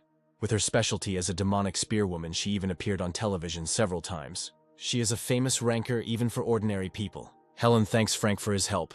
If it weren't for him, something bad would have definitely happened. Previously, they were in the same punitive detachment. Although Frank doesn't remember them, they haven't seen each other for a long time. Apparently, this is the man who survived the battle with the dragon. The chairman of the Players Association is pleased to meet Frank. He would like him to spend some time with him. The chairman has received many reports about Frank, so even though they are meeting in person for the first time, he seems familiar to him. Perhaps it's because Frank doesn't know much about the chairman, but he can't say the same. In fact, since this is their first meeting, it is quite normal to feel like strangers. But in the future, they should build a friendly relationship. Frank asks why the chairman was looking for him. He says they found out that the orc chieftain and the mage are of the legendary level. So, just like with the Amugi, they plan to assemble an elimination squad. Compared to the Amugi raid, this fight will be much more difficult. In any case, there is a more serious problem. The orcs have taken civilians hostage, so they can't launch an airstrike. More precisely, they don't exactly take them as hostages, but rather perceive them as food in case of an emergency. To begin with, they plan to gather the military and players in large numbers again, from which they will organize 2 elimination squads that will simultaneously deal with both the leader and the mage. Frank asks why the chairman called him separately and tells him all this. He is thinking of appointing him as the commander of one of the assassination squads. Frank asks why him. Because he fought the orc leader alone, albeit briefly. The chairman wants Frank to talk about the skill he used in the battle. Frank says he can't give all the details, but he thinks he can tell you about the activation conditions, usage time, and rollback. If he tells them about it, that will be enough for them. But before that, Frank wants to know why the chairman is interested in this. He is not sure that even with a buff like Hannah Kim's, it is possible to defeat the orc chieftain during the skill's duration. The chairman has one consumable item for Frank. This is the blood of a heroic level ogre. It gives a portion of the ogre's physical abilities. For 30 minutes it increases strength, agility, and endurance by 40%. After the end of the action time, strength, agility, and endurance are reduced by 10% permanently. It looks like this is an upgraded Werewolf King's Heart. Apparently the chairman wants Frank to take advantage of this and defeat the orc chieftain. He believes that Frank will definitely be able to win using the buff together with the effect of this item. And if you add Hannah Kim's buff to this, he will definitely win, even if the chieftain uses his rage. If Frank accepts the offer, all debts for purchasing the legendary rank skill book will be written off. And after completing the raid, he will be able to get 1 item for free. Sounds good. 10% of lost skills can be restored for about 3.5 billion points. But the chairman doesn't know that. Frank asks to give him 2 items he wants for free. In addition, he wants revenue from the sale of items that matches his contribution. They come to an agreement. The chairman thanks Frank for making this difficult decision. He would like to ask for one more thing. The chairman is ready to do everything in his power. Frank would like to be promoted to team manager within the association and for a new team to be created for him to lead. The chairman agrees. Frank says he was worried he would refuse. People with his skills and character naturally have the right to take the place of the head of the team. The activation conditions are quite complex. Frank says to be sent to meet the orc chieftain one-on-one. If you do this, the chance that the skill will activate will increase. It may be dangerous, but Frank has to take the risk.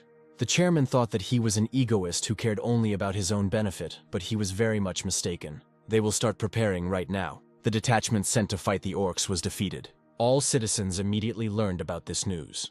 The main reason for their defeat was that there were 2 legendary level orcs. All citizens fell into a state of panic, and people living in Seoul and Gyeonggi province began to leave their homes and head south.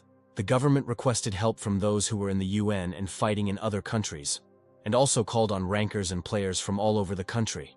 At the same time, the government requested assistance from UN peacekeeping forces, and the fact that a second detachment would be sent into the fight was widely advertised. UN peacekeeping chief Jason asks if there is a way to stop the psychological attack the orc chieftain is using. If they can't stop her, then there's a good chance the new squad will also be defeated. The punitive squad will lure out a legendary level monster and destroy it. It is unknown whether they will be able to destroy a monster of this level in a short time. If during the battle it activates a psychological skill, a huge number of casualties cannot be avoided. They have to take that risk, Until they have a way to counter the psychological attack, they won't be able to do anything.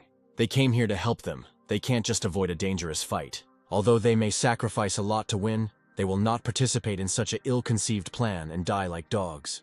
Maybe these are players who are temporarily part of the UN, and not peacekeeping soldiers. This damn guy just hates players. He was deliberately stalling for time. This battle will be incredibly difficult. There is no guarantee that the orcs will just sit there. They have no choice but to hold the meeting tomorrow. It's been a long day. Everyone has worked hard. Today we need to get some proper rest. Frank is called out by Alice. She asks to give her some time. Alice heard the talk. It seems like he made a big contribution in the first battle. She thought Frank joined the second raid to level up quickly and powerfully. But that's not the case. Apparently, he was hiding his skills all this time. Frank says that if he had hidden them, the blue dragon would have killed him. But since then, his skills have improved greatly. Alice heard that he would take the brunt of the damage this time. Frank says it will be to his advantage. It doesn't matter, because no matter what reward he gets, the lost skill points cannot be restored. So she is grateful for such a difficult decision. If he suddenly changes his mind, let him report it.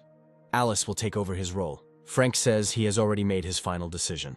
The debt of over 1 trillion for the 2 legendary items would be written off, so there was no way he could refuse. Alice would like to know about Frank's contribution to the Amugi raid.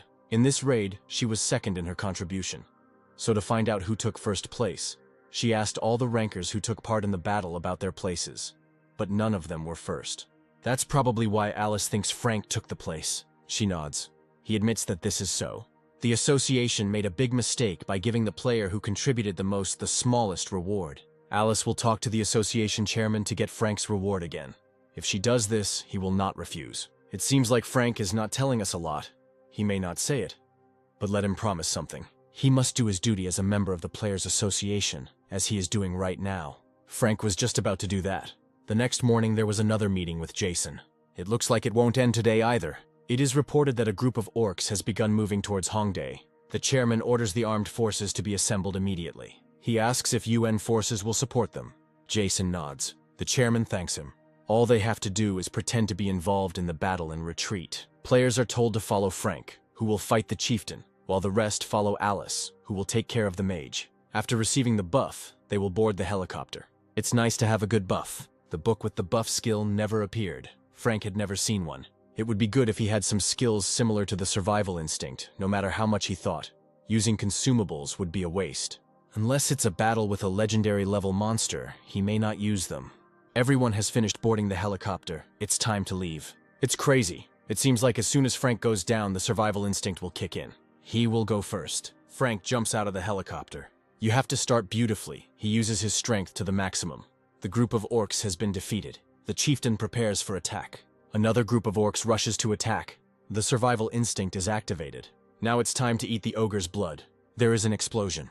If everything works out, it is possible that Frank will be able to defeat the orc leader alone. He was charred from the explosion, but still ready to attack. The chieftain rushes at Frank from above. He dodges. The chieftain swings his axe again. He is strong. He cannot be killed, even when he is alone. Frank fires the magic projectile again. Shells are flying from above. Players prepare for battle.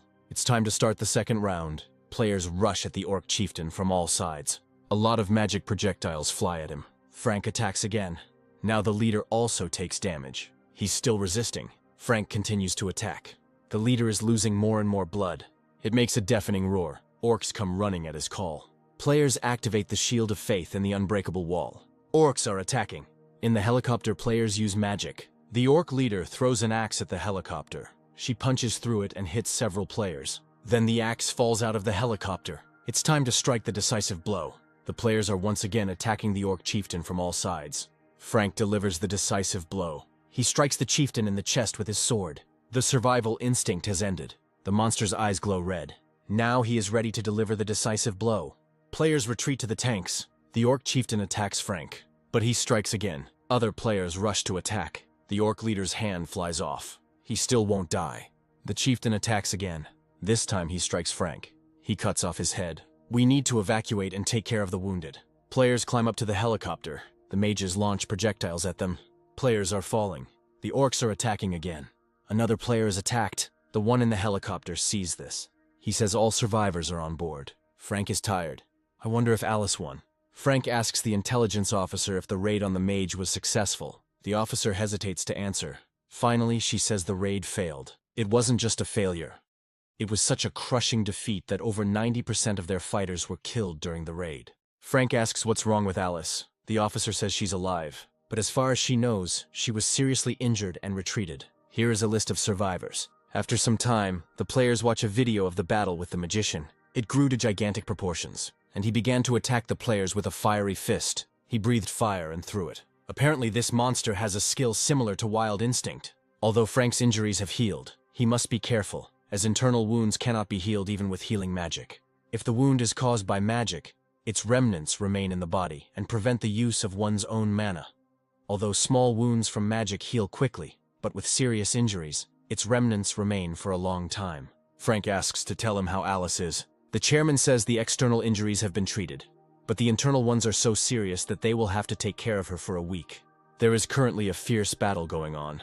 At least thanks to the fact that Frank's team dealt with the orc leader, their morale has dropped noticeably. Without it, it is much easier to use military force. Frank says he'll help too, but recently he was on the verge of death. Seeing this, the chairman thinks that it is better for him to just recover. Frank is fine, and if he can help even a little, their casualties will be reduced dramatically. The chairman thinks that he is very upset about losing his statuses, but still goes to the battlefield without showing it. The other players say they will go too. They must avenge their fallen comrades. They will all go together. The chairman will lead them. Frank jumps out of the helicopter again. Orcs are attacked by lightning. Hunting heroic-level orcs is much easier. Now they will show them. The chairman launches a fireball at the orcs. He throws fire again and again. It turns out that he is very strong. He has such destructive power that he quickly deals with magicians. He gives out a calling cry. The orcs run towards him. The players think they are running away. The chairman orders to follow them and leave no one alive. These monsters have made such a mess here, and now they are running away somewhere. Frank activates the shimmer and appears in front of the orcs. Now he uses lightning breath. It seems that the situation is better now than before. Suddenly there is an explosion. It was set up by a magician, and Frank must catch him. Fireballs hang over him. Frank dodges the explosions. He won't let the magician go anywhere. The orcs appear again. Frank shoots lightning at them. The magician transforms into a fire giant. Jason is watching this. The UN Joint Force will provide rear support. The fire monster attacks Frank. He punches the ground. The players rush to attack. The monster is hit by multiple weapons from all sides. The flame is dying down. There's still a little bit left. Frank prepares to attack the monster with lightning breath. He attacks. Players use other magical weapons. Frank prepares to deliver the finishing blow. The magician loses his monster form. A wall of fire erupts. Frank charges in. He delivers the decisive blow. The fire gradually dies down. They won. Frank is being watched by Jason, who thinks he is a magical swordsman. They must win him over to their side. Jason didn't think that there was anyone else so strong in Korea besides Alice Lair. The battle ended in a great victory for humanity. But they were unable to destroy all the orcs. Some of them fled to their home world. The Korean government announced the victory of the second raid, and after the success of the first raid on the legendary Imugi, the victory over the legendary Tyr orcs was widely publicized throughout the world. Although Korea seemed quite strong on the outside, many rankers and high-level players had died, and the government was worried because it was unknown when another legendary-level monster might appear. Frank comes to see Alice at the hospital. He asks how she feels. Alice says that the external wounds have already healed. She doesn't use magic on purpose, so she'll be back to normal in a couple of days. Frank tells her not to blame herself too much. There was nothing to be done. Alice thinks it was her mistake. She must become stronger, if only so that next time she does not experience such terrible pain. If next time she meets an orc mage, she will definitely avenge her comrades. There's no need to worry. Alice isn't the kind of person who would be broken by something like that. She thanks Frank for avenging the dead in her place. He just did what he had to do, and he couldn't have done it alone. However, it is true that he made the biggest contribution. If it were not for him, everything could have failed. Alice asks how he feels, since he's basically had 2 fights in a row. Frank says he's fine. It's amazing. Even though he got 2 legendary level skills, he must have lost a lot of statuses. He just has to try harder to level up in hopes that Alice will help him with that. The hunt for the orc chieftain and the mage yielded 7 items, all of which were legendary. Among them was the axe that the chief used. The orcs took one with them when they fled, and the rankers took the rest. Other items may not be suitable for Frank. Moreover, he's already collecting a set, so he doesn't need them. If you exclude these 3 items, There are still 3 skill books left. Frank was promised 2 free items, and the first one he liked was the legendary tier skill book, Battlecry. The auction is declared open. Bids are now being accepted for the Battlecry skill book. All the major guilds gathered here. Someone offers 1 trillion. The final price is 1,007,500,000,000. The auctioneer asks if anyone can offer more. Frank offers 2 trillion. No one can offer more. Battlecry is sold. The Kyushu disaster was partly due to a delayed reaction. But given that the monster was flying, it could not have been avoided. They lost Kyushu Castle, which was home to over 15 million people. If they left things like this, the monster would definitely reach mainland Honshu. Korea has dealt with 2 legendary level monsters. They need to quickly request support from Korea. It is obvious that other countries will also fight for its support. The Minister of the Interior will submit an official request to dispatch a team to destroy a legendary level monster. Japan has asked for support, but they have their own problems, and the government's exaggerated publicity campaign has worked too well. Korea is in this situation, and the Japanese want them to help another country. The government says this because elections are currently underway. Frank is informed that the chairman is looking for him. They decided that the team Frank would lead would be a squad of assassins. Frank thought it would be a temporary team to fight legendary monsters. The chairman had thought of everything. They would create a squad of assassins led by Frank, and if a legendary level monster appeared, they would increase this squad by recruiting other rankers. It's like a reserve force being called up for battle. While Frank is the only one on the assassination squad, if there is someone in the association he would like to take, he can consult with the captains of each team and choose. Frank asks if he can take someone who is not directly part of the association. The chairman says yes. If the goal is to fight legendary level monsters, then the criteria for selecting team members must be strict. The chairman will leave it up to Frank because the assassination squad was created to achieve long-term results.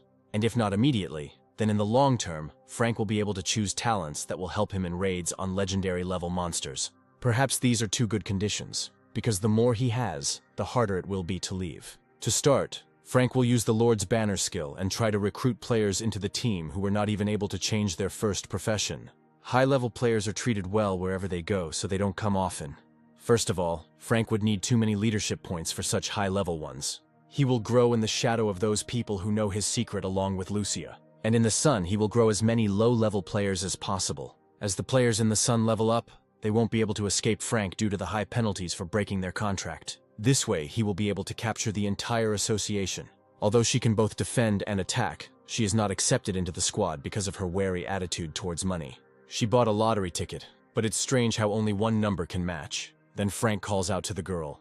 She asks who he is. Frank introduces himself, the girl says hello. As she understood, if his proposal was accepted, his salary and support would be increased. That's true, and besides, Frank will help her acquire a skill book that will improve her stats. She agrees. Frank asks if she wants to know the consequences and penalties in advance. Her status window will be open to him.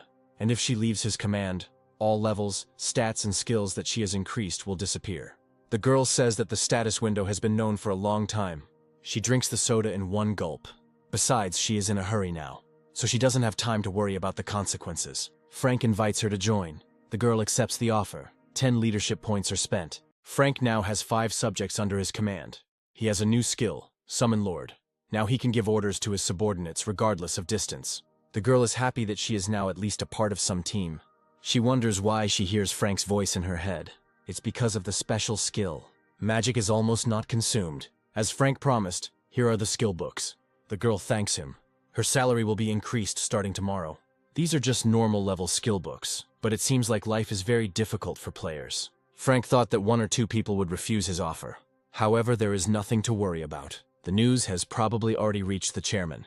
A month later, he is informed that there are 316 new members in the assassination squad, and none of them have any connection with Frank Newman. No matter how thoroughly they investigated, they didn't even know each other until he recruited them into the team. 316 people who didn't even go through their first career change. Even if you think of it as an investment in the future, the efficiency is too low. Frank hadn't even met the players he found, so he was obviously up to something. After some time, Frank receives a call from an unknown number. He picks up the phone.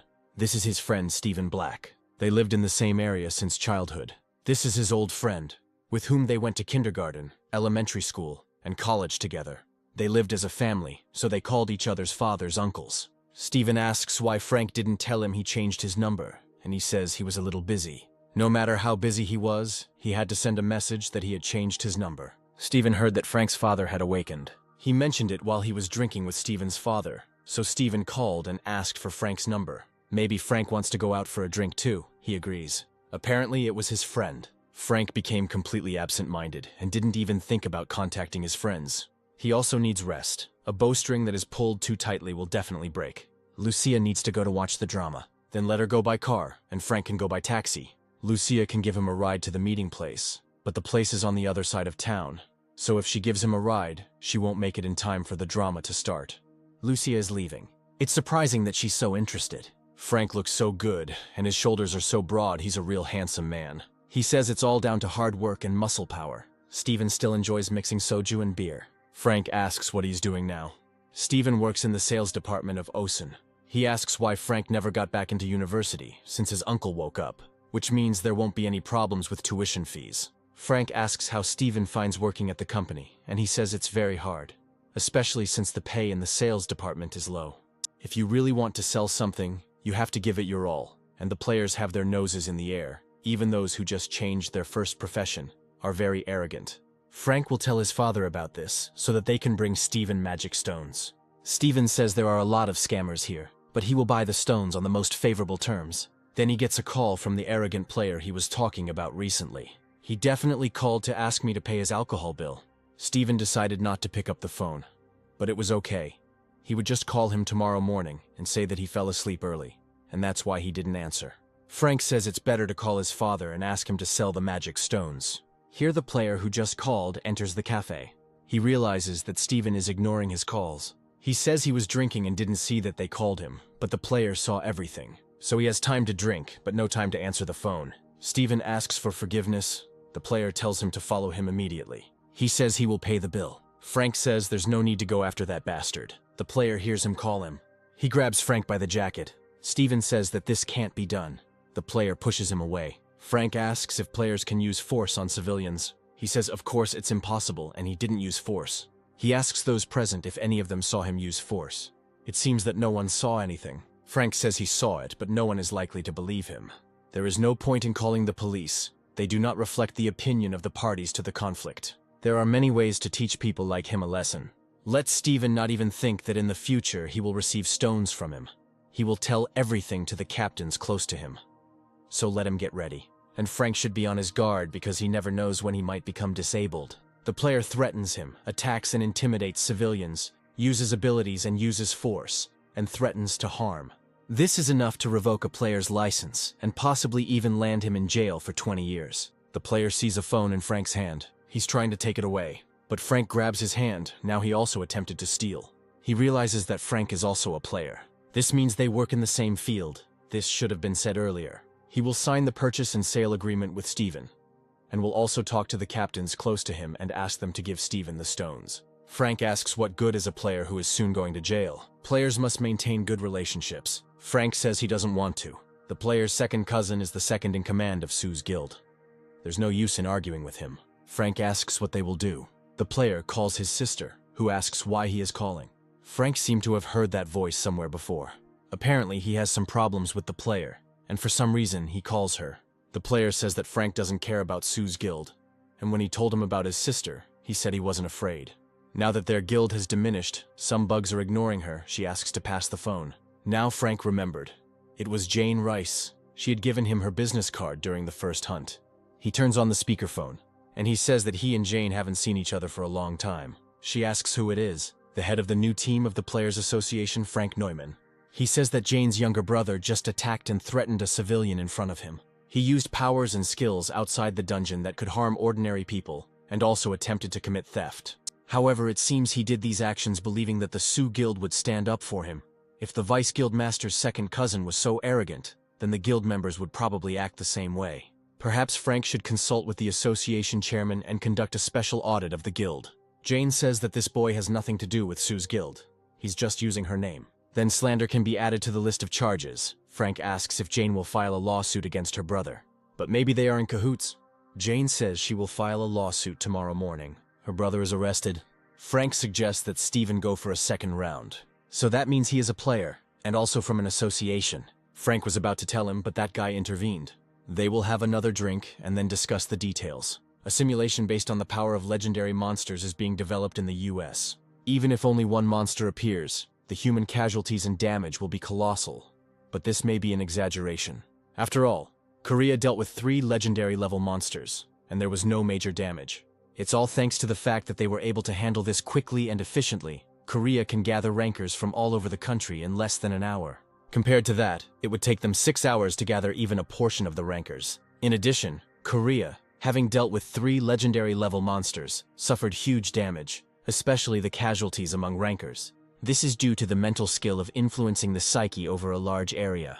Moreover, monsters such as the Orc Chieftain and Orc Mage live in groups with a large number of heroic-level monsters. They are much more difficult to deal with than monsters that act alone, like the Amugi. Most high-level players who raid legendary monsters will not benefit much from this. They need rankers. This is clearly seen in the example of China. And judging by the battle scheme of the raid on the legendary-level Orc, they absolutely need someone strong, someone whose abilities have gone beyond the ordinary ranker. Apparently, this is about Frank Newman, the player Jason reported on. According to some, its level is above 500. The monsters in the existing heroic dungeons are around level 400, and players, limited by the 20-level rule, cannot rise above level 400. Because of the doubts that arose, CIA agents conducted an investigation and discovered a surprising fact. Player Frank Newman has a unique skill that allows him to bypass the 20-level rule. Although this is only a guess, but after gathering the information that the agents have found out, Jason is confident that the probability of this is higher than 99%. He shows a video of Frank's fight with the Orc Chieftain and the Mage. This development, and in less than 2 years, the speed of its growth is astonishing. The president asks if Frank can use this unique skill on other players. They haven't verified this information yet, but there is another unusual discovery. This concerns Frank's father, John Newman, and his neighbor, Paul Smith. Less than 2 months had passed since John Newman's awakening, and he had already entered the dungeon of the 100th level. Frank Neumann is currently the leader of the assassination squad of the Korean Players Association. He has also recruited 316 low-level players into it. Their results are truly astounding. The growth rate is very fast. And while it's not as obvious, they did confirm that since these players joined Frank Newman's team, their overall stats had improved. Perhaps the player who has shown such enormous power is a buffer. This is not entirely true, but they believe that, like buffers, he has a skill that allows other players to increase their statuses. If this is all true, they must recruit him. It seems like it will be very difficult to do this. He has a lot of money and a high status in the Korean Players Association. Unless the Korean government is full of idiots, they won't let him go that easily. First, you should get closer to him and become friends. Since the US and Korea are on friendly terms, they can use him as a mercenary at any time. Once something happens, it will be too late to call him. So the best solution is to attract him to the country for a long time. First, they need to develop a plan on how they can put pressure on the Korean government. The object is located in the house. As soon as the association's guards change places, they will begin to act. These guards are only about level 200. The security has changed. It's time to begin the operation. Agents attack the guards. They are pushed into subspace. The door to the apartment where Frank's mother and sister live opens. One of the agents enters. He uses some skill.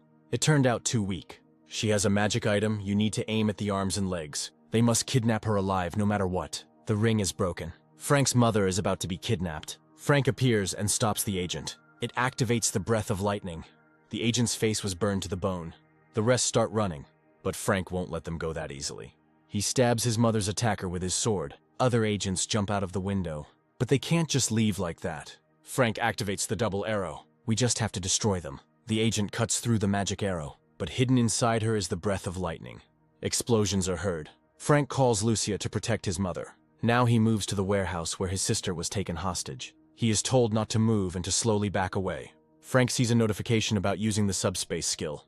These bastards prepared carefully. He must enter the subspace now if he does not want to see his loved ones die. He will go, but if any of them harm his sister, they will all die. The agent says they don't mean to harm her. If Frank enters subspace calmly, she will follow. Frank enters. The move should work. If Frank's sister doesn't want to die, it would be good to accept the offer. She is ordered to accept it immediately. Suddenly, the agent's hand flies off. There is an explosion. This is Frank, and he's inside. He launches lightning again. Then his hand emerges from subspace. It is not clear how this is possible. Another agent is enveloped in lightning. Frank emerges from subspace. He stabs the agent behind his sister with his sword. She sees that Frank is missing half of his body. She faints. Frank almost died. The move was partially successful. Frank puts his sister to bed next to their mother. Lucia will look after them. She says she will protect them even at the cost of her life. As Frank thought, they had now reached their father. He goes to him and to Paul Smith. They repel the attack of the agents. It's not easy to close the distance. They have to attack all at once. The agents rush to attack. Here someone appears ahead. This is Frank. He attacks agents with a sword. Explosions are heard. Those who miss them run away. A wall of ice rises in front of them. They destroy it with swords. But Frank is already in front of them. It activates the ice storm. There is another explosion. Agents are calling for his death. They are going to attack him from above. Frank activates the absolute shield.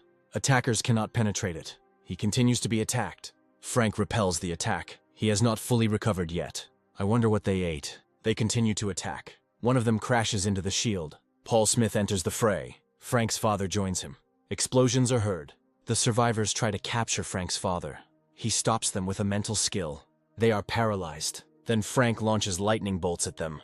They just need to take him hostage. Frank's father dodges the blows.